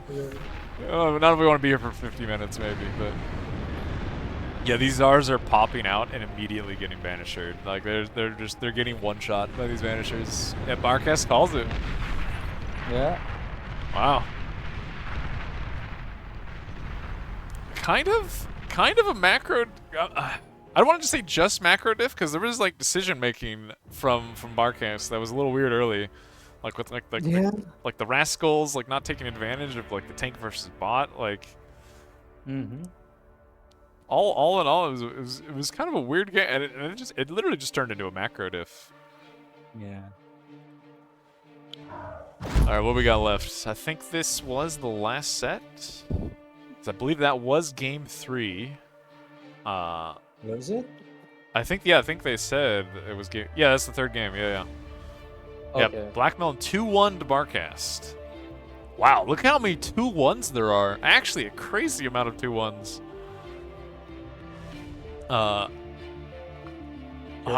Is there any upsets here? I feel like Wraxel 2-0'd Goopy. Wait, what? Apparently Wraxel 2-0'd Goopy. I really wish I knew what happened there. What? That's the biggest upset I've ever seen. Maybe Goopy just got diffed. I don't know, man. It could happen to anybody. From seeing his earlier games, I could definitely see he was not performing at his peak level. He definitely looks rusty. Yeah, he doesn't look like he's played a whole lot of bar.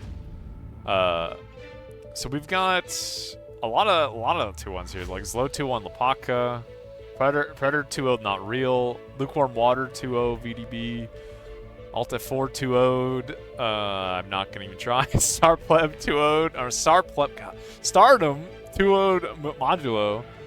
Oh yeah, his name on challenge is Karateka Faf. Sort of. Hey, what? His name on challenge is Karateka like Faf. Like so yeah. Yeah.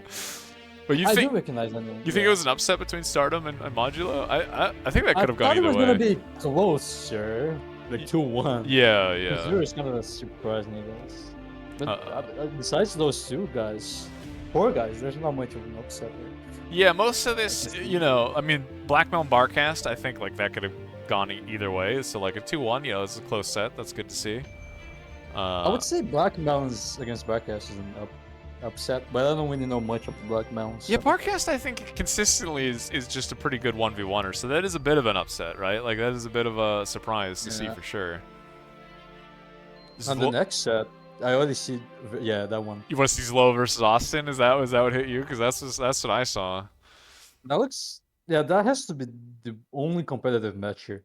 Sorry, every other matchup seems very one-sided. It does look a little. I mean, Blackmelon versus Neb could be good. I think both of them are good. Okay, but that one is good.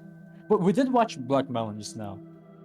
Did we watch Zlo yet? We did, yeah. It was Zlo versus Zuby Vader, the really quick set at the start, right? Like it was you know what? We'll make the executive decision. Zlo versus Austin sounds fun, and fun is important. Okay. Yeah, I want to watch that one as well. Oh, there they are.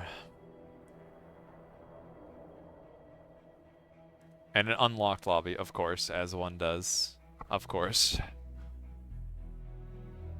Where is it? Oh man, this should be a fun matchup. Like so you have one person that has just a lot of 1v1 experience versus somebody that's just genuinely very good, but not a lot of 1v1 experience. It could go either way. Yeah, this should be interesting. I give an edge to Austin if he ever goes to late game. Like I don't think Austin ever loses against Zlo in late game situation. Yeah, probably.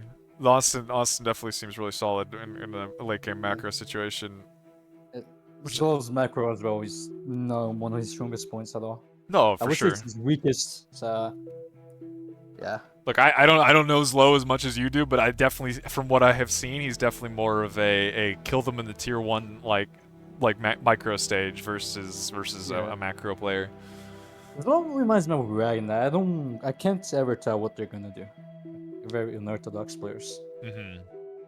Well, someone like Austin is more predictable, I guess. He's just gonna chill.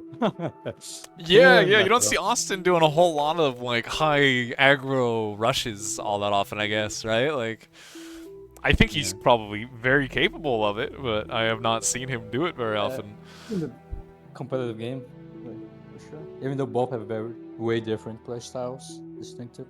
Interesting. So Zlo bans Isidis Crack, which then Austin bans Avalanche. Everybody hate Avalanche. And everyone loves I have never heard anybody say anything good about that map. I'm not surprised. I don't know. It's not good, but it's better than Coast to Coast. The fact that we now have Zlo picking Coast to Coast and Austin picking Shallow Strait is kind of funny. Oh my god, he picked Shallow Strait. Yeah, okay. I'm liking it. I'm liking it a lot. I would expect like Theta from Austin. Yeah, you would think he would pick a little more macro-oriented map, or even Canis. Like Canis is open. Like. Yeah, that as well. And Zlo is now banning Theta, which leaves us with what? Red Comet, Titan Duel, Sertaleina, I think, right? Yeah. So Austin's banning Titan Duel. We have Sertaleina and we have Red Comet, which I am shocked that he did not ban Red Comet, actually. Now that I think about it. Oh, yeah. I've never seen a single Red Comet game. Speaking about that. Wait, really? Have you I guess when you joined Bar, like that map. No. I mean, not historic. I mean, right now. Oh, okay. I was gonna say like that map was crazy played. I played a lot of Red Comet. Yeah. In this tournament. Yeah. I guess I actually don't think we've seen it a single time today. I think we saw like a couple times where people had played it, but we didn't actually like get to watch it. And Austin's banning Red Comet. So last one is Canis? Oh, okay, that makes sense. Nice. Yeah. I wish for a third game then. I mean, I wish for a third game just so we get a good set between these guys. You know what I mean? Like, I don't want it to be a 2-0. Yeah. What? Coast. Oh yeah. Okay. Yeah, Coast to Coast, Shallow Strait, Canis is our maps. Man, this map is weird. Coast to Coast is a weird map. We've seen 2 bot opens now, and neither one has worked. Although DoMiNo definitely had a better chance at it, I think, only because of Austin is no scouting and no early aggression, but Yeah. it'd be I don't know. It seems too risky to me. Yeah, I don't like that at all either. Oh. I have a feeling we're not going to see that. Wait, Zlo, when we saw the Zlo versus Upi Vader, he went very early into the sea. I think we're going to see a pretty traditional. He went 0 con as well. Yeah. I think Austin made a con, right? I actually can't remember. I think Austin did frigate first, right? Because he didn't take the C-Mex for so long. Yeah, but, I don't remember. I don't remember. Like, it wasn't that long ago. The fact we can't remember is not a good sign. But still, like, there's been a lot of games today. Also, did the game start? No. They're at the countdown. Starting now, actually. I'm still on the black screen waiting for a server response. Okay, now the game has started. I have to rejoin. All right. Look, you know what you're gonna miss is probably some wind and mexes getting mid. Shockingly. I'm gonna join. The game is over already. Honestly, with this map, that's not. It's possible. It's definitely possible. Alright, well, we've got a pretty normal. Looks like Austin, yeah, he's going to do his 2 mechs through wind into a lab. Zlo, I would not be shocked if we see literally the identical build. I have to rejoin bar, by the way, so you're gonna be alone for a while. Okay, you literally could be, like, the game could end. Like, it's coast to coast. There's nothing much to say, though. Oh, this guy's making a Navy lab. Oh, the other guy's making Navy lab. Okay, so far, you know what? Yeah, like, if the game ends in the first 2 minutes with the current state, I'll be shocked, because they both have identical lab timings, almost identical builds, 4 wind, 2 mechs. Let's see, do they have identical Q? Zlo's opening supporter, which I'm already a huge fan. Yeah, that's... Austin's opening a sub, which I like that as well. I can see, yeah, I can see a good value. This is gonna be interesting. Oh, no, Zlo's not opening. Wait, where's the supporter in this queue? Never mind, this is not the first in the queue. Wait, is it shifts? It's after, he's doing 1 frigate and then supporter. That's crazy. Why would you ever do the supporter after the frigate? Yeah, Austin... Oh, he made a frig before the supporter. Yeah, he's doing 1 frigate, 1 supporter, 10 frigates. Okay, I started the game. Let's see. That's crazy. And the game has not ended yet. Wow. The game is not in... They haven't even made their first boat. Okay, the first boat is on the field. Like, even if it's low... Like, you can spot the sub without actually seeing it with sonar. And even if he sees the sub... Yeah, this game is over already. Like, what does he do? Like, he doesn't have the metal to make a destroyer. Like, he has to sit on his lab and, like, deal with it with the calm. Like, that's horrible. Yeah, but why is he turning around, though? Austin's to avoid the vision. Yeah, he spotted it, yeah. Yeah, but why would he avoid it if, like, it's not like the sub can be killed. Yeah, you go aggressive with it. The defensively... I mean, I guess... Oh, no, he's gonna lose all of his wins. This is the thing. You let, like... That's why you shouldn't be escaping from... You have to kill the frigs before the frigs kill your mexes. And you're never going to do it, right? Like, they're going to kill all of Austin's wind, all of his mexes. Like, the sub is not going to, like, kill it quickly enough here. And Zlo has so much time to react now.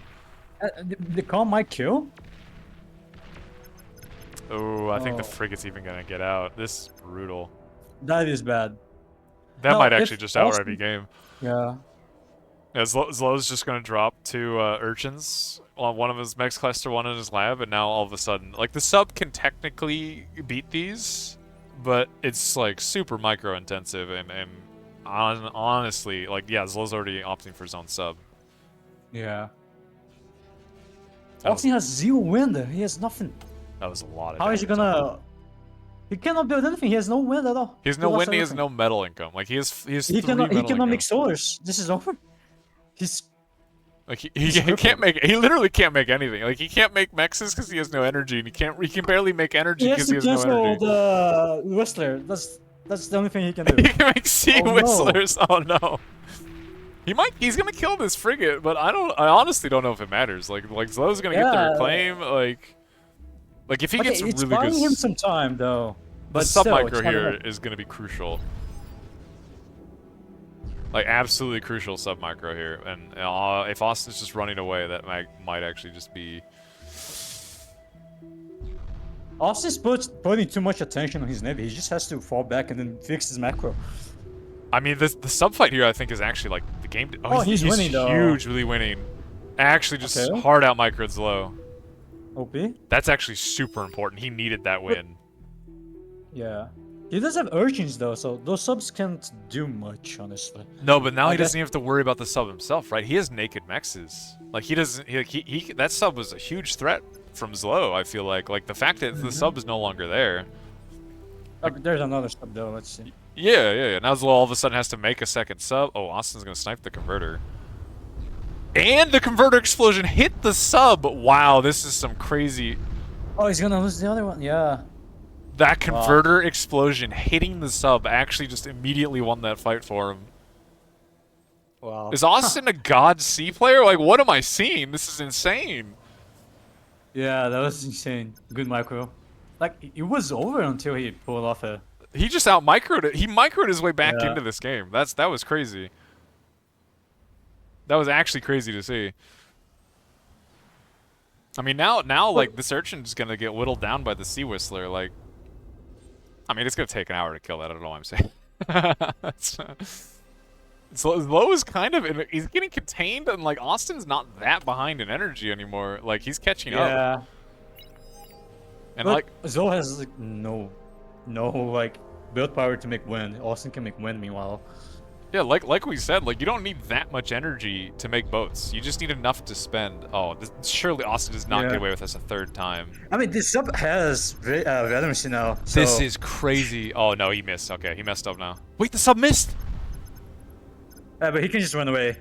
Yeah, for And, sure. like, the sub has regeneration, so Oh my god, it's not like he has to repair it. this is such a funny. Oh, there's no way. This is so crazy. No. What are we looking at here? They're just doing Oh, but circle. Oh no, Austin missed. And then repair. Oh, my Oh. god, a hero has died. That was crazy. I mean, Austin's back in Yeah. the game. Off of that one sub, he's back in the game. He has. Yeah, without that sub, he was dead. Look at all the C-Mac. Sure. Like, he has all the C-Mac. Admittedly, Zoe is two subs now, and Austin has nothing. Like, these are all naked mexes. Yeah. He doesn't know though, so. That's But- true. That's true. He does not. He has no vision of these mexes. Austin, if he gets this destroyer out, he can deal with one, but he can't. If he loses this con, it's pretty bad. Oh, that's yeah. Ooh, and the frigate. The destroyer's out now. Yeah, but it's too slow, no? I. Oh no, it's faster than the subs. Yeah, actually, it never definitely mind. can kill. Like the danger here is Low just leaving the destroyer and killing the mexes. Like, you know what I mean? Like, you can just. Yeah. Admittedly, Low doesn't know they exist. Actually, Austin's gonna catch one sub, and his commander can Yeah. block the other one. Like, he can stall the other one for sure. And it looks like Austin does see. Yeah, he sees the ripple in the water. He sees where that sub is. Wow, what a crazy game! This has been very interesting to see, with just subs doing circles and act like RNG almost. Like, what sub wins? Well, now this one destroyer is gonna hunt this sub down. Austin should be able to grab, like, losing the sea radars are so painful with how much more expensive they are than the land ones. It's just not something. Oh, you are ever want. they? Yeah. Oh yeah, they are. They're Wow, like they've solidly doubled the more cost. expensive. It's really bad. I You know, you don't yeah. want to ever make sea radar. I mean, they have sonar though, so you kind of like you kind of need them, but especially when there's Oh, the subs. in it. sub gets caught up. That sub does get cleaned up. 2 subs, not a lot. Like, he didn't even get mexes with those subs. I mean, he Yeah. doesn't know they exist. It's not his fault. But you know, I mean now Zlow's gonna start losing his mexes to the destroyer. This is a crazy game. I don't know, man. Like, this is fun. Austin was fully dead. Yeah, this was the most intense game I've watched. Like, that's crazy. Now it's three frigates versus a sub that they cannot kill. Like, not even the Yeah. army that they probably also can't kill. But wow. Oh, he spotted the con as well, so he's gonna snipe it. Yeah, I mean he's looking back up. I mean no, he really kind of is running out of space to back up. His wins are in threat now. Austin's gonna be able to. He's gonna snipe Zlow's expanding Seacon. Like he's gonna start working down the Urchin. It's looking bad. The Astro's just gonna get infinite value, farming XP. Yeah, I there's no like return destroyer here. Zol can't scale anymore. His commander's trapped. Well, I mean, ideally, he doesn't even really need to like expand, right? Like, you know what I mean? I mean, I guess Austin's grabbing the land maxes. He has to build more than 3 maxes, 4 maxes. So. Yeah. Ideally, he gets some C maxes here, but you know that does not seem likely. And Austin is getting the land maxes with the longest calm walk of all time, but he's getting all the C. Like Austin has all the C maxes. This is like rapidly getting out of control. If anything, it might actually already be too late. Yeah. Like he has double the metal income of Zlo. He has a second destroyer coming out, and Zlo doesn't even have one. He's just now making his destroyer, but I don't know, man. This is a hard situation to be in. I mean, I guess if Zlo makes one sub and just micros it like a god, maybe he could pull an Austin and come back from this, but. Unfortunately, Destros do track, right? Yeah. Destroyers kind of make that win con just disappear. Yeah, there's just not enough votes. There's just too much. Like Zlo's raiding with a frigate, but like they're C-Mexes, you know? Like frigates can't deal with these. Like the frigate and Austin easily with radar vision is gonna respond in time to deal with it. Yeah. I mean, there's nothing the frigs can kill. I guess he can kill the max, but it's not even built. Yeah. I mean, this Austin sub is now cleaning up another destroyer. Like getting the C radar. Okay, that's something, you know. It's definitely not nothing, but yeah, you might get on the wins again. It should get cleaned up before it gets too much damage. Well, let's see. I mean. Oh, it looks like Davy's getting caught again. You know, Zlow's actually getting in some. Oh my god. He's nearly surrounded as well. He could have killed everything if he trapped him. Yeah, Zlow's gonna call it. He knows. That is crazy comeback. I don't think I've ever seen a game like that on like a water map. That was crazy. Well. That is the coast-to-coast game I was hoping for. I don't know,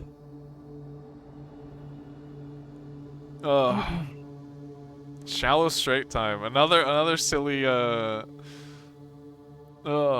another shallow straight game. I like those games, man. I do too. They've been fun. Games. Sure. They're not just like you know, two dudes mashing grunts and incisors into each other, right? Like it's fun.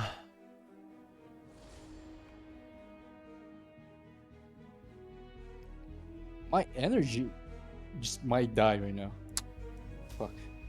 Look, that's... I see the lights getting dark. What the fuck is going on? That seems kind of bad. Look, there's not that much left in the tournament. Just will of the qualifiers anyway. Just will your power to stay on. That'll work. Come on.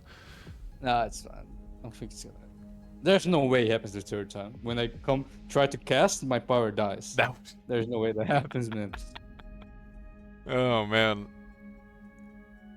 I wonder if we're gonna see Asta do that same like forward 1 max. Yeah, he is doing it. Yep. Interesting. I think he kind of doesn't want to risk losing his base to D-Gun. That's why he decides to spawn there. I mean, I don't see any other reason. I guess you can expand faster as well. Yeah, you're gonna expand forward quicker, but the last time he did it, he was like weirdly metal. I mean, I say weirdly, he's 1 mech spawn. Like he was metal stalled for like a long time. Yeah, but he was also making like a few mistakes. Okay, my puppet. Well, that's not a good sign. Well, whatever. If I die, look, it would suck. I'm sure we can find. If it's like for me, you should be fine. I mean, look, it's more fun, you know, with another guy. Come on, it's more Yeah. fun. Yeah, Austin's doing the same build with the ARM bot lab and like 5 con expand. Although last time we did 6. I was saying like Austin was making a few mistakes. Like he was assisting the lab when he was meta stalling. He Yeah, could that's have true. expanded to the maxes way earlier. So it's not the opening was necessarily bad. It was just a few macro mistakes in there. Yeah, like he sent like he had his second con boosting the lab when he was empty metal, and that could have been going back and like grabbing the southern back mexes. Yeah. Makes He's doing sense. the exact same build. And this low, and he's opting for core bot lab. We're gonna get some Yeah. some grunts, a little bit of aggression, but I mean this one LLT like blocks this so like completely.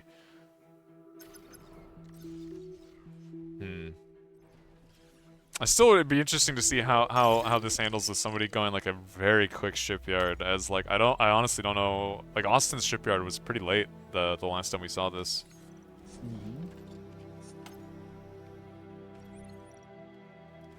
Yeah, same. I guess he's still got metal in the bank, I guess, with this, but No, this time he's fixed it. He's walking earlier now. yeah. Yeah, but for some reason he did not meta stall here. Although the build looks, I don't know. Yeah, he's not metal stalling at all. Like he's actually like he's banking a bit. But he did walk earlier, but it felt like he was meta stalling earlier. Yeah. I don't know. Look, this is like once again where you need the bar nerds to analyze it and explain what happened. What is the difference? He is making wind though, and it's on high priority, so that's bad. Yeah, especially like you don't really need that much energy on 6 metal. Like I mean, admittedly, his metal income's gonna get there, but Zlon's on 5. No, but I don't know. yeah, Austin's he's actually up in income at the moment. He has expanded quicker than Zlo, which Yeah, I mean he's it gonna makes get those sense. 4 maxes much quicker. And he's sending he's sending a later con forward. Like earlier, this was a much like quicker con to make that beamer. He's not even making the beamer. It looks like he's swapped this up a bit. Ooh, using his commander to chase down the grunt is a little dicey, but Yeah, if he lets the grunt sneak in, he loses 2 maxes. He cannot afford that to happen. yeah, because his I whole mean, thing this with this can happen build. though, so he has to. Oh man, I mean the LT he'll block. Yeah, he should cover. Yeah, he's got this covered. They can make a wall here, funnily enough. You make walls here, and the grunts cannot go past by. Yeah, Austin's getting his BP set up for I'm assuming the same shipyard he made last time. Yeah. I think I like Slow's that build, doing the actually. same, actually. I think that BP is for a forward shipyard. It's the same build, but like Austin expands much faster, and his base is not in danger of dying to D guns. So this build might actually be It would be interesting, the yeah. build. Have to see where he goes from here. He is It's not making supposed- the same beamer, even just a little later. Yeah, he cannot afford that though. He's stalling No. on energy. Well, his wind is getting there, but yeah, I definitely do like his expansion way Look as more well. this He's time. making hover instead of navy. Interesting. Oh wait, is he? Yeah, No, what he goes for. Oh no, that's navy. that's No, Navy Lab. Yeah. Yeah, I guess. Yeah, I just don't play enough navy to even know. The It did difference look between like a navy hover ship lab for a and second. hover. If you like zoom out, it looks like a hover lab. I'm kind of with you. Yeah, I mean they did change the lab design. I don't know. Look, I said looks that, and I thought different. I was hallucinating the other day because it looked different, but it didn't look different enough that I was totally sure that it was different. It looks different. It does. It looks. Did it used to be a square? Wasn't it a circle or something? I don't know. Yes. How can I? It hasn't been that anyway. I can't remember. It hasn't been that Yeah. long. Okay, yeah, the sea navy lab looks the same. Like, it looks the same, I think. But Yeah, the core yeah. lab looks different. The air lab's different for sure. Yeah. Oh, the air lab, yeah. Okay, so Austin is a little later on his lab here. Like, there's already a boat coming across. And, I mean, what does he mean? He's immediately going for destroyers. Yeah, I don't know what happened. Look, Austin was ahead, but now it seems like Slow is ahead. I don't know. I feel like it was the like Austin slowed his lab down to like make a bunch of wind real quick, and I don't know, but now Austin's in some actual danger here. I guess. It doesn't seem necessarily in danger, but it looks more even than before. I don't know. Yeah, I mean, I guess it's It's like been even. there's only like 1 or 2 rocket like it's not that bad. It's not enough to pop a beamer, so Austin's still kind of chilling. But Yeah, it's a very even game. But metal produced, they are literally neck and neck. Energy wise, Zlow's a little healthier energy economy, but again, they're both making boats. It'll matter later on when they're for transitioning, but at the the moment. difference though is Slow is gonna be ahead on 2 maxes, and that's kind of big in this situation where both players are equal. Oh, Zlo sent a frigate the back way. I think this can hit like a decent Oh amount of the yeah. back maxes as well. I'm almost positive I can hit some of these maxes. No. Well, maybe not Okay, actually. you can kill that one. You can kill that one. No? Maybe it was a destroyer you need actually. I think I was wrong. I think you need a destroyer. Wait, can you hit winds? I think so. The Oh, he can go on fire though, make the AoE, but he can't shoot. Oh, the cliff's in the way for that frigate. This is awkward. But like you said, I think it can kill the wind. He does reach the wind. Yeah, I think it would reach the wind. I mean, he doesn't know it's there, right? Like he has no vision of it. Yeah, he's getting the frigate is just slightly too short to shoot over these cliffs. Like you actually you can't actually hit it. And Austin's one destroyer should be able to clean that up. Although there's multiple boats in the north actually. Yeah, but meanwhile, Zol's mech has just been superior. He has 3 more maxes than Austin. He has the corner max and the C maxes. Austin does not. Oh yeah. Oh yeah, Austin didn't get the small island maxes. That's huge. I guess. Oh, look at this! I like this. He reaches the lab, the agitator. I kind of like it, but does that? Is the cliff in the way there? Oh, I guess it can high trajector. Well, it can auto. also like ground fire to the right side. I guess that's true. Yeah. Early. Okay, he canceled that. Okay. Oh come on. Oh, because I guess he sees Low has got a bit of a beachhead here. And yeah, Zlow's calm is in a kind of a crazy spot. I mean, I guess he's got his own navy is protecting him, but he's not in danger. Yeah, he should. He's kind of forcing Austin to make beamers, and then he's reclaiming the LOTs. That's kind of big brain. yeah, Austin is making a lot of beamers. He's made this is the 3rd one. Wait, why? I'm assuming Zlow's backing up to bait Austin in here. Like, this seems risky to kind of leave his calm like that. Oh, but this is exposed though. You can lose this. Okay, he's reacting though. yeah, it does look like Austin is reacting to that. It's just because if he could lose his whole base if that does not get stopped. If Zlow makes like 10 shurikens, he can win the game here. Like surprise shurikens, because the Deathers, if they get stunned, they toast. Yeah. Well, that's Zlow might be feeding here. This yeah, is a little it is a iffy. feed, I think. He could kill the nanos, but it's not worth it.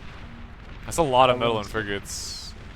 Oh, he does not manage to kill the one destroyer. Almost. He tried to be sneaky, but Austin had a radar. I don't know how he lost it. He still has radar range from the like northern little tip, but it's not great. Oh yeah, that's true. He has this well. I missed this one. Yeah. Austin's managed to get his little island mexes now, but he's left like a radar, like those radars still like on his island. It's kind of funny, just there giving vision. Soapy. Oh yeah, okay. Seaplanes can be good here. I like this transition. Yeah. He can kill every single max if they go around the AA. I'm assuming Very hard to cover this map with AA. I'm assuming he's gonna go for sabers here, right? Like you don't go for tsunamis for sure. Just because when you're bombing winds, I don't know, man. I don't like seaplane bombers for like they're too clumped for bombing winds. I feel like no, I don't think he's gonna make tsunamis. Sabers just get much more value killing max at this point. Sabers are for sure the way. Sabers also overwhelms AA very easily, and it can pretty much kill everything. There is kind of a risk that Zlo is enormous navy here on the south. Exactly. Oh, and Austin's getting frigates shooting his converters and winds. The frigates do reach the wind. The thing is, you require a lot of energy to make seaplanes. If wind ever drops down, Austin's toast. Yeah, he so really he's is kinda, not. That's he not has good to be for him. lucky here. The wind has to be on maximum for the rest of the game. Oh, but his energy converter bar is all the way down. That's bad. He has enough metal.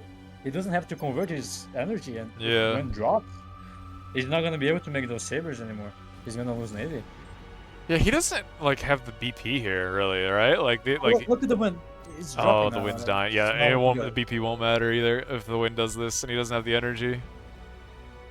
Yeah, that's a big map. He's making more nanos as well. That's not good. That is a pretty big macro mistake. And now he cannot afford this many nanos. He should have made more wind. Oh yeah, he also has to make the wind in a position where it can't die to those destroyers. Either he deals with the frigates in his backline, or he like Yeah, but let's see. Like he's making. Slow is I don't know. This is a weird spot. Yeah, Zlo is not attacking, so. I mean, Zlo, he's opting for an air lab of himself. I mean, it's tier 1 air though into seaplanes. Like, you know, it's not great. He's building up a lot of sabers though. Like, at some point, those sabers are gonna kill everything. So. I feel like he needs to use the. How many sabers is before he hits the go button? Like, this is a lot of sabers. I don't know. 11 sabers is a lot. Yeah, but now Austin kinda. Now he's kinda. All right, he's swapping over to seaplane fighters now. Like we got swarmers, which makes sense. Like at this point, he's got 11 sabers. The wind is at minimum, by the way. Yeah. This is a very high energy build he's going. Well, he can't afford to make fighters though. Yeah. Ooh. He needs his own fighters. And he can't afford to make them. Oh, I don't like that. He should have committed. Well, yeah, you can like one-shot these like naval thistles very quickly. Yeah, you gotta commit to the tech. That was kind of a mistake going up there, but at least he did commit, but yeah. Yeah, but he doesn't have fix though. Yeah. He needs to get as much damage done as he can, but he got all the BP. Yep. Yeah. It's funny enough, sabers are pretty tanky. Like they're getting decent damage here. But it's not enough, I would say. You don't think so? He got all the BP. He got the air lab. I mean, it might have been worth it, but he could have dealt. Oh, for sure. He could have done so much more. Yeah. Like relying on wind being maximum and making use of the convertage when he was full metal bar. It was just a full macro. Now and he was making copies instead of fakes. I mean, he's solidly ahead now. Like energy-wise, like that was a big investment. I mean, Zlo's resing his air lab, but Zlo can't res his like 40 windmills that died. Zlo is ahead. It's just that he's not attacking. He has triple the navy. Yeah. He invested super hard. How many frigates is this? He has 26 frigates, and he has not used them. If he sends the frigates, it's game over. Yeah, these like the seaplane torpedo bombers will not stop that. Like they'll it's like it just won't kill them quickly enough. Like Austin also kill air, right? Yeah, well, I mean they kill like Shuries, right? I don't know how low they kill torpedo gunships. I don't think I've seen that in quantity. It's kind of weird. Zlo knew he invested so much into those sabers, so why didn't he? Yeah, why did he bring all the navy back, right? Like, what was the benefit of that? I guess he panicked and wanted to use Fricks as an AA tool? I don't know. I get maybe. Both players opting for tier 2 lab, although Austin's is up really fast with how much metal he was making. And he's making his favorite units, actually. He actually knows how to use them. I don't know if it is his favorite unit anymore. They got nerfed, man. He's unhappy about it. Really? What? Yeah, they chain more now. They're more susceptible to chaining. And Austin is unhappy. Not my tumbleweeds. Yeah. He's getting these tier 2 mexes up much quicker. Like Zlo is making a shipyard and a tier 2 lab at the same time and is going to be stalling on both for quite some time. Yeah. I mean, Slow can still attack and win. Yeah, Although this. not anymore because I think Tumbleweed self-D. Oh yeah, the tumbleweeds would crush that, but like he had multiple. I mean, again, we're spectating. From our perspective, you know, we get to see everything, but like he had moments where he could have right-clicked on Austin's base, and Austin would have died. Yeah. Well, now he reveals the buffings. It's not good though. I mean, he's gonna spot the torpedo gunships and decide, okay, I don't want any of that. Yeah, maybe he just wants to scare him. Just mental damage. I don't know. Yeah, I don't. At this point, I think Austin's totally content to sit, get his mexes up, and make tumbleweeds and have a good time. How many tumbleweeds you need to kill a commander? Oh, he's not stopping. Oh, wait, no, he did. Wait, no, he's not stopping. They're gonna get. Yeah. He's made so many tumbleweeds. Yeah. He's made. Oh, I guess. It's kind of meme at this point. It's 7 tumbleweeds. I think like the way he's using them, I think is actually pretty good, right? Like he's using them as like rating tools, which is tumbleweed. But you're assuming you're rating Tech 2 stuff, but if it's Tech 1 stuff, it's not that much. Yeah, true. It's revenue actually. You're better off just scaling your own maxes rather than making tumbleweeds to kill Tech 1 eco. Although really, outside of energy, these aren't that expensive, right? Like yeah, they are cheap. They're true, super cheap. But you need build power to make them, right? True. So, Yeah. that's the thing. Every time you make something that's not a con, you're losing metal. Or build power, really. He's got decent. I mean, he's got decent.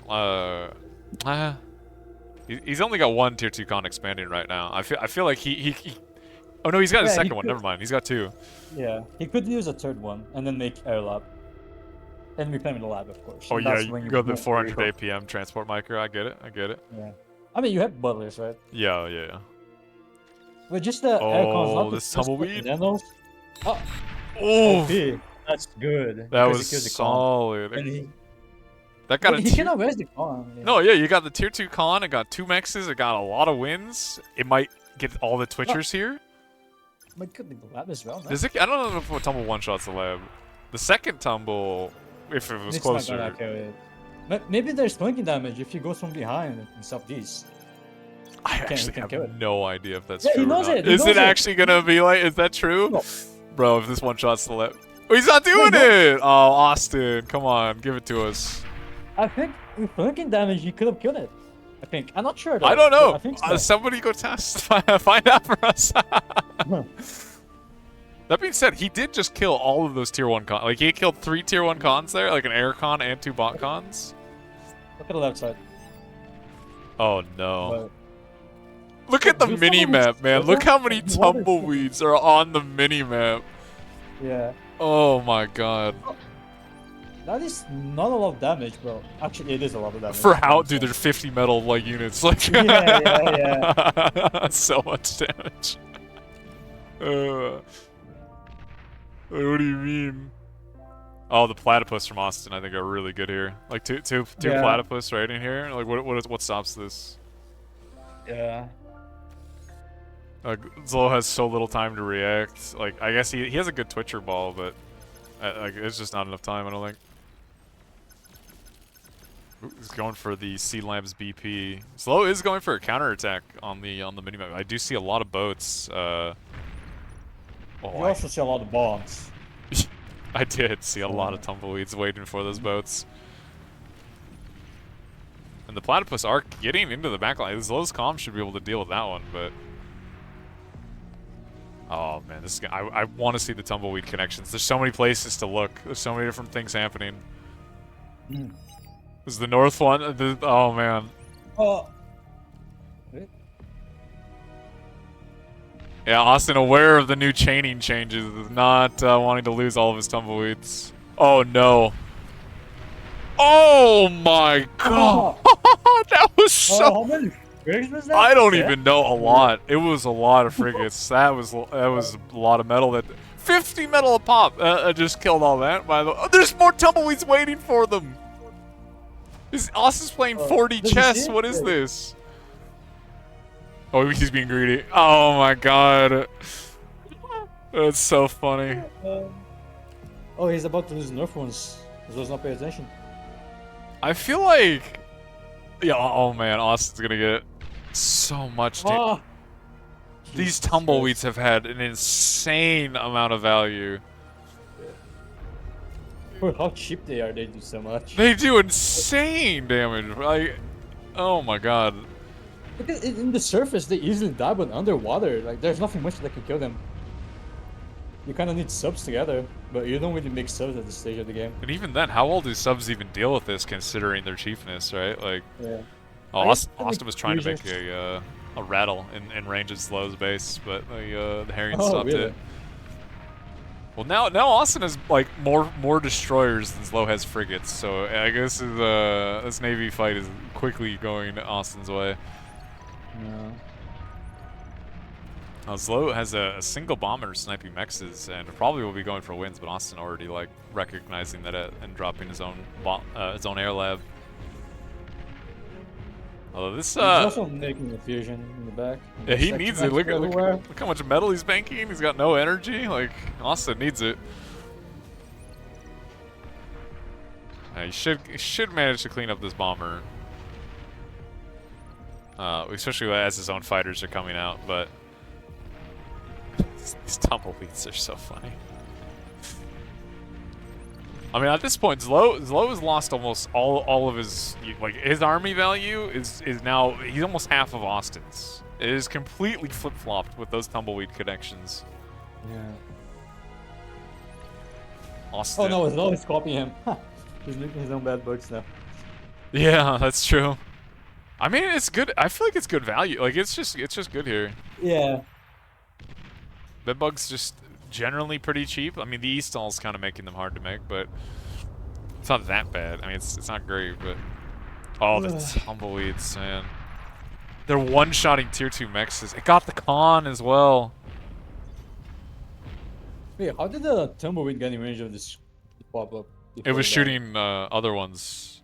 Oh, so it was a lot. Okay. Oh no, okay, yeah, the destroyer just deals with that, and all of these mexes should die. That's half the amount of tech to Nexus Slow has. It's gonna be down to 4. Yeah, that's incredibly painful. And look look at the energy difference. Like, the moment these fusions finish for Austin, like, he's gonna be in such a healthier position. He has two 50% fusions, by the way. He canceled the back one. I think it's a misclick. Yeah, did he mean to cancel the back? He's heavily.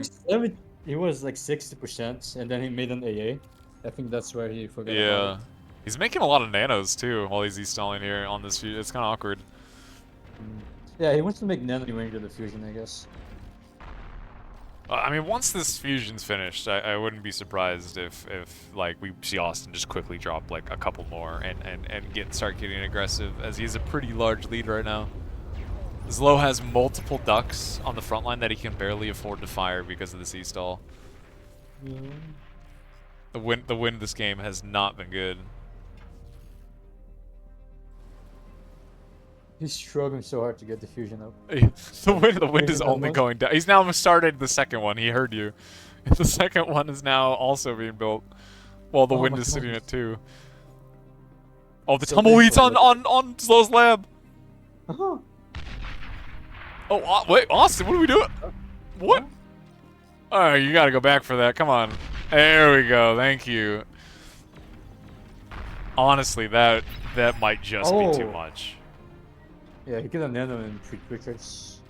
Like the tier 2 lab 9 and all the BP, like, it's just that it's just another just nail in the coffin there. I don't know. He can't fire his ducks to fight these platypus. Wind is still on 2. Jesus. This might be the worst wind I've ever seen on this map. Like, legitimately, like, both players heavily e-stall. Austin now has 2 fusions and has the energy to slow taps out. Yeah, understandable. That was a funny game. You know what? That was a funny game. Yeah, I feel like Low could have won there if he just moved his bricks. Yeah, you just right-clicked on Austin's base when there was that period where Austin had like what 3 destroyers and Zlo had 40 frigates. Like, yeah, you should have known Austin didn't have much navy once he saw the sabers. Yeah, the sabers are not cheap. And like, he knew he was not making boats. He hasn't seen boats. He sees what 15 sabers. I don't even remember how many it was. Like, it was just too much. Yeah, it was like 15 sabers plus the air lab and plus the nanos. It's so much bit power. Oh my god, Like those you need like tumbleweeds, 10 man. nanos to run on Sea Air Lab compared to a Navy lab where you need only 2 or 3 nanos. Yeah, It's a yeah. lot more investment. All right. So that was 2-0 for Austin, right? Like that was wow. Both games were fun to watch. Honestly, both games were good in their own way. All right, what do we got? Blackmelon and Neb is still going. Barcast and Karateka is still going. Modulo and Wraxel. Maybe we go see Neb and Blackmelon. Let's see what's going on with them. Modulo and Wraxel is good. You want to check that one out? We can do that. Hey, Brightworks is already in the other one, so let's do that. Yeah. I mean, did we watch that one? Those guys? I don't think we did. I think we saw the Wraxel- end of a Wraxel game, right? I don't Really? remember. I don't recall. Look, you know what? We're gonna go do I don't- Wraxel Modulo. I don't remember. Yeah. I don't remember seeing him beating Goopy 2-0, so... We definitely did not see him beat Goopy 2-0, but that did happen, I which did is read it. crazy. I read it. I saw it in the website, yes. That's crazy. Alright, let me get this scene swapped over. We got Canis with Modulo versus Wraxel. Either Goopy's roster, this guy is a god. Maybe That's Goopy how- left, maybe okay? both. We don't know that either. Like, maybe Goopy just forfeited. There's so many things that could have been. Or maybe, yeah, maybe Wraxel is a god. Maybe he is. We don't know. Oh, this is not looking good for him. Oh, God. Wait, I'm still trying to find the lobby. Okay. Wait. Wait, did you just use the search bar and search Modulo? I'm trying to find your name. You shouldn't find mine. Look, mine should be easier to spell, right? Like, surely. I don't... I'm just blind. Maybe, man. I don't know. Look. What? You're not even online, are you? What? Wait, I'm not even your friend! You didn't friend talking me? about? What the hell, man? That's messed I'm not up. even your friend! What the... Oh I my never god. noticed that. This I'm not even your friend. This guy, imagine. Oh, for this guy. What do you mean? Oh, you're missing some hot Shiva on Shiva Alright, action. so who's playing? Wraxel is not my friend. Modulo is not my... Okay, no one's my friend. Look, is this a me have a problem now, friend. Chisato? Okay. No one likes me, man. Okay, I found it. Oh, man. There's 14 spectators. There are a lot of people in this lobby, yeah. And currently, it's gone to tier 3. We're 30 minutes in. There are just Shivas staring at each other on this little choke point. Pretty large tiger, like, is a czar run by. I'm sorry, what? Should I run by? A czar in the back of Wraxel's base. Do not know how this happened, but there is a czar in the back of his base. What's up with everybody in Zars? Look, they're that's just push cool down. units, man. They're just fun. They're like Shivas, but way cooler. Come on. Yeah, what you said, they're better than Shivas, and everyone's been making Shivas, and now everyone's gonna make Zars. Yes, everybody should make more Zars. Actually, yes, 100%. The game would be better with more Zars. That bombing run flew right over that flank. So many bombers just died to that. Not even counting the fighters there. Oh, it's a 33-minute game. Wow. Yeah, this is kind of late stage. In that catch-up, I noticed a few moments where Wraxel almost like straight up died. Like it was actually kind of sketchy. Maybe he did just absolutely gap Goopy. Maybe this happened. This Czar is so funny. I can't actually deal with this. How is it? It is whooping the Shivas. I don't know, man. Maybe Kuchu is right. Wait, what? It just killed that Shiva. Style action? It straight up just killed that Shiva. And honestly, I think Modulo's losing this fight. Like outright, the spam here is crushing Modulo. Like his Shivas are hard losing this trade. Wow, I cannot believe it. That is actually Zagan Shivas twice in this tournament. And you know what? I just saw the Czar win. Just saying. Just saying. I saw Czar win. Maybe Kuchu was right. I mean, they're like Modulo has banishers here, but like he's not microing them, so they're just shooting spam. I caught up. Well, look, you get to see like modulo getting slowly pushed He's back. making banishers. Like the thing is, he has them on fire at will. Yeah, you gotta micro Which is a big these. mistake. You gotta leave them at hold fire and just manually target every single Shiva. Otherwise, you're just overkilling ticks. And he's using the icons. Yeah, honestly, like the spam difference here is just huge. Like modulo having no spam, like his Shivas are just losing. Like they're just outright losing this. Yeah. Like the banishers are actually useless metal. They're just shooting grunts and rovers. Like it's not they're not or they're shooting their own Shivas. Like The move is to just reclaim the tech free lab and spam rovers and grunts. yeah, And more banishers. anything. Like he needs trash in front of this. Like I might be too late at this point. Look at the reclaim field that's here. Like You just cannot go for an attrition battle Shivas against Shivas when you're outnumbered by 4. You have to go for banishers only. even then they were even. They were even in Shivas. It was the spam diff. Like yeah. like look how many Shivas outright died here. Yeah, I'm looking at it. All the Zars as well. And the Zars, yeah. Look how many Zar corpses there are. Yeah, but the banishers are doing a very good job. It's gonna save the day. Yeah, yeah. I think he actually, like, did he attack order that? It actually looked like he microed that, which, I mean, that's what you need to do to actually get value from, okay, now they're shooting grunts again. Modulo is finally making grunts, but he's also making a demon that's like, I would say, a game-losing decision. Yeah, like, demons are good at killing stuff. They're good at killing stuff. They're got good DPS, right? But then it's like, But the thing is, they're too squishy and they have to get a close range, and like you cannot really get in close. There are against Shivas. 16 Shivas here. What a demon! Like, what is a demon gonna do against 16 The Shivas are gonna kill the Shivas? demon before the demon is getting. Exactly. Way too close. Like, it's. My game is so loud, I can barely hear you. Or you're just listening to like infinite Shivas just shooting the ground like. Too much. I mean, the Banisher's still of good value. If he can get some like actual micro and like target Shivas, there's enough Banishers here. You can start popping Shivas. You only need enough Banishers to be able to one-shot those Shivas. Which yeah, I think he might be there. Like that Shiva evaporated. Yeah, that's why after that point you don't have to make more Banishers. After that you just make Salamanders to counter the grounds, or you just reclaim the lab for Aphis or something. Wraxel, he's kind of losing this, I think. Like, he's actually starting to trade kind of poorly now. Yeah, it's because you don't have a counter against Banishers. They're just very good against Shivas. There's no counter. Well, I mean, there's a like surely a catapult like deals with this pretty easily, right? Like that is good. Good point. I forgot about yeah, this. like their Banishers are made out of actual paper. Oh no! Oh, the Banishers. Okay, this is game over. I think. That is so bad. So many Banishers just died. Retreating. I don't know why. I don't know if he realizes how much damage he just did. Yeah. He killed the threat, he has to go. Like, why would you retreat after you killed the Banishers? That was, what, 15 Banishers? 10 Banishers that just died there? Yeah, like, now he doesn't have enough Banishers to one-shot them anymore. I have a few sure he's flying him, like, okay. Well, yeah, it's a good, like, a single catapult kills the Banishers. I don't know why people don't make them, I guess he's... They're pretty high micro, right? Like they're pretty high APM intensive units, right? Kind of...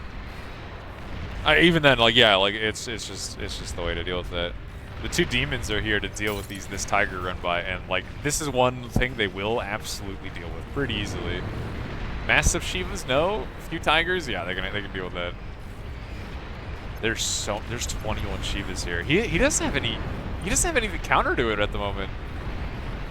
The only counter, ironically, is mass Shuri spam, but like he doesn't have the build power to make that many. Yeah, he's sending them in one by one. This one, well, I just rallied in. That is true. I'm just looking at that. Just noticed. Wraxel also has his spades and some flag trucks coming. So. Like, he's got a few Banishers, and these are really clumped Shivas. This push, he's going like there's a good amount of Scorpions here. No, the Shivas are doing job. Yeah, they are. If he's getting range, they're gonna be able to kill everything. The flag trucks Wraxel are doesn't right. have. Yeah, he's got his flak. Yeah, I was gonna say he doesn't have his fighters coming. Like he doesn't actually have that many. Oh, He can focus the flag trucks though with the Banishers. The demons are getting on top of the Shivas here. Yeah, but that's a mistake. You have to send the demons when the shivers are stunned. Yeah. Sending the demons this way, you're just losing them. You're dealing some damage, but you're Yeah. not getting like full capacity. You're from just them. losing some very expensive units. Like Shivas are not Shivas. Demons are not cheap.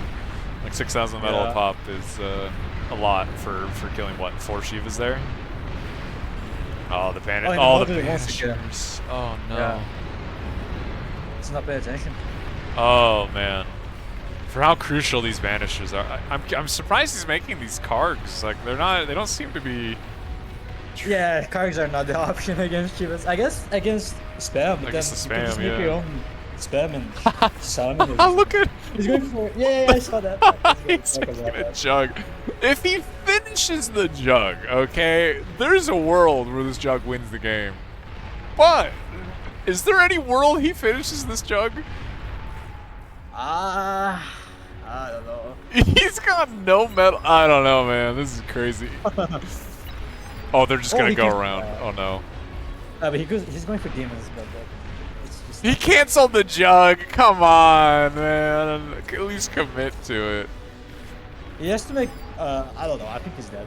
Yeah, he doesn't have enough BP here to actually like build anything. The best he can do is just spin bulwarks or shurikens. There's nothing much. Or he goes for the calm. What the fuck is this? Wait, what is Wraxell's comm doing? Wait a minute, what? He's reclaiming. Whoa, okay. I don't think modulo. Yeah, modulo doesn't see it. It's on a radar. That was more for us. That was more for us. Okay, modulo calls it. Wow. He was bringing it back until those banishers got caught. He was doing it. They were finally starting to trade. I think modulo was winning most of the game, right? Yeah, it looked like economically. Yeah. Oh, jeez. Yeah, he was way it. Yeah, I think he just messed up the micro pretty much. Yeah, just getting those banishers caught. It just was too much. It's a mix of micro and the decision making, I guess. Unit mix, and I think that comes with lack of experience playing late game scenarios.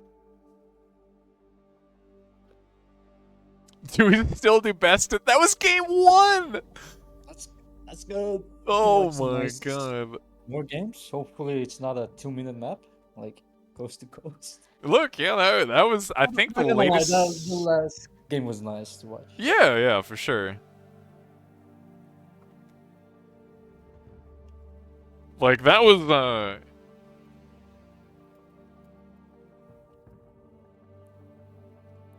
Wait, was he seriously? I'm pretty sure you keep going. What? Like he asked if, because game 1 was 30 minutes. Do they still do game 2? And I'm like, yeah, I'm pretty sure. Yeah. I don't think such rule exists. I think that was a thing for Fight Night, where it was like. Otherwise, imagine I'm winning a game. Okay, continue you. No, I think it was like if there's like if the game goes 30 minutes, it's like called a draw or something. I think that was a Fight Night thing. But even then, like I don't know, you would continue the set. Okay. I was gonna say you purposefully like drag the game, and then when the game reaches 30 minutes, you kill the guy. Meanwhile, you're making 38 and the guy's on nothing. Yeah. Something like that. Yeah, that would be okay. Look, you would game that real quick. All right, I see that now. I don't think we're gonna see the same like late game on a map like Titan Duel. Okay, I don't see this map going late. Could be wrong. The last time I saw a late game on this map was the cast between Mighty Sheep against Master Bell. That is so unsurprising, man. Sheep, of course, would draw this out. It was like a 2-year-old cast. It was way before I started playing bar. That's before I started playing bar. Yeah, it was like a. Yeah, what did we game? Like we played like 4 or 5 Aphis. Oh, it's so funny. Not 40, disappointed, but they had Aphis. Of course, it would be sheep too. Like it's so typical. Yeah. All right. Well, it looks like while we're waiting for Modulo said he needed a minute. Barcast did 2-0 Karateka. Sentient Waffle 2-0'd Pelude? I can't, man. StarDom did 2-0 Signal. Ubivator did 2-0 YY. We saw the Austin's Low match. Fun games. Absolutely enjoyed that. Ikrizit 2-0'd Soul Eater and DoMiNo 2-0'd Lukewarm Water. We got Flacka 2-0ing VDB. Pretor 2-0ing Goopy? Okay, is Goopy playing? What's happening? Is Goopy playing? Is he actually here or I mean, Pretor's not bad. All right, and Goopy does look rusty. Yeah. It's still a surprise. All right, it's still a surprise. Maybe he resigned. Maybe I don't know. I don't know. Lapaka 2-0 Admiral, and we're waiting for the Neb game versus Blackmelon, and this game, the modulo versus Wraxel, and it looks like they're actually getting in. I just noticed StarDom. I mean, also Nebu. They're playing from Australia. It must be so late for them. Oh wow, yeah. Wait a minute. This is crazy time for StarDom. Yeah. Usually, StarDom abandons the tournament before it's even like I don't know. Yeah, no, this is super late. I'm shocked he's actually still like functional. I guess this is the only qualifier, right? So you have no choice but to play this one. Oh, that's true. Barcast normally doing the 2 qualifiers, like the later ones, a little easier for. I prefer it that way, honestly. Yeah, I mean, it seemed a little easier for people with bad schedules. Yeah, but then it's bad for some American guys, I guess. I remember like Turks playing at I don't know, some American dudes playing at 4 a.m. He would play it because you would get 2 chances, right? You could play in both qualifiers. That is true. That is true. If they lose the first chance, it's their fault, I guess. I kind of feel like the better part of doing it this way is it gets casted, whereas like the qualifiers before, like there was a good chance nobody would cast the later one, right? Yeah. Which does. I mean, you could suck. have a set of Australian casters or something. I don't know. You like go Snoopa. find an Australian cat. Snoopa, I guess he's gone, right? Yeah, we haven't seen Snoopa in a while.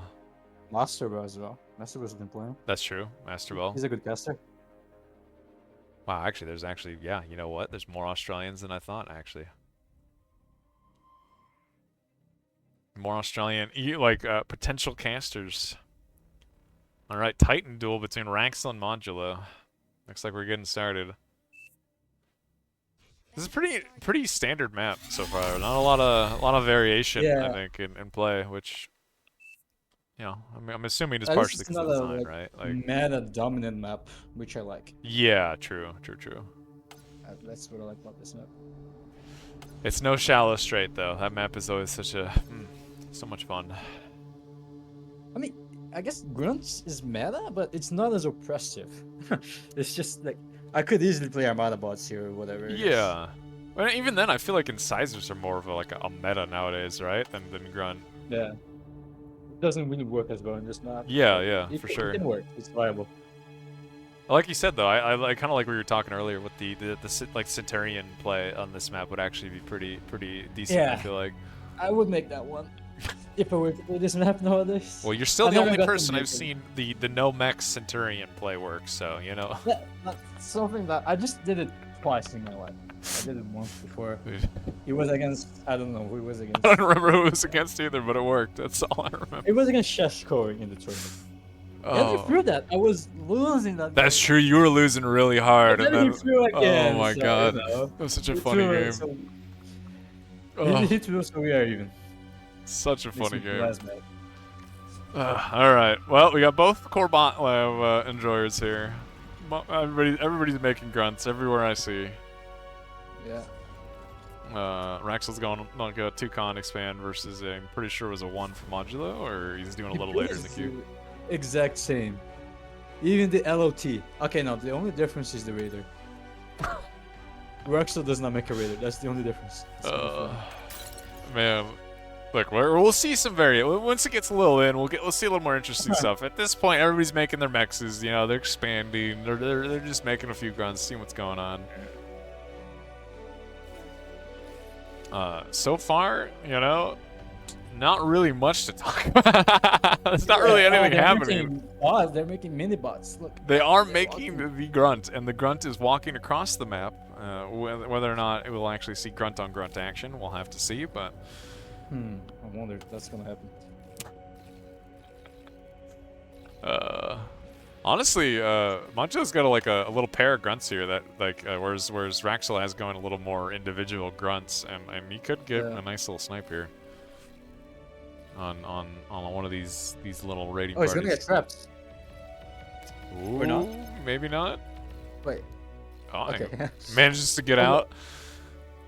And it looks like Wraxel is also responding to the dual grunts in the south.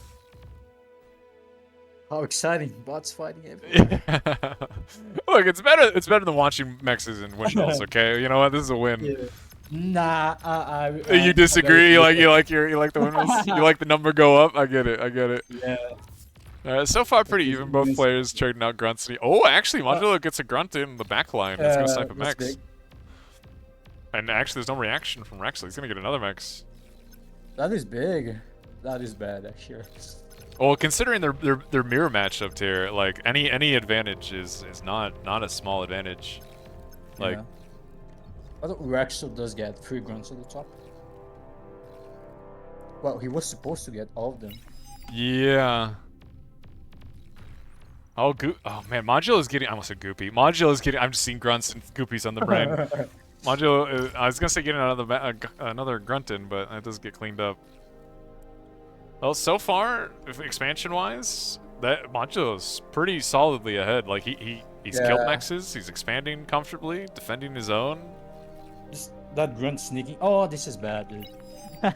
You wanna walk forward and rest this max with the rest spot. You cannot do this. You're losing tempo. Losing You're a lot of losing time. That's a lot. That's bad. There's a huge misplay there. Can really cost the game, even. But considering he's already behind, it is definitely rough. Oh, Wraxel is gonna snipe Modulo's expanding con in the north. That is good. Actually, he can win the game here.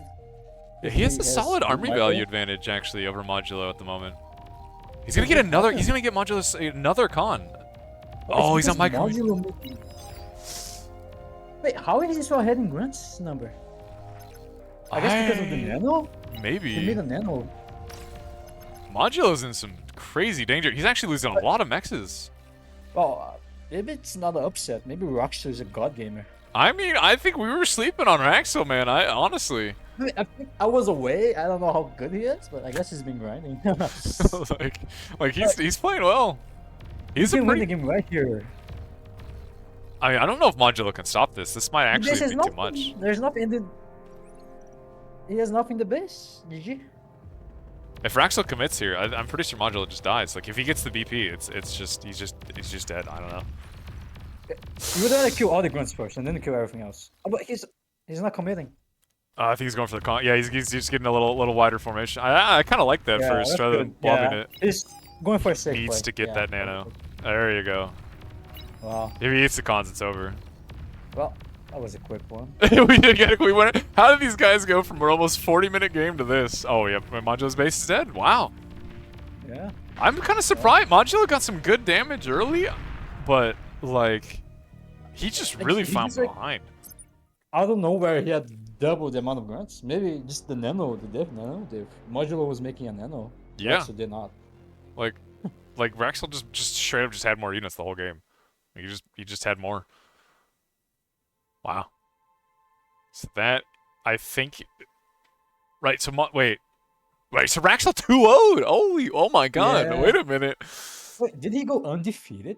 No. No, he can't have. Who is this guy that you were talking about? Yeah, YYFABAB. Bro, I have no idea. I don't know who that is. Who lost that guy? Well, I'm curious. I've never seen this guy before. But he got 2-1 by that guy. But then Wraxel went on. I think it just activated something in him, and now he's 2-0ing everybody. So I don't know. It's a Chinese dude. This is crazy. What's his OS? 38. It's a Chinese dude. I've never seen this guy before. Wait, the YYFABAB guy? Yeah, he's that's a Chinese cool. dude. That's good So to see. I don't know who he is. Yeah. Wow, I see it. Maybe he was part of the last Omega Series team as well. Maybe. Oh, the Mega Series Chinese team, maybe. Yeah, didn't they knock out like some strong teams? They did play well, yeah. All right, it looks like the only game still going is Blackmelon and Neb. I'm gonna go join it. Yeah, that's a good matchup. Very close one. We'll see. I don't know if hopefully they posted the password somewhere. This one they actually locked. It did happen. Oh.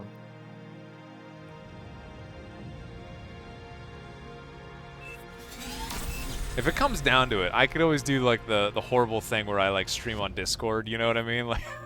Like stream my point of view on Discord. Oh, that's fine. I can just eat and cast alone.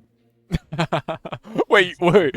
You are missing an air open. Like, What? yeah, Blackmelon is air opening. Um, Arm air. okay, it's unlocked. It's unlocked? Oh, it is Yeah, unlocked. I'm totally blind. Never mind. I take it all back. I just joined. I swear to you, I saw that was. I think I'm actually hallucinating. That's crazy. Yeah, I was about to say they predicted the future and unlocked. It turns out you were just. I'm just, yeah, just cooked. All right, I guess. He's doing like, I don't want to say a Randy build because it's not a Randy, but Randy's the only person I see do this Banshee open, and that is what Blackmelon's doing right now. But I've never seen Randy's build, but this build looks respectable. It's a tournament qualifier, and he's doing this. Look, normally I don't think Randy walks as calm this quickly, and usually it's on a map where like you can protect your air lab with 1 LLT. You know, not having to walk with 3 LLTs on 70 energy while making Banshees. You know, like it's. This is not how you. Ideally, you want to make 1 LLT here, and you want to expand here, make an LLT here instead of making 2 LLTs here. Yeah, yeah.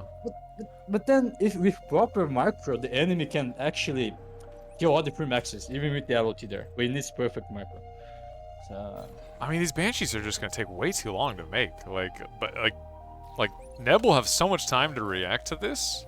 As long as he doesn't panic, he's fine. Oh, he wants to transport his own command? But that's why I was never convinced when people told me Randy's build was working, because I can't see how it works. Well, you would transport your commander and grab mexes really quickly, but that was with the old transport, not with this one. Yeah, that was before. Oh yeah, true. Like, it was way faster. You would go fly around, you would grab all the mexes, and then, like, usually he would transition into, like, a forward tank lab on, like, That means this build should not be viable because of the transport nerf. Yeah, I agree. I think the transport nerf is a huge change for this.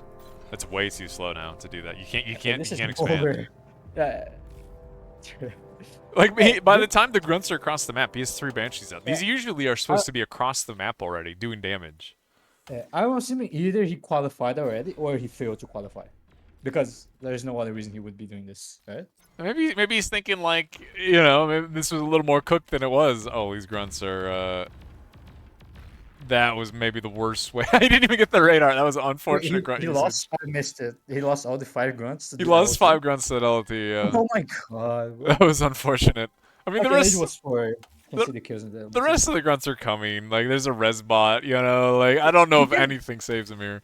You can res the LOT, and the LOT is gonna shoot, but that's not gonna happen though.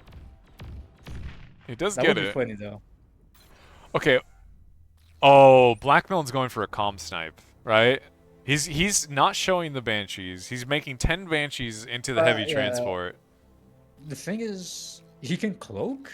He can also make his AA before he dies. I mean, it depends on how many Banshees he has. Believe me when I say I think this is a crazy all-in, but I'm pretty sure that's what the thought process is here. Maybe he drops on his face with the Banshees together. Yeah, yeah, surely, right? Like, you kind of have to.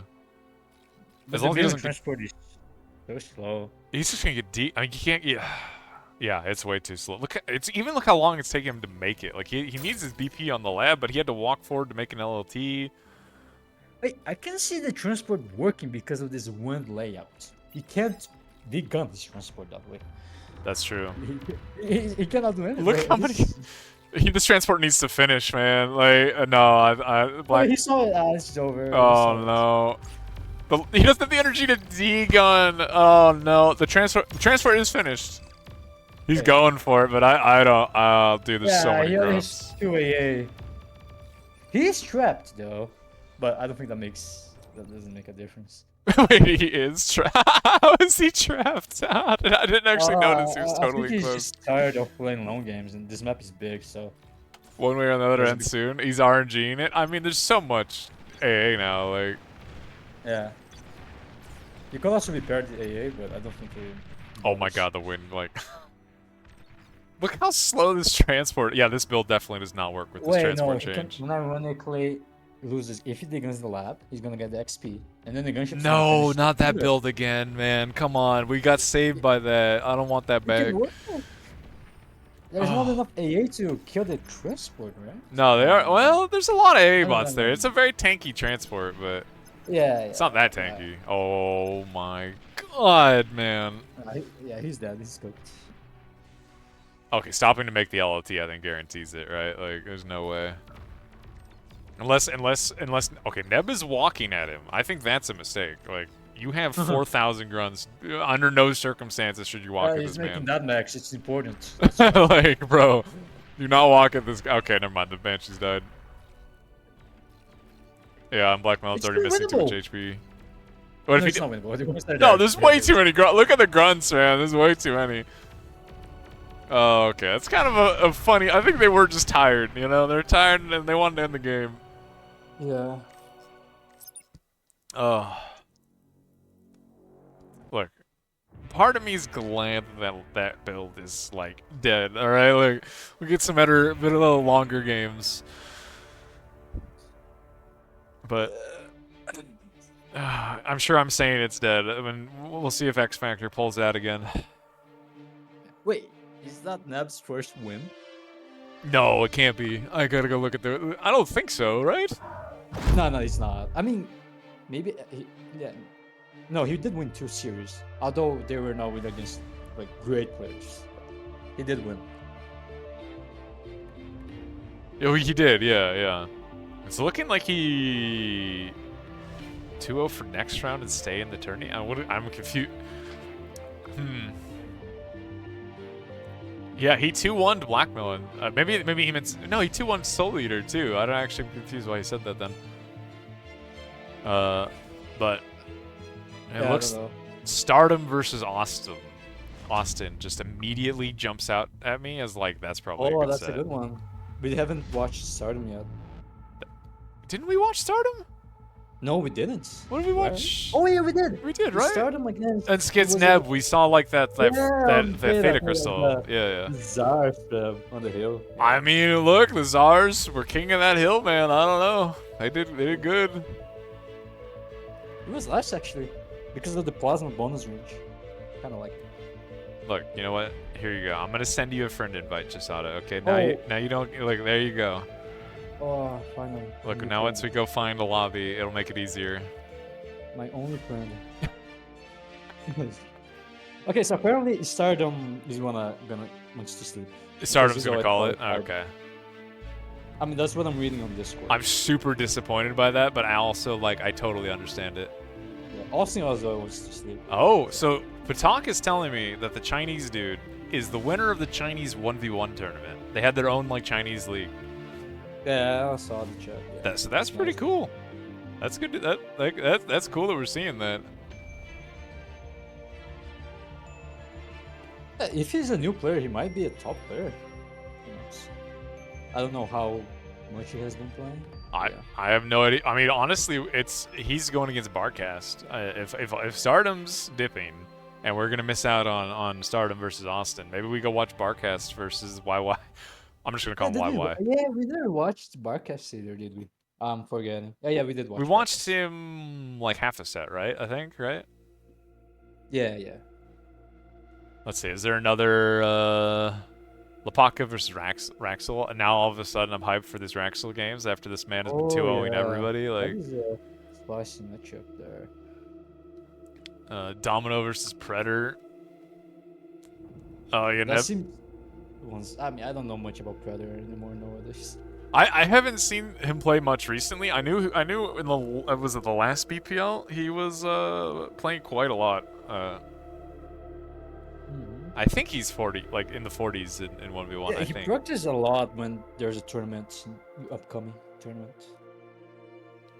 Well, we might lose YY. FAB. I don't know what to call this man. Why? Is it? I guess he wants to sleep as well. Yeah, everyone. Yeah, wants to because sleep. think of what time it is in Understandable. China, man. That's crazy. Yeah.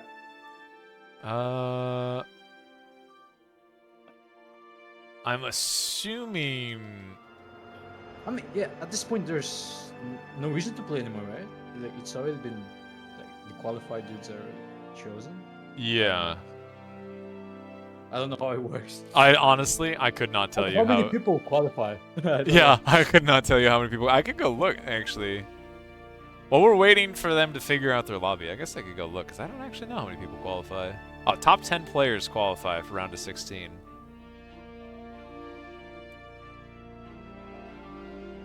So, that's not bad, honestly.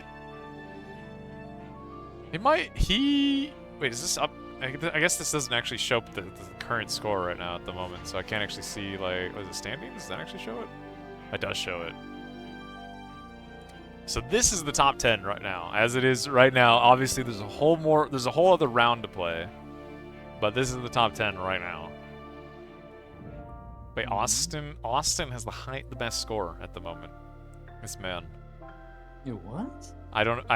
How does he only have 3? I'm confused by that. He started with more wins. Yeah, bro. I don't know. Point different 8. Wait, what? What's DB tiebreaker? Austin also got a bye. What? I don't know. Yeah. Look, he got a bye actually. I'm just going to assume that this is correct, and I never get it. Look, the last tournament, Narn was the guy who I sent to go figure out the tournament things. Okay, like. So scuffed though. Somebody understands this. Just off of it. That's all I need. Alright, so Modulo versus Lepanka is this... Wait, is that a Modulo versus... No, it's not. It's Lepanka versus Wraxel. We need Wraxel in here. I mean, are we gonna watch him twice? I don't... Like, who else do we watch? Is Barkas actually in a lobby with... Yeah, I would watch the Chinese guy. I wanna see how good he is. I do too, but I don't... Like, he's not in the lobby with Barkas, so I might... I don't know if he's continuing. Sorry for referring him to Chinese guy. It's just that his name is hard to pronounce. What do we pronounce it as? It's just random. Is it not random? I'm sure there's like an acronym for something. Okay, yeah, he's saying he has to go. The YYFABAB. Chinese guy. The Chinese guy is saying that he has to go.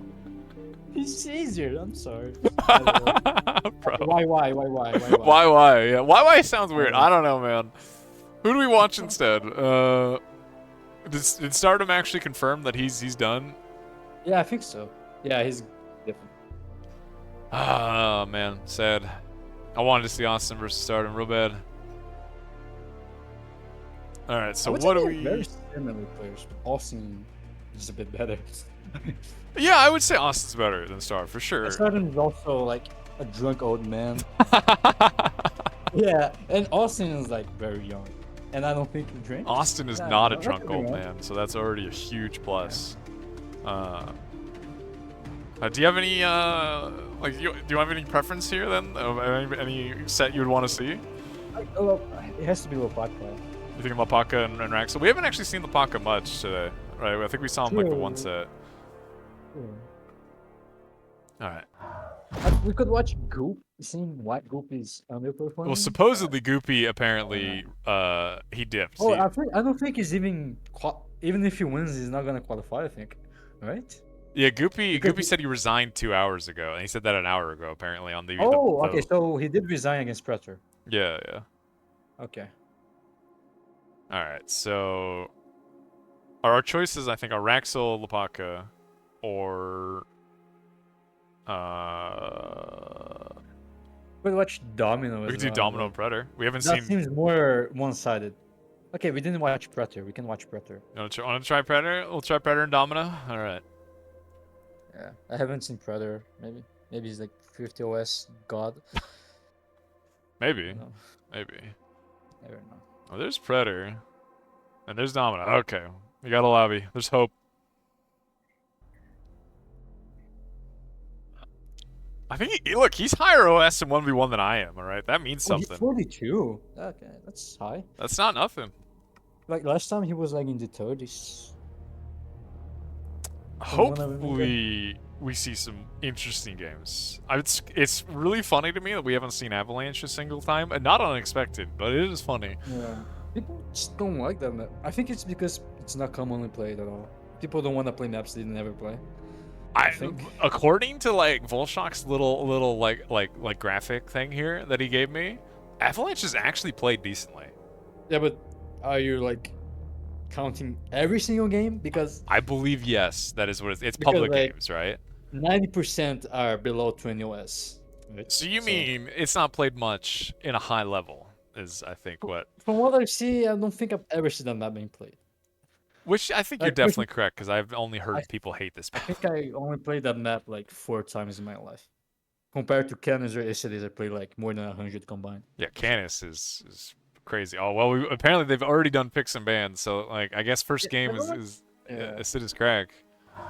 Avalanche is more like the map bar. It's a more old school map. It's small map focused on unit spam. Which is People funny nowadays that are like leaning towards macro. a lot of the old players don't even like that map, which is funny. Like it's an Really? old map. Yeah, like Yeah, I don't know that. I don't know why people dislike that map.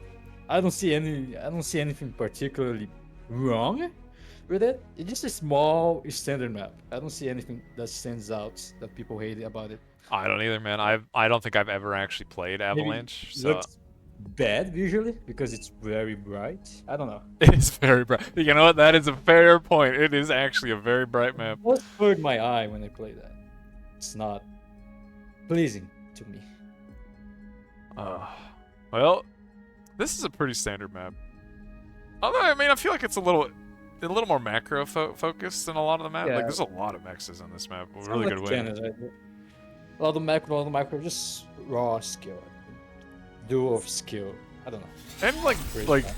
kind of I don't want to say build order, but because that's a part of skill, but like kind of build order here too. Like there's I'm not sure about build order. you don't think so? Like The higher the wind is, the more volatile the I map guess that's is. true. And like, if it's a solar map, it is a build order map. I Because guess it's not that volatile, it's yeah. fixed. It's fixed. Like, you have builds for CCR. The only map that's a win map that's an actual build is X Factor's build. But that's just because X Factor, I don't know, he's pretty good at making builds. Yeah. Which I mean, But besides that build, there's not really a fixed win focused build. yeah, besides I guess that. that's true. It It doesn't just comes down to exist. like a consistent like macro scaling, right? Like you're not Yeah. e-stalling while you're massively expanding for the absurd amount of X's, which I guess is like just general build order like things, but that's not really even a build order. That's like you're still adjusting to like the wind that's happening. Yeah, you just adapt, and that's just part of the macro skill. Yeah. Yeah. Just normal macro things that are happening. Well, we got both players opening a core bot lab. We're gonna have grunt on grunt action as don't think we've seen enough grunts today at all.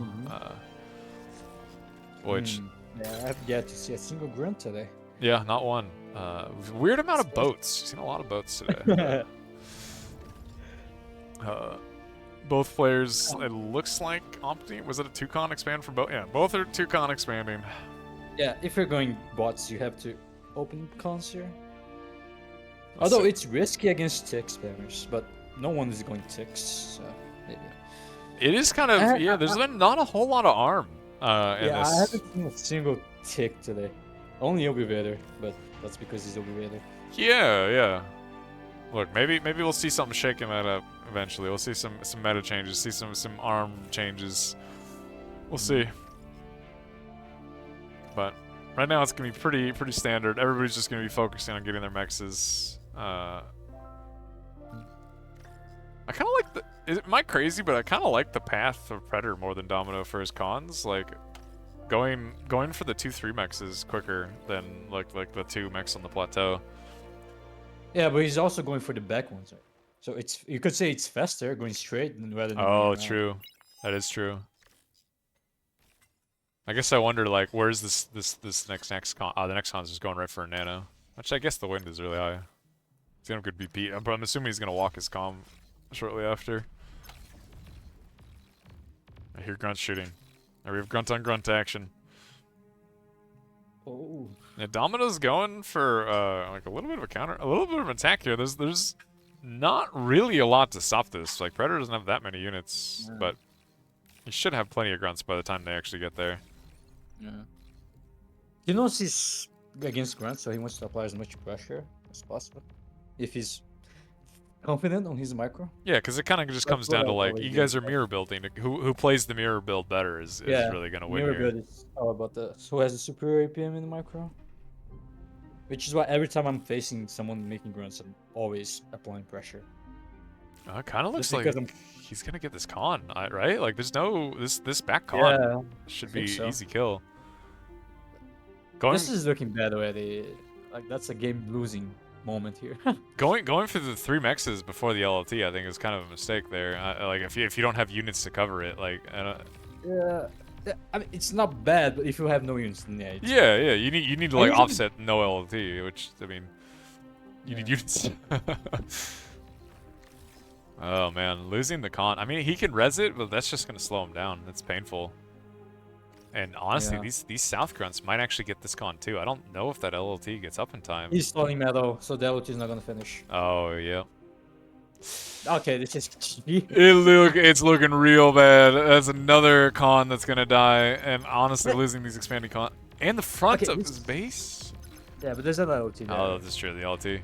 But still, another grunt's just going the hill and it's gonna be. Oh, and he's yeah, gonna Predator. lose all their two mexes. He's going for his own counterattack, but he's losing all of his mexes. Yeah, I mean there are reinforcements there. And Oh, he has true. a raider, so he's gonna get there in time. Oh man. Wow. Okay. This is just a very. I did not expect it to be like this. I guess that's an exploiter there, but Yeah, that's. It's Got something going for him. it's a very expensive exploiter. Oh, Predator actually had a chance to snipe this con, but I think he was microing he's something in base. All of his grunts are gonna get caught and die. Domin is gonna. Yeah. I mean, that yeah, he recognizes that was that was rough. I think it was macro diff. He had better macro, so therefore more units. So therefore, better fights. He wins. Oh, Coast. This map again. Why do you? I So am. people being obsessed with this I'm map. so shocked that this map is getting played this much. I'm not gonna lie. I thought for sure this is gonna be one of those. Everybody hates water. I thought for sure this is gonna get banned. It's really, people hate Avalanche, but for some reason they love this map. Look, I'm with you, man. I'm confused. I like watching this map, so I'm happy. It's been kind of funny. Yeah. I think a normal like game between two like even opponents on this map probably is boring. Okay, like it's probably maybe not. I don't know. Maybe that's too presumptuous to make that claim, but it's look, you're just going to be watching boats doing circles for like 20 minutes, all right, and maybe even a flagship an hour and a half down the line. Hopefully not. God. Some wall cannons. Some. Oh please. Oh, don't even remind me of that game. Oh my God. Oh. Otto and Sash did that to us. Nobody will ever forgive them. All I right. think I was in that game from the beginning. I only saw like the other hype. Oh, I sat there and watched the whole thing. Yeah. DoMiNo's going for the bot lab again. Wow. This What is it? literally gets Three times? countered by a single person making a supporter. And like first you Predator with the what? Okay. He's going to hover lab. Wow. A lot of ballsy plays I'm noticing. It is ballsy, but like what if they're just going to C lab? You know what I mean? Like I guess you can get their wins. That's kind of big. I mean, over is very expensive. I don't see why you would make over to go sea lab. You can't fight boats with hovers. Straight up, you just can't. Like unless you have a huge economic actually- advantage, you can't do it. I like this build from the Pretor because if DoMiNo never makes a single win unit and he has two hovers, two guns, he's going to permanently be denying those maxes. Maybe also Predator saw the earlier games from DoMiNo and knows that he's been doing this bot lab open, and like That's true. he could be just specifically countering that. Yeah, DoMiNo did say it's his third time trying this. We've seen what, two I of don't them, I know think. why he just insisted in making this work. But like, the goons are never gonna die. The only weapon that can kill them is the commander, but the commander is never gonna catch up to the goons. Well, I mean, I was gonna say DoMiNo does have a bot lab and he can make ticks, but that lab is Yeah, but already unique. yeah, that's what it makes no units. And why would you ever make ticks? You know, that makes no Yeah, sense. for Like, sure, for sure. So Well, I just- like this play, but you kind of delaying your own. maybe, How see how does he deal with the boats I at this point, right? Because Yeah. the boats are gonna be coming across the map in like a minute. Like this I mean, shipyard's it already takes done. some time for the unit to travel. I mean, he's kind of like he wasted a lot of time here. He made a raider for some reason. He's not reclaiming the lab, which we should have. Because he's not stopping with these hovers. He's going in all like he's making 2 hover cons. Like those are very expensive. He also made too much wind, just overflowing most of it. He only needed 2 goons instead of 3, so that's a lot of tempo wasted there. I see the idea though here. Like the goons could be enormous. Just denying the con and the mechs, like forcing DoMiNo to keep his commander in bait. Like these goons could be enormous. I kind of like that. He's kind of forcing the goons. He's kind of forcing the Frick to go backwards, buying him some time. But that's also in itself a mistake from DoMiNo. You're not supposed to follow goons with Fricks. I guess. Ooh, he might catch one. Oh, he did not catch it, actually. He's gonna kill every single max. Yeah, DoMiNo does have a resbot at least, and goons are not gonna overkill. Like, he didn't even overkill the wins. Oh well. That is a good point. If he has a rest bot, he can perma rest the mexes. Well, he could if the commander hadn't just shot the wind corpse and then stepped over the mex corpse. So. Oh, he's rezzing the goon. Big brain. He's rezzing the goon, man. That's funny. Okay. I love that. Huh. Yeah, Pretor does not. You don't have the economy for like this amount of hovers. They're all so expensive. Yeah, I don't know. I thought the initial purpose of the hover was to just make a goon and perma kill the maxes, but he's made like 10 by now. He's making a hover tank. That's not good. It doesn't trade well against Navy ship. No, yeah, no. At this point, like, and the ships like deny all the C-Mexes. They deny the hover lab. He's eating the hover lab with hover con, but like that's never gonna, like that's just not quick enough. I know DoMiNo has LOTs in them. And goons are not gonna kill that. Yeah, like goons can barely kill units. And he's heavily stalling. The resbot is, I mean, he's trying to res this thing, but he doesn't have the energy for this, which means he has no metal income because all of his mexes are turning off. He should be reclaiming trees because resing also drains on all. Oh my god, the revived goon is maybe if it kills this hover con. Oh, wait, but it does reclaim faster than. Yeah. He should be fine here. Let's see. Unfortunately, he can stall. Oh, he can kill the lab before he gets reclaimed. It's so close. That is catastrophic. Wow. He had a sea lab coming up too. I like the idea. It just needed a little more refinement, I think. I do like the idea. I guess the upside of this map is all games end at 2 minutes. The tournament is not gonna last 10 hours, a billion hours. Yeah, there's no actually there's no big macro maps, and then we saw the 40-minute Canis game, but I guess we could go check the Lapanca and Wraxel run since this one is over. Unless there's oh, I cannot type. Oh god. Wraxel, Lapanca, Canis River, 13 minutes in. Oh boy. Nice. We're gonna see some stuff here. Oh, I have a friend to join battle. You do. Easy. That's true. You have that technology now. He's good to have friends. I do. Oh man, I like the creativity with that build.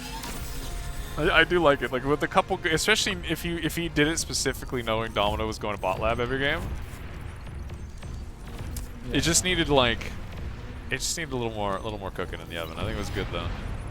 Ooh man, Wraxel just like wiped. I don't know about wiped. He heavily messed Lapanca's energy income up. And I would say actually he halved Lapanca's energy income with that bombing run. Like that's actually kind of massive. Like that's a pretty big edif at this point. That being said, Lapanca's like BP's still alive, so. Caught up now. He catch up just in time to see the leftover of Lapanca's base after a bombing run. I did not see that, but I do see his base obliterated to pieces. Yeah, he's missing a bit. He's actually heavily e-stalling right now.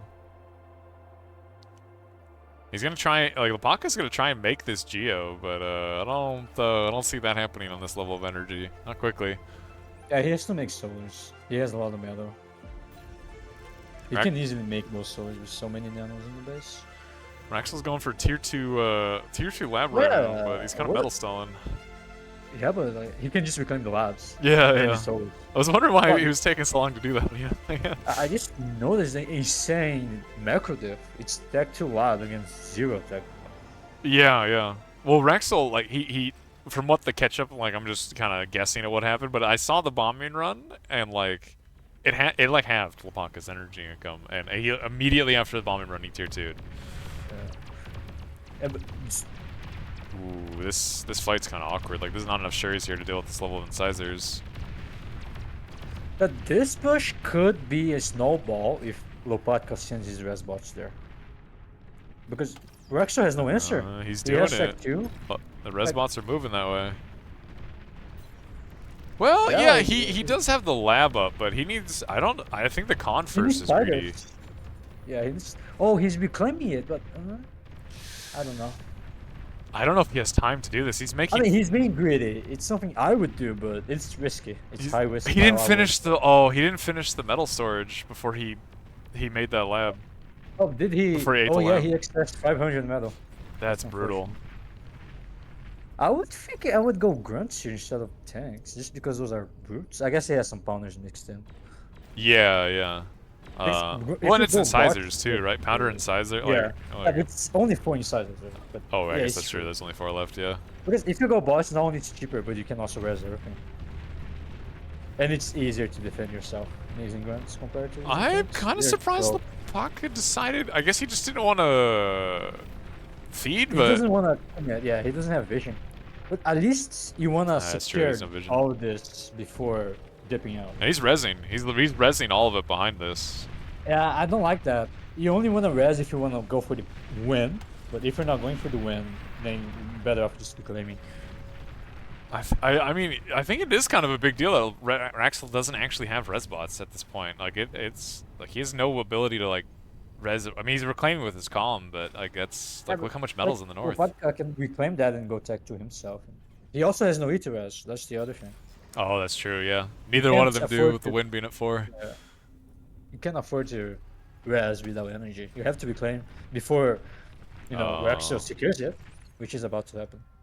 Oh, and Wraxel's making like tier 2 mexes on top of this E-stall, so he's actually like, it's kind of brutal for both of them. Like you should be going for a fusion here before. Either you have multiple wind and multiple E-storages, or you go for a fusion. You can't go tech matches without neither of those. You can't do that with no E for sure. It's really rough. Oh, Lapaka might actually lose all of his res bots here. Yeah. Oh man, that is brutal. That is big.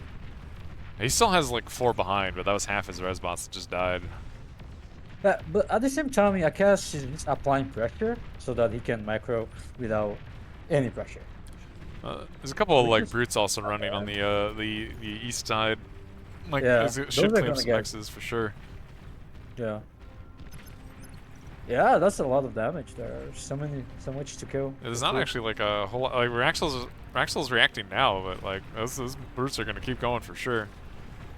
Yeah, it would be faster if he made shurikens, although he doesn't have the con to make an air lab. Yeah, I guess he doesn't. There's no con in his BP. That's true. I would have liked to see these brutes continue going for the back mexes and the wins, but I guess one of them is. On their way. You can see the Q movement. Well, I mean, Wraxel's calm is walking to this northern reclaim field, and like as soon as it gets there, he should reclaim. Like he should secure all of this.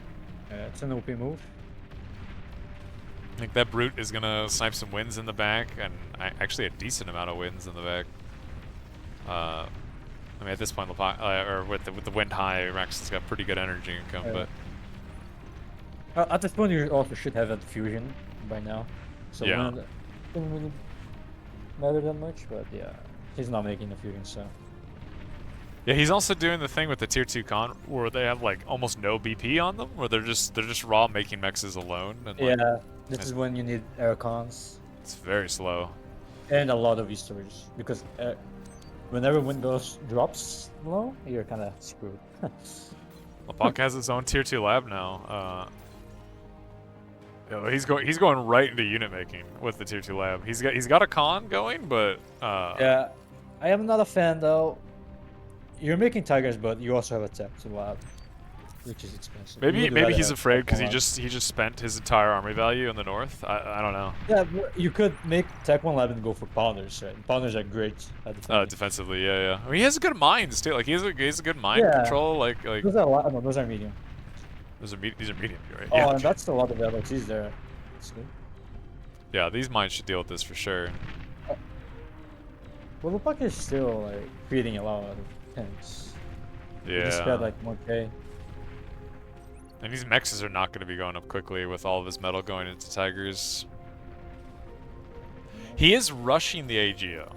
Like that, this tier 2 con sprinted to this geo. Yeah, I like that. I like that. Well, I think it's good. But it doesn't really seem that safe. It's only 4 LOTs. Yeah, having no Yeah. units. I mean, he has a single pounder and some LLTs blocking like this choke point. No, even if it dies, it could be like a defensive AGO. Oh, To kill true, all the true. medium tanks. It's not that bad. Oof, these mine connections are not small. Yeah. I'm actually surprised he hasn't mined the south at all. Like he's only mined the north. Yeah, he's relying on LOTs. Which I mean, these brutes just drive over it. I mean, I guess there's some pounders, but Mines like are better. Yeah, mines are much better. much I better. really want to make both. Actually, I mean, I guess tigers are coming. Like the LLTs and the pounders will slow him down, but yeah, it's actually good to let him in. Like, oh, you the just LOTs get are more there feet. to do damage, and then after he overextends, you kill everything and you get the free metal. This is this geo is definitely in a precarious spot here. Yeah. It might actually see the geo mine become a real thing.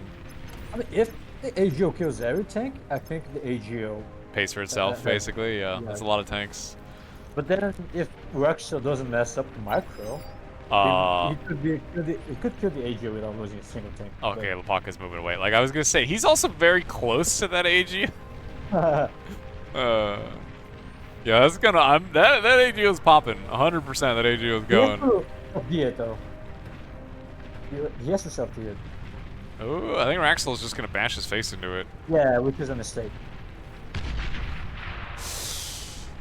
Ah, man. I mean, that killed a lot of tanks. There's even more tanks right in Lapaka's front door. All of Wraxel's army value is gone. He had like a billion tanks. Now he's only down to 11. Yeah. And he can't stop those tigers. Those tigers are gonna get infinite value. I mean, he has tigers of his own. He's just not using them. Like they're idle. Yeah. Like, I guess he's microing elsewhere, but only 2 against 3. So it's not gonna be enough. true. Oh. The mine, I know. I'm looking at it. Oh, come on! They stopped right before it, man. Come on. I'm gonna send the tigers in. That's so sad. Wait, are the tigers gonna walk into? They got self-damage. Oh my god. Oh, that tiger died to mines. It died to his own mines. That's so unfortunate. There are tigers in the back line now, and they should get cleaned up, but now Lapaka has like a billion tigers coming from both sides, and Wraxel has nothing. He only has 4 tigers, but it's not enough. yeah, and both players' energy economy, like Wraxel's got more income, but like they're both kind of stalling right now, and the wind is about to die. Oh yeah, the wind's dying. Yeah, they have to make a fusion. Like the AGO, the tank play, he should have spread the tanks out. Yeah. If he killed that with like 2 tanks left over, like that was good. Ooh, yeah, these tigers will absolutely kill this calm if he's paying attention. He also has no E. The map edge here is kind of awkward, but he doesn't have any energy to D-gun anyway. He's just got to dance and pray. I mean, he could close. He has to pause all of his production, but that's too much EPM. Wait, he's actually gonna. No, yeah, I think he's Lapaka's not committing. I think that might. That's kind of crazy. Yeah. I mean, it makes sense. It was good dancing, know, like, right? Like from Wraxel. Like we know how much energy he has, but he doesn't. So True. Although I mean, tigers, they outrange the comp pretty heavily, right? Yeah, like, but tigers are not that good in comp. No. I mean, they can do it, but yeah, no, they're. Bulls are much better. Oh, but he's giving up. Yeah, Rex is calling it. I don't know why though. I don't like that decision. He was not losing this game. I think he feels like he was further ahead than he is when he, or further behind than he was. Like, he was not behind economically. Unit value, I think he was in trouble. But I don't even know if that's necessarily true. Like if you, I don't know. He was not over there. I don't think it was over either. I don't think it was. I think it was still very close. Yeah. This map, okay, this. Oh god, Titan Duel. I feel like I've seen Tiny Duel and Coast to Coast like a billion times today. I don't know. Yeah, actually, it's mainly these two maps. And Shallow Strait, actually. We've seen a lot of Shallow Strait. Which, honestly, no complaints. Absolutely. Well, almost every single Shallow Strait was funny. Look, I don't know if funny is what you want from your competitive tournament, but still, like, they're fun. They're fun to watch. Yeah. Messy, fun to watch games. Dang, I imagine Wraxel, like, if he goes back and looks at that replay, like, and realizes he was really not, like, he was up economically. I don't think he realizes how bad Alpaca's economy was behind that. Yeah, but no. Spectator cheat. Exactly. I personally would not resign if I was in his position, but who knows? Yeah, because it's like he hasn't really lost. Like, his commander was in an awkward spot, but it's not like he had like a lot of economic damage, right? Like, Wraxel's economy was still pretty safe. If he just got his commander out of there, I think he he hadn't lost anything really. Another huge thing is he had like most of the reclaim was on his side of the map. Yeah. Reclaim just on his side of the map. All right. Wow, they're making the never seen. The 2-max multiple wins, the traditional opening into a bot lab. There's something different here. We have a tank lab. Oh my god, there's hope. What? We get to see another lab on this map. It's not just grunt v grunt. I like it. Oh. We might see incisors. Oh my god. The incisors are also. Oh yeah. Not an arm bot lab or tank lab in sight. Alright, where's Ubi Vader? Somebody go find that man. What was that open armada we saw this? It was way at the beginning of the cast. I was talking about the sense. Oh, was that Ubi Vader? No. No, I don't think he was. He was not. Oh my god. I don't know. It's been a long day. I cannot remember. Wait, it was. Wait, You can make me go look. I don't even remember. It was like a. Wait, it was a lot of tug spam. Wasn't it slow? Wait, that was against Goopy, right? Like, it was the arm player versus Goopy? No. Oh yeah, it was Goopy against Slow, no? Wait. No, Slow was against Ubi Vader. Nah. Okay, you know what? It's not like anything's happening. There's old people we can't remember. Okay, I don't know. There's a Wraxel across the map. Very early Wraxel across the map. Yeah.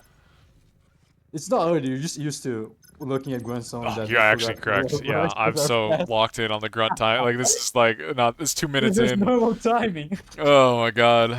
2 minutes. I spent so much time just trying to remember who that was. Oh, we got the mechs. Nice. Yeah. Well done. Almost didn't get that through the repair. It was close. Oh, the command is AFK though. Okay, woke up. We've got. Okay, I like. What were you gonna say? I like a Plopatka's approach. Walking the commander. Finally, someone is walking the commander. Yeah, because like, you're gonna right click on your lab when you've got 4 metal income? Yeah, like, he's what are you already metal starting with the con. Imagine with the commander. So. Yeah. I mean, look at Wraxel. He is metal starting. He's using the com to assist, and that's what I really don't like. Yeah. I would rather have the con assisting the lab and the com walking. And Lapaka's kind of. Oh no, I guess he's gonna make LLTs there. He's just not making one there. But you could make a point that it's very slow to scale with a con only in the base. Like, you cannot make cons as fast, but it's not that bad, honestly. Yeah, I mean, it's a lot of. I can see it's a lot of wasted BP, and the commander presence out on the map is kind of like really good. I don't know. Yeah. I see a lot of cases. I can see a lot of reason to walk com early, with my vast 1v1 knowledge and experience. I mean, these incisors just kind of need to chill, right? Like, the grunt numbers are a little too high to fight up front, but like the incisor numbers are quickly growing. Yeah. He He cannot push into this. just needs See, to not lose any. Yeah, that's the thing about this map. Like, it's so easy to defend your maxes. Like, grunts, once you have LOTs and incisors, defender's advantage. Honestly, there's nothing much you can do here. Wraxell's got the goopy build of 100 grunts in queue.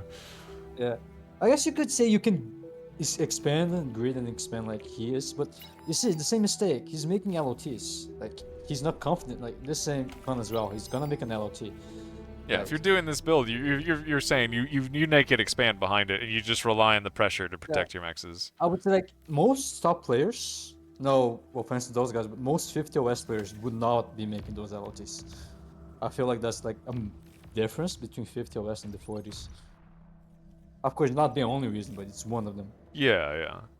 It's just not like it's just lack of game sense. I would say. I'm not sure if it's game sense. I don't even know if that's game sense, right? Yeah, because that's like it's not greed either, but it kind of I feel like I want to use the word greed. It's not really greed. No, I don't think it's greed at all. I don't think it's greed. It's not greed. Well, because you're saving metal, you're losing safety for metal, but also at the same point, you shouldn't need the safety if you're just using your units. It's like greedy is when you're trading away units for more economic. I guess that's true. Yeah, I don't know what word it is. He's not doing that. He's being very aggressive. He's making a lot of units, so he's not really trading away economy. He is making a lot of grunts here and not really doing anything with them at this point. Yeah, he's trying to find an opening, but it just does not work in a small map like this. The incisor numbers are not small anymore either. Like this is a oh wait, he actually just may have caught Lepak out of position. The incisors just split up. Yeah, he could have self-did that LOT, but this is good. Yeah, but then, like, I mean, it gets value, but then all the Wraxel are Lepak's. And there are more grunts going for. Oh, he's turning around. I think that's a huge mistake. Oh god. Yeah, but there's an LOT there. 4 LOTs, 4 grunts not gonna be enough. And Wraxel just lost the entire army. It's game over. That's the thing about grunts here. Yeah, grunts versus incisors not great. Lepaka's commander just killed that expanding con. But Wraxel just walked at it, but. I just prefer Lepaka's opening much more. Yeah, no, I kind of like it. I like the com walk. I think it definitely seems better. Like what Wraxel should have done is made weight less. Grants should opened vehicles already, and he should have never made the LOTs. And he should have somehow started making medium tanks instead of incisors. And then I don't know how I would have played, but I definitely wouldn't be making LOTs. Yeah. It definitely seems like these incisors are not going to get stopped. Like, they're going to probably kill all of Wraxel's energy and Mex's, and... Yeah. It's definitely looking like GG. Looks like Lepaka's cleaning up the raid on the other side, and there's more incisors cleaning up the other side of Wraxel's base of Mex's. It's looking bad. He's not even... He just accepted it. He just accepted it. No. Honestly, I think he was reflecting on what went wrong. He just accepted it. He accepted what happened. Thinking, what went wrong as his base was getting decimated? Look, if there's ever a time to just sit there and just wonder what happened in this game, that's probably the time. Why did they gun when they can just think about? Yeah. Well, let's be honest. Would the D gun have made a difference there? I would say probably not. He got his own win. Yeah, look, nothing there was great, alright? There's not a lot of good choices. Alright, Ubi Vader is still going, looks like. Let's see. Against? Ubi Vader versus Signal. Signal. Okay, I have no clue who that guy is. Although Brightworks, it looks like is... Wait, it looks like he's doing... Let's see. Well, honestly, let's go see... Ironically, the closest match is Paulette against Soul Eater. I don't even know who that is. Honestly. Exactly. Wait, I don't know, because both are beginners, there's a chance they could go for like 60-minute game. Some low cannon action. Wait. They're not even playing. Soul Eater's in this lobby with us. Oh, what? Yeah, that's what I mean. He's in spectating right. Alright, I don't know what's going on there. I guess modulo. forfeited. It's not like he's gonna qualify. I guess. Wait, so Modulo looks like he's in a lobby, but he's not playing, so maybe he's also done. Is this the final? Wait, no. Final set of games? Yes, Final I believe round? this is the final round. I'm gonna ask them if they're done. They're gonna play right now. Theta. Let's see. Okay, so this is last game. I guess I should ask score. Oh, game 3. Oh. So Game it's 3? 1-1. Okay, 1-1. Wait, Modulo lost the game to Admiral. Okay, okay. Oh, yeah, that's surprising. I mean, I've never seen Admiral, so I haven't, I don't know. honestly, I haven't either. So that's fair. I have seen him in the FFAs. And he's Oh, super chef. He has a lot of experience. and you know, the free-for-all gamers are close in your heart, you know? Yeah, he's gonna win this one, I trust. I trust my FFA games. He's gonna dominate us. Look, I'm still trying to convince somebody to make a free-for-all map that just has lava rising from the outside in. All right, man. Give me like a big hot stepper. You know, metal plate FFA. That's what Metal plate FFA. Oh god. I've been the handles everything. You want people to like lag out in the first 5 minutes. They get to enjoy the game for 5 minutes. That's what I always go for. Why do I think I make 58 for every game? Oh my god. I Oh, looks don't like. know, just like number go up. I mean, I get it, bro. I've been playing Factorio. I get it. You know, number going up. It's fun, man. It's good stuff. Yeah, I'm playing Factorio as well right now, but I don't know. Not giving you the same feeling of number go up. It is, but it's kind of it's not as satisfying because it's not against someone. True. You're The by PvP yourself. aspect is big. I guess I should say Well, Admiral said he needed a minute. That's why Chisato and I are now talking about Factorio of all things. Yeah, I started playing in Space Age. I'm Look, it's good stuff. almost on Purple Science. Yeah, so you should know more than me. I didn't play it a lot. Look, I'm currently going through a second playthrough solo for funsies. Yeah, Okay, I like, saw your streams, and I know you fucking played everything. I guess we did you went finish to it. every planet. Oh, so good. I'm still on the main planet. Yeah. Ah, man. But I also kind of like playing everything maxed out, so I'm kind of like just making huge bases. Yeah. Going out of it. You're just watching the Aphis count grow, man. I get Yeah, it. pretty much. I get it. But I'm still not good. Like I watched some of the YouTube videos. Of course, I'm not really watching the tutorials. Nah. You gotta yeah. go into Factorio raw, man. You just Yeah, gotta that's figure that true. stuff out. Like I saw some blueprints, but I'm not really studying them because that would ruin it. Man. Factorio is just so good. Admiral still apparently needs this is the last game I think of the whole qualifiers, and here we are talking about Factorio, waiting for them to get in the game. Oh, we're finally going. Where there is hope. Oh my god. Look, nobody will know that we were talking about Factorio until it's too late to stop us. It is too late. Oh man. Alright, Theta crystals. Modulo and the Admiral. This is just such a solid 1v1 map. It's a solid small team game, man. It's just a solid map. It's fun. Yeah, it is. I don't. The top half of the map is very, how do you say, snowbally. What, you talking the hill? Yeah, because Yeah. whoever controls the hill wins the game. Yeah, It's yeah. kinda- so everything hinges on going to the hill. Not in 1v1s, but in team games. In team games, yeah, for sure. It's like basically a race of whoever controls the top of the hill, and then it's game over. And I kind of don't like that dynamic. Bottom is more chill. It's flat, so it's just pure micro issue, micro skill, and nothing to do about racing to the hill and trading comms and stuff. Yeah. That's why on south you don't really co-op, but on north you have to You co-op. co-op for because sure, you yeah. have to walk to the hill faster, and you have to make the units faster. So co-op is kind of like obligatory if you wanna win the hill. Do you see the spawn from Admiral? This is like the X Factor style. Yeah, For yeah. sure, right? Like, That, yeah, I can see that. And he's going Cortex as well. And it seems like a map that where you can pull that off. yeah, they're for really sure. close together, these two clusters. Yeah.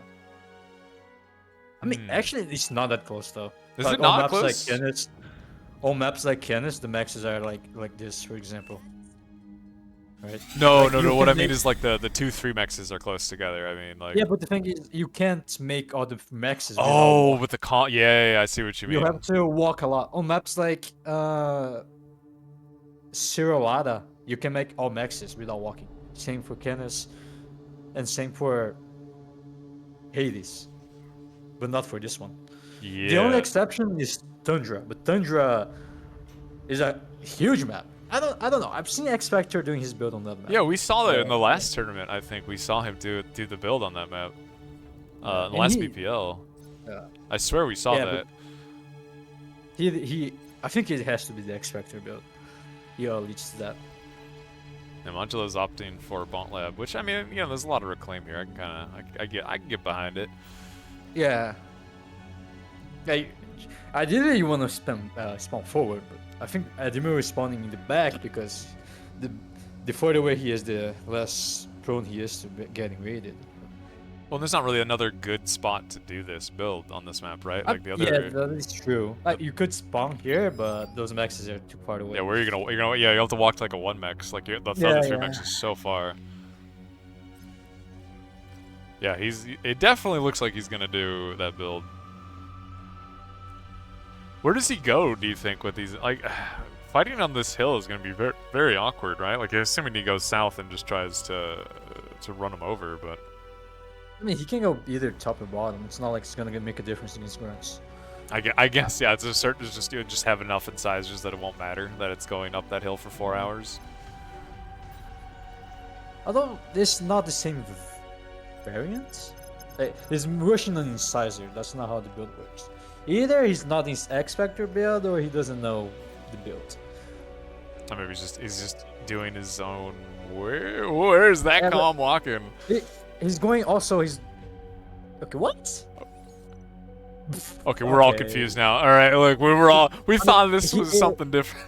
Here's the thing. It's just like the last game. A 50 OS player will not be making this LT. You waste too much tempo. Yeah, are you just metal rely on your spawning. unit. Like you have You units. can't afford this LT. You're losing the opportunity cost of those maxes. Also, the way he's making those maxes is wrong as well. He has to like make this max. Oh, here he's not instead of walking stuff. back. Look at his commander walk path. He's just going. Like he's Yeah, just calm okay. walking. Okay, I see.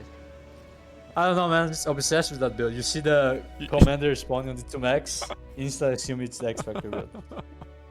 Everywhere you look, there's an X Factor build in disguise. Everyone's just been a waiting. victim of that build. It's just trauma. X Factor's just hiding in a bush to throw incisors at you, man. I don't know. I mean, this is a little more of a normal build than I guess. I guess normal. He's just walking. He's just walking to mexes. Yeah. He's not making any No, LLTs on these 3 clusters. Like he's actually just naked expanding Yeah, with his because bomb. he wants to close this, right? Which makes more sense, but you would have to make 2. Yeah, even then, he Also- doesn't have it queued. Like unless he changes his commander queue, he's not Oh making yeah, an I think LLT he's there. just lazy because he didn't even manually queue the maxes. He just did error max. Oh. So I think it's just like a skill issue. Like the incisors should cover his. I mean, it'd be interesting. I'm curious. Oh, he looks like he's gonna stop for an LLT. Yeah. Yeah. It does reach everything. Actually, there's a tiny gap that does not reach here. So. Oh it's yeah, not the cliff. Perfect placements. Hey, the one single LT cannot block the entire choke point. Actually, sadly, it's off by a centimeter or something. Oh, this LLT should. Yeah, the grunts aren't gonna get any Yeah. value here. Yeah, that one covers everything. I mean, the incisors should cover the other path pretty easily. And he's grabbing a couple grunts. He's killing a couple grunts with his. Oh well, he was with his Comes incisors. FK as well. Don't like to see that. Let's see macro-wise, how's Modulo doing? There's a raid in the back. Oh, there is. We do have a Wraxel in the back line, but unfortunately not being microed, it should get cleaned up pretty easily without much value. Yeah. He is expanding in 3 different directions at once right now, Oh, modulo. he is doing the X Factor, but look, he's walking backwards. But Wait, okay, he just baited us with the pathing, I guess? Okay, that's a bit crazy. late. That's like 2 minutes late. No big deal. Look, he just has more mexes now, you know? Like, it's just... I this... think he just went here for the LOT. I think that's Yeah, all the yeah. whole reason. He's going for the safe corner, right? Like... Yeah. And he's a little behind in metal income at this point. Modulo is definitely... I say little, it's decent. It's actually kind of growing pretty fast. Okay, nice. I like this transition from modulo. Already going incisors very fast. A lot of build power. I like that. Yeah, not bothering to overmake. I mean, he's made enough grunts to like play defensive and hold, and now he's swapping over. He's even getting like a run by. It's gonna kill him He can't next. keep making grunts. He knows, he acknowledges that he cannot get value from them anymore. So he just want to focus on changing the vehicle and It's not gonna scaling. be gone. It'll be interesting to see where he goes from here, or like who, like no, my God, Wraxel. Admiral is not appear to be. Yeah, dude, it's just too many people. Oh my God, too many games. Admiral does not appear to be in any wish to be aggressive with these incisors, even knowing that he's up against bots. I just think he's afraid because he's lower OS. I think it's up psychology. Maybe, I don't know. He's playing Usually it that's safe. how it works. I mean, he did win one game, so. Yeah, he won one modulo. He should be on like a high right now. Never know how he won. Maybe it was a leech snipe. Could be anything really. Could be a flagship really. Like we don't know. Yeah, the flagship sniping the commander. That is a lot of grunts kind of running into admirals and incisors. Yeah, but they are split in groups, which. Yeah, you actually traded really well there. Yeah. Just you gotta be careful not to overcommit. Admittedly, all the reclaim is on his side of the map, so it's like he can pretty easily, you know, secure it. But Yeah, but like, he's just not scaling. He's not expanding. Just... yeah, he's using the commander in the back to, you know, make wins. He's not really grabbing any of the south maxes. It's a rough situation. It's going because he's going for pure incisors. You have to make a count for every 4 or 5 incisors. He's kind of forgotten that max and cons exist or something. Admiral, he looks like he's gonna snipe Modulo's con here. Yeah, but he can get rezzed, and he has one there already. Ooh, he's getting a couple incisors in on well, they're probably gonna get cleaned up by these other incisors, but Yeah. The stuff rate is big. If it doesn't get caught, it will get caught. it's gonna get caught. I mean, he's going. I mean, he's committed at this point. And they're all too bruised to go through these LLTs too. Like, he's losing every single incisor though. yeah, the south one. I mean, it got a few mexes. He didn't get enough damage done for how many tanks he just threw into that. Okay. Modulo's kind of struggling to spend his metal at the moment with his E-stall. I'm very surprised he's going for an air lab while he's E-stalling like this. But Yeah. I mean, he's being able to afford it, but that's just because Windows on maximum. that's true. That's true. Yeah. What is he gonna make? I'm wondering. Is this a bomber angle? Does he think, or is it Sherry's? I mean, Sherry's gonna hit Sizers is like. He could drop behind. He could grab the plateaus as well. True. There's the cliff nexes. Yeah. The The air Hurricanes is good, but it's redundant. There are better options like tanks. It's kind of funny that he put this on a repeat queue. The 1 scout, Actually, 7 Sherry's, 5 bombers, 10 fighters on repeat.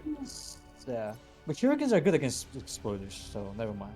Yeah, Yeah, yeah. yeah. He could get value from these Sherry, especially like if they're in numbers, like they Yeah. can deal with the incisors. It's just the incisor count is not that. I guess the incisor count really isn't that high. Yeah, but he's doing the right thing. He's mass spamming Shurikens. Oh, but he's sending them in.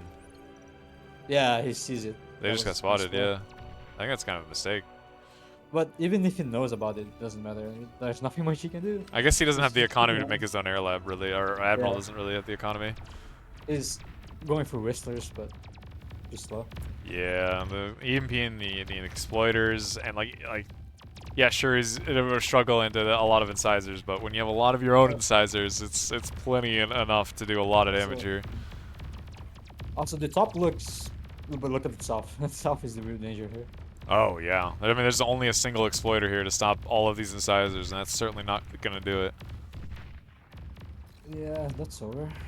Yeah, this level of the grunts all just dying to that E-store. So this amount of incisors in your backline is definitely going to be game over amount of incisors. Yeah, there's only one LOT guarding the base. And I think with like if it gets on the energy and all the energy dies, that's just too much. I definitely it's definitely spiraling out of control for Admiral. I don't see any way he can recover this unless somehow this does not kill his entire base. I do like that he knows the right answer, which are pounders, but it's too late. Yeah, yeah. Oh, there are bombers coming across too as well. Yeah, it's just too much. Well, I think that's it for qualifiers. Last set. We saw some fun games today, honestly. Yeah. There were some funny ones. Some upsets too, right? Like a lot of close matches. So let's see. I would say the best match was Austin against Low. That was a fun one. Austin versus Low was fun. The shallow games were very entertaining.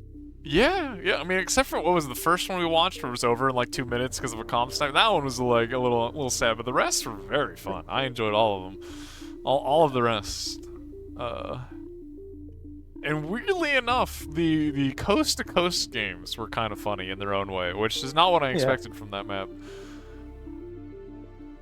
But there was almost never a mirror build in Coast to Coast. Yeah, everyone was doing something different. Navy. It was always like Navy against over against land. We didn't see a single traditional coast to coast, which I guess I'm saying traditional in air quotes because what is traditional on that map? But you know, we didn't see any Navy v Navy. But it looks like yeah, not a lot of big surprises here. If we look at the top 10. I actually, wait a minute, is this modulo didn't qualify, it looks like? I don't know, I don't trust. You don't trust this? Yeah, we'll wait until after. Okay, I'm assuming. Why is Christ and Chappie? Okay, that's Wraxel. That's Wraxel, Signal, top 6. Well, Signal apparently had a good, I said Rignal, oh my god. Wraxel and Signal, holy. Signal apparently had a good run, 3-1. Like, really? yeah, okay, let's see. He got O2'd by Ubivader. O2'd by, wait, okay, hold on. He got O2'd by StarDom. He 2-1'd YY. He 2-1 DoMiNo. And he 2-0'd not real. So yeah, you know what? He got some wins. Oh, he beat DoMiNo. Yeah. Oh, I see. Oh yeah, he got a lot of wins actually. Honestly, Neb 4th place. If this is true, like again, we'll barcast. I'm sure we'll announce to the world if this is correct, shortly. But Nebuchadnezzar, or as the 4th place, like Austin's low star. I think everybody expected. Lapaka. Neb was 4th place. Yeah, according to this. 9th place. I see him 9th place. Austin 1st place. Oh, you see him 9th? Okay, bro. Maybe I need to refresh here. What's going on? Like, I refreshed like 10 times. But am I looking at the same thing? No, okay, I just refreshed. Yeah, you're right. Okay, never mind. There we go. We refreshed and it's fixed itself. Nebuchadnezzar. I'm sorry, 4th to 9th, all right? Christ guy also. You got 8th? Yeah, what? I mean, he got 8-3 too. Is not bad. Right? Another Chinese guy. Actually, he's the new Chinese king, not the other guy. What? Oh, okay. Is that what it is? He's Chinese. Oh, not bad. All right, honestly. Holy, the Chinese is dominating. Holy. I mean, honest, bro. I wish we had seen YY. I wish we'd seen some of his games. I didn't watch any Chinese play, and I blame it on the streamer. I do blame it on Chisato as well. I agree. We should. Of course. I'm choosing the games to watch next.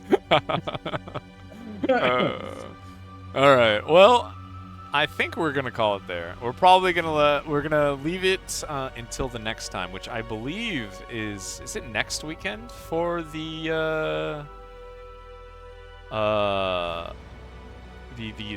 follow-up of the tournament, I believe. group stage, right? I think it's. Wait, you know what? I'm just gonna trust that somebody somewhere. It is group stage. I played it 4 times. I should know. Yeah. Group Look, stage. we're gonna trust Chisato, and if he's wrong, we're all gonna collectively message him and complain. Okay? It's But group stage, 4 groups, and the seeds. Well, it should be me, but it's not. So it's very. I don't know who the seeds are. Okay, X Factor's first seed, and then the other. yeah. I wish I could bring up like exactly who's like already like pre-qualifying, but you know what? I guess we'll leave that for next time. These are It's 8 people qualifying, right? it's 10 people qualifying. Oh yeah, it's because 2 people are not. Yeah, so playing. DoMiNo squeaked in. Modulo and Barcast are out, but Wait, but they have the same score, no? but don't even ask me, man. I have no I have no idea. I have no idea what any of this means. What is Buckhopes? Is that like a Isn't German that word? that's the score for if like you're against stronger opponents? Basically, you get more Okay. value than if you're against weaker opponents. Wait, but how do you determine who's stronger? How Look, do you know who's look. stronger? I don't know how it's done. I just know what it is. Okay. I keep trying to like end the thing and like the night, but I don't know. Look. Barcast will announce who the 10 are. I think it's this. I could be wrong. Austin #1. Well done, Austin. Okay. Yeah. It's kind of sus though. There's like Chisato does not between like it. 12 and 7, 6. It's all a draw. They're tied. Oh my god. That's funny. I don't know. I Look. just know that I don't know if they're gonna do the same system, the picking system, like the snake draft system, where people play players into the groups. Look, I'm gonna leave it to Barcast to figure out. Okay, I'm gonna end the stream. I'm gonna remember to go ahead and not discard the delay. We're gonna go ahead and remember to leave the delay on. But that is it for Chisato and I. Thank you, Chisato, for casting with me. It was actually pretty fun. Yeah. Saw some good games. Nice Like hopefully maybe you'll show up for the mainstream. We'll see. It'd be fun with you and Volshock. But anyway, that's it. Someone's gonna. Wait, I forgot. Whatever, go on. No, We're cooked. All right, we're losing him. That is it for us. All right, we're gonna hit the button and yeah, we'll hopefully